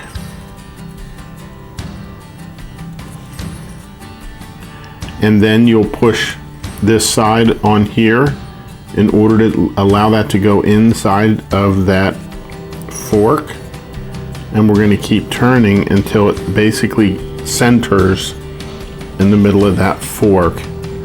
And like I said, when you turn it a little bit, it should naturally sit in the center position. So I got to go a little bit more.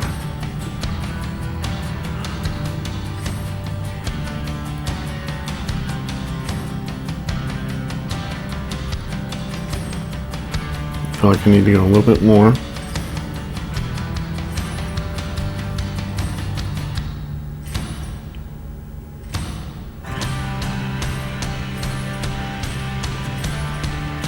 Okay, I feel like I've got that. We may need to adjust it still a little bit more. So,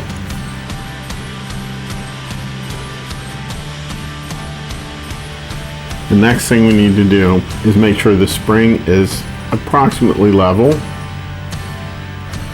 And you can control that a bit by the angle in which the toothpick holds it. And then the next part, it says we should do this for about 10 minutes. And that is, you're going to turn the bottom slightly, or you're going to turn it slightly after you start it, such that it does, you see how it's operating? And I think what this does is gets the wax moving around on it and smooths out some of the rough spots that it can.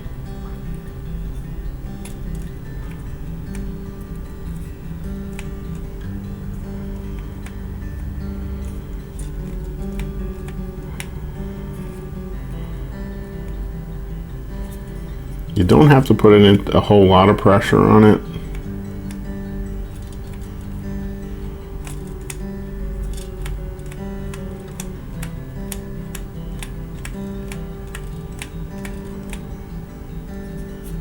You'll figure out the pressure as you go.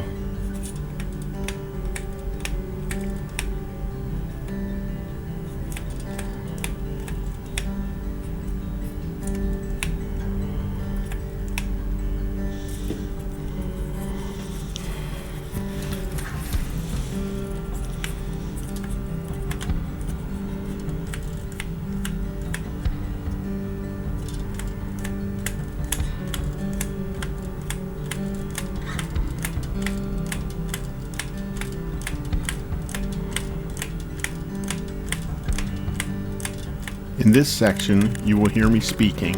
I am saying I stopped it again.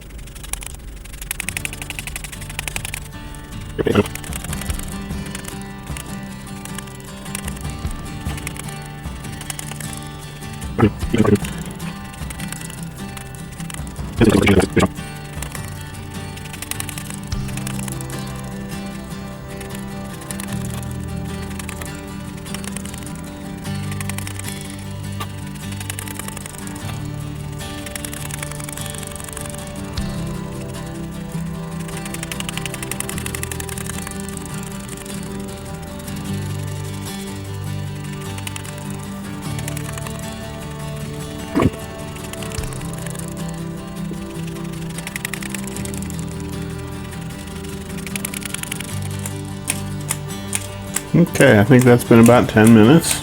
Seems to be running fairly smoothly. So we'll continue on with the build.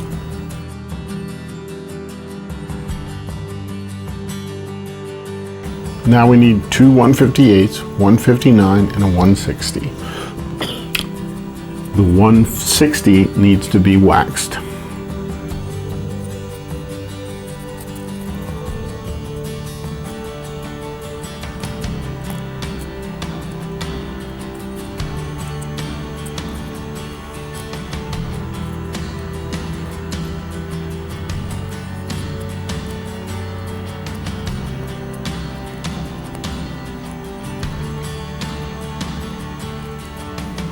And it looks like there's a little remnant of wood here, so I'm going to pop that out. Okay, so these looks like little skis. So this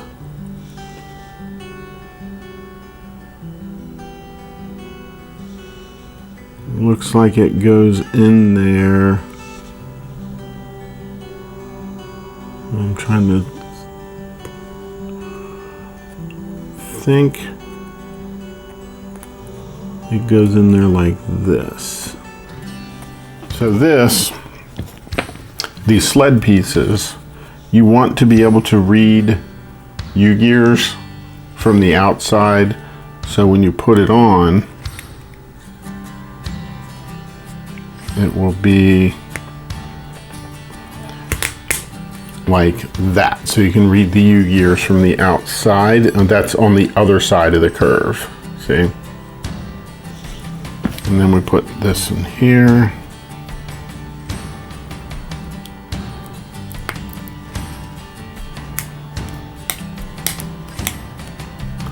And then this part goes on here.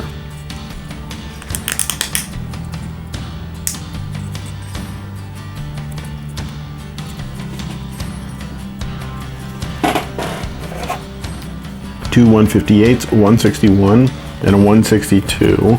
And the 162 should be sanded and waxed.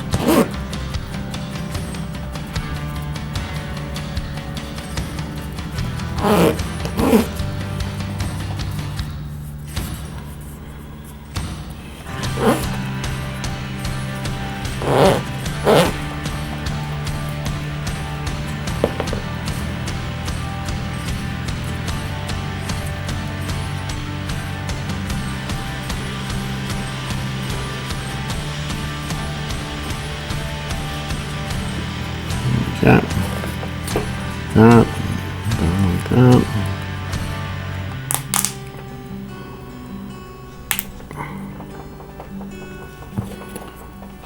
The same way.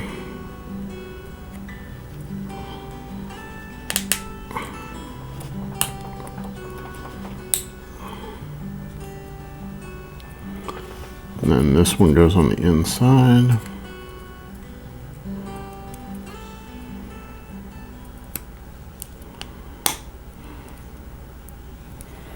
And that one looks like that. Two 10mm toothpicks, 163, two 164s, 165, 167, and two 166, which need to be waxed and sanded, and I have already done that. So now we're going to put these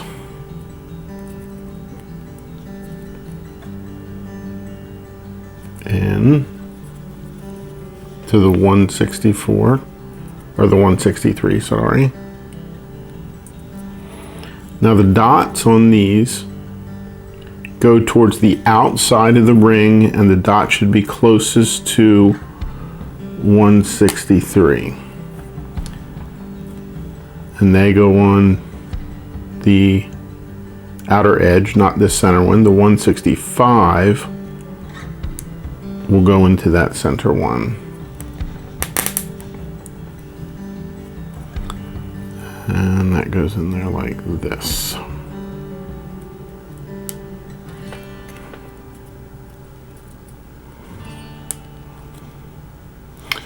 So they look like that. You can see the little dot on that towards the outside, dot towards the outside, and then there's the 165.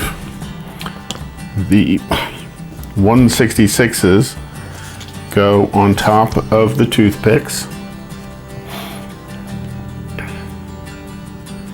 and then the 167 gets put on top of all of that. We'll start with this one over here. That back up.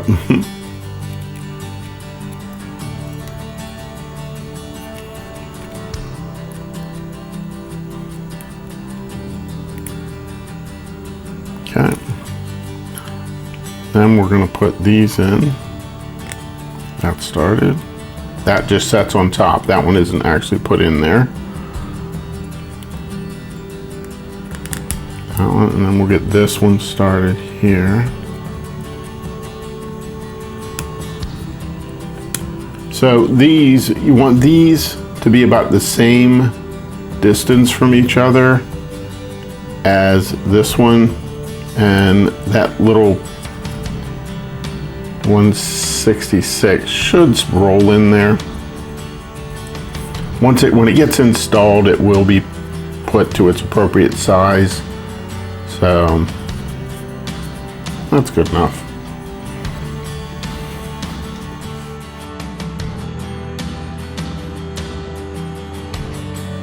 Next, we need to install 168.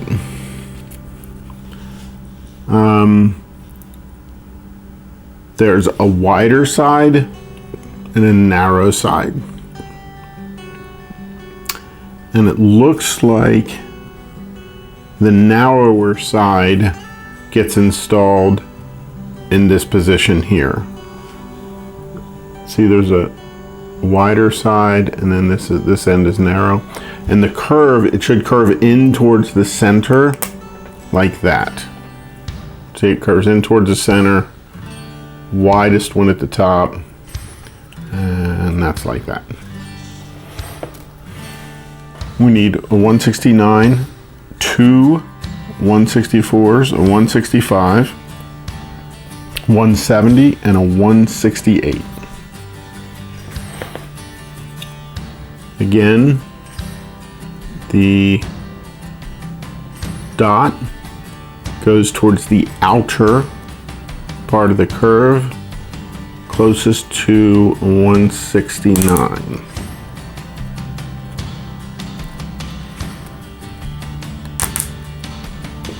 Like that. And then 165.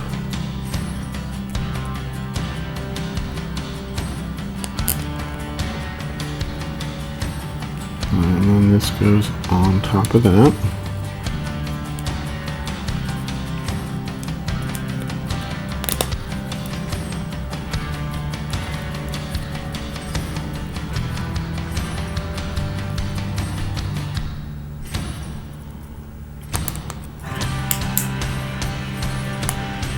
And then again, the 168 has a smaller side and a larger side. Smaller side goes in this hole, and it's curved towards the center of the arc.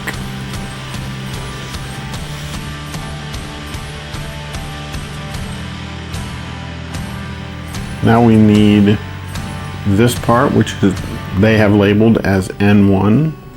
We need N3, which is the one with the rollers in it. We're going to need a 21.5 millimeter toothpick, a 132. So I believe this was a 168, should point down, and that's going to go into the side of this piece that's labeled N1.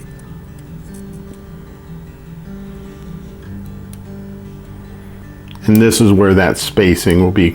If there's a problem with the spacing, it'll get corrected here, and it runs really smooth now. So then we're going to take N4, which is this other piece, and we're going to put it in the other side of this.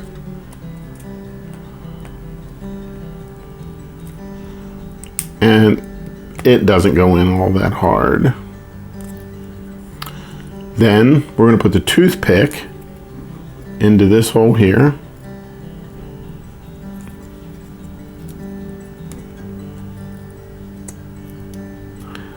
And we're going to put and that'll go all the way through to the back. See how the toothpick there is showing through? And then we're going to put the 132 on that toothpick like that. And that looks like that.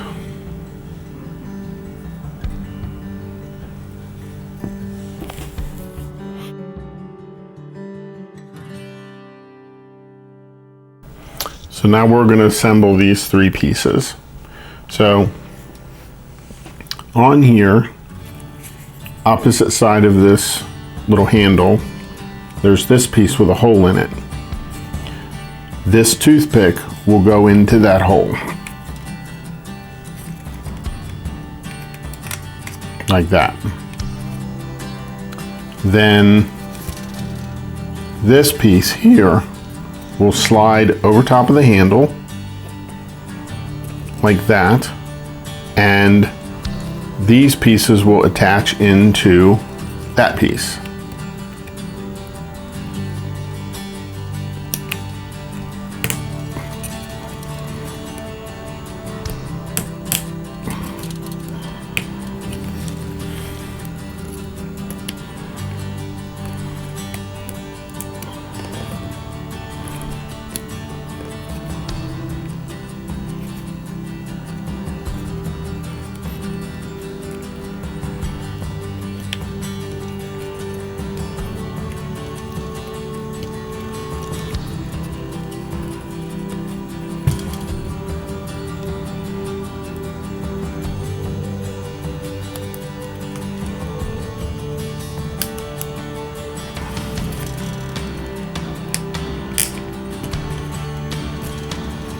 Okay, and that should spin easily, and that's that assembly there, and it sort of floats in there.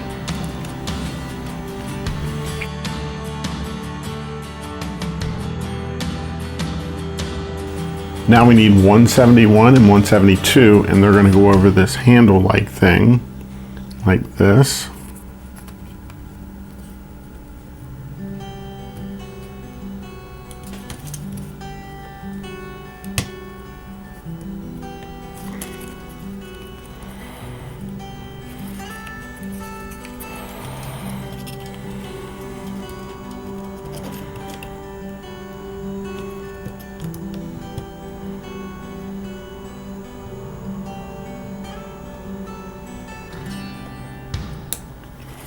Okay.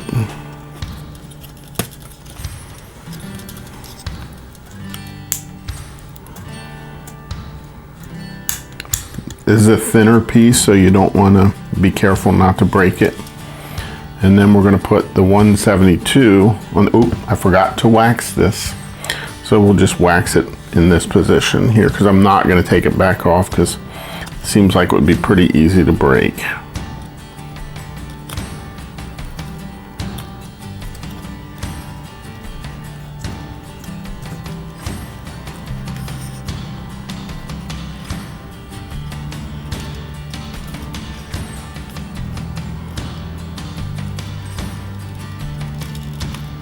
Okay, that should do. I'll make sure it's on there good. And then we're going to put the 172 on there, just to, I guess it keeps it stable. Okay.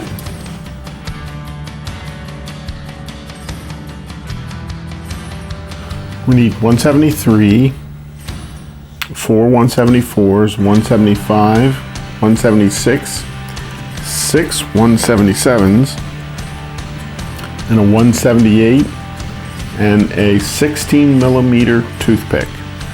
The 173 needs to be waxed.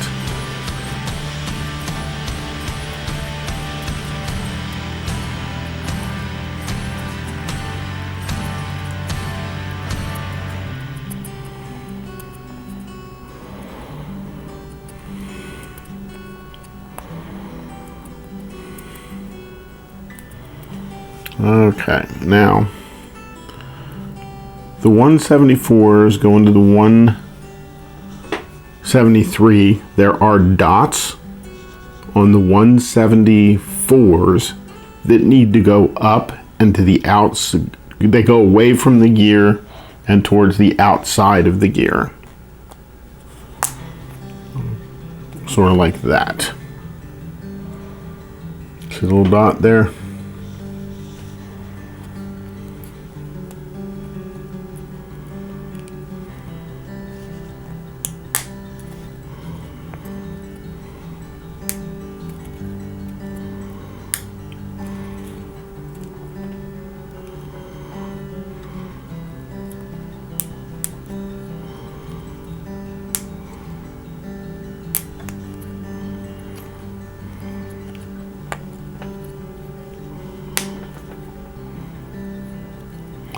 Now the 175 goes in the middle of all of those.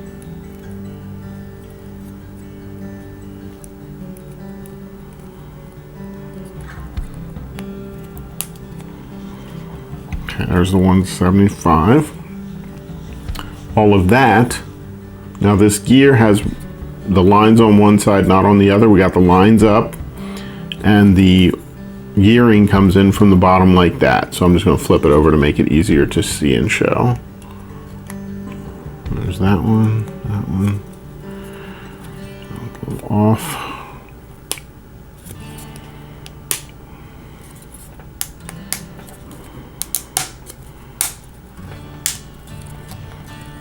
That'll look like that.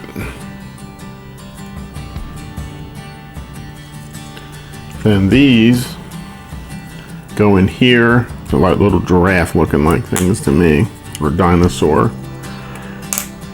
And they go and they point out like this. They curve out.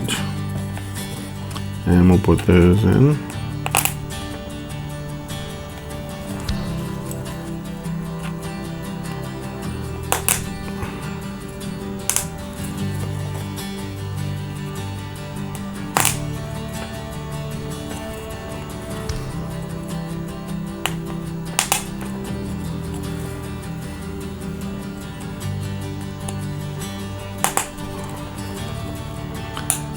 Okay, now this ring goes on top of this. So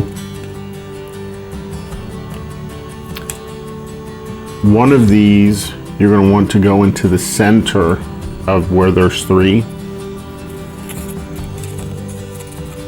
So we're going to do this. And as always, I'm just going to get them started before I try crunching them down too much.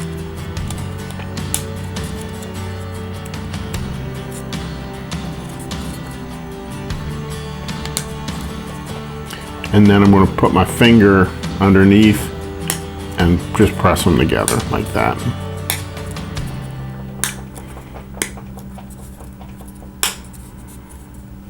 Okay, and that's going to look like that. And we're supposed to take the 16 millimeter toothpick and put that into the bottom.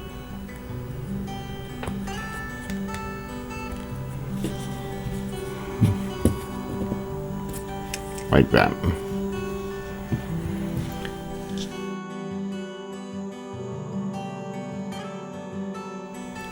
Now we're going to put these two pieces together here. So this goes on the bottom here like this, like that. So we're going to go ahead and do that. And again, we'll do the best we can with getting it started.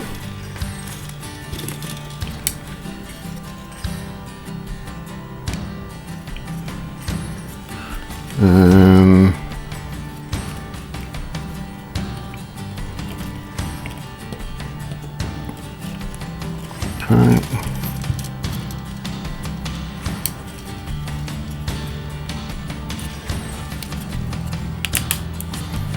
okay, so they seem to be started now. So we're gonna go around and press them in as best we can.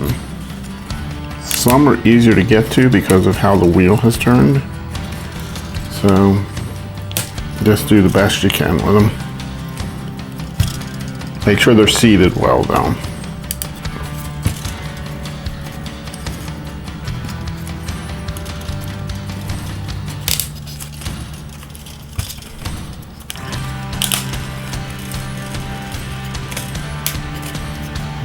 Okay, it's got that. I'm going to turn this to get this back to the orientation because it slid around on me a little bit.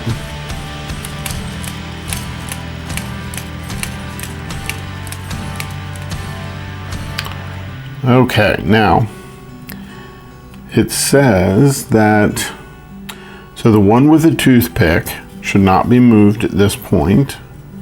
The other one should be about 45 degrees away, which I currently have it. It's about 45 degrees.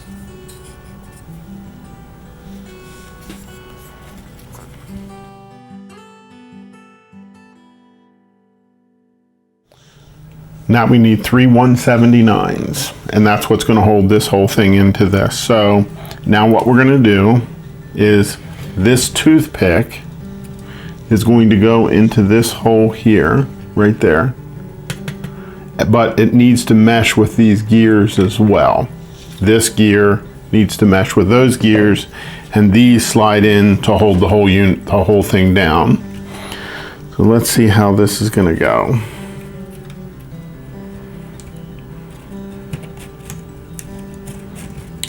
Okay, that fell into place.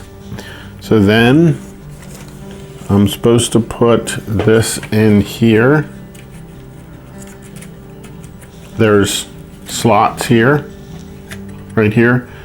The pointy part goes up, and basically that holds that piece in.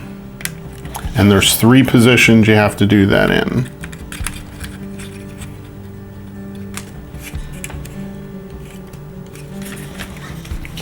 And then the final one is here. And then at this point, it's done.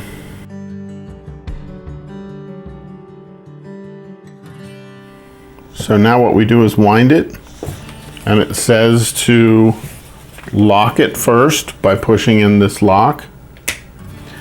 And then we're going to wind it.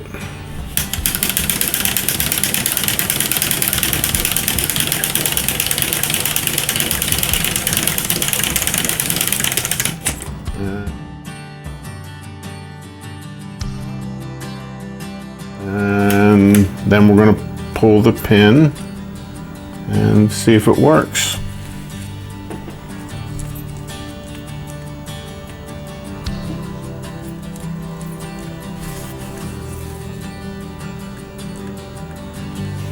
I may need to wind it more.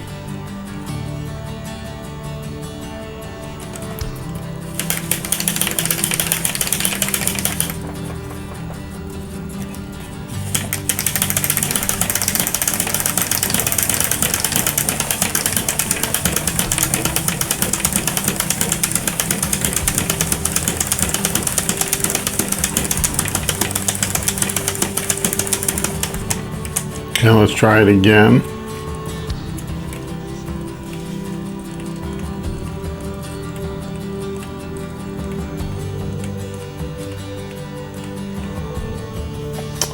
And then we'll just spin that a little bit.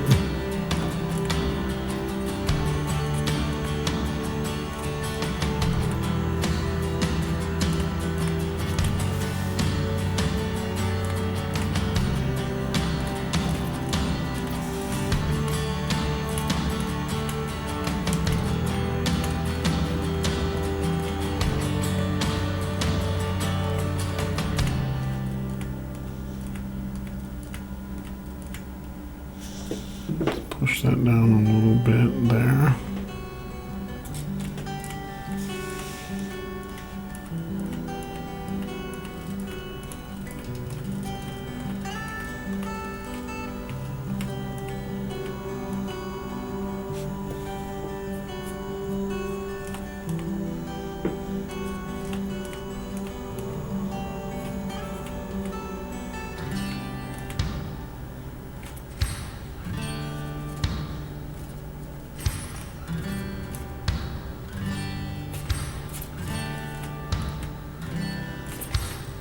I'm gonna make sure that pin is still centered in there.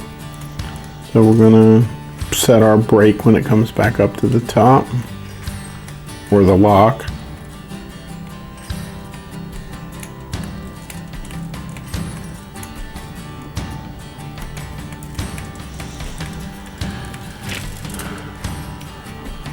Okay.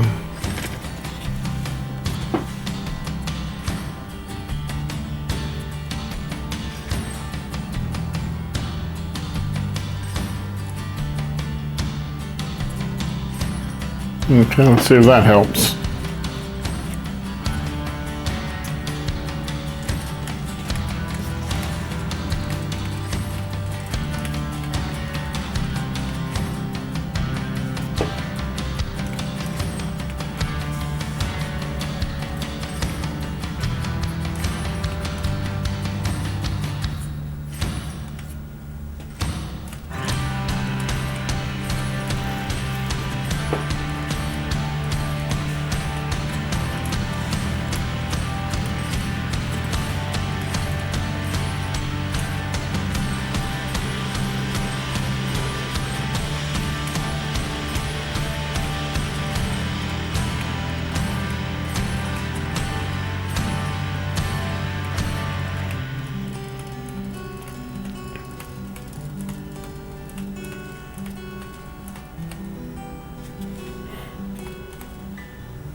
We're going to help it around a little bit initially until everything gets waxed well.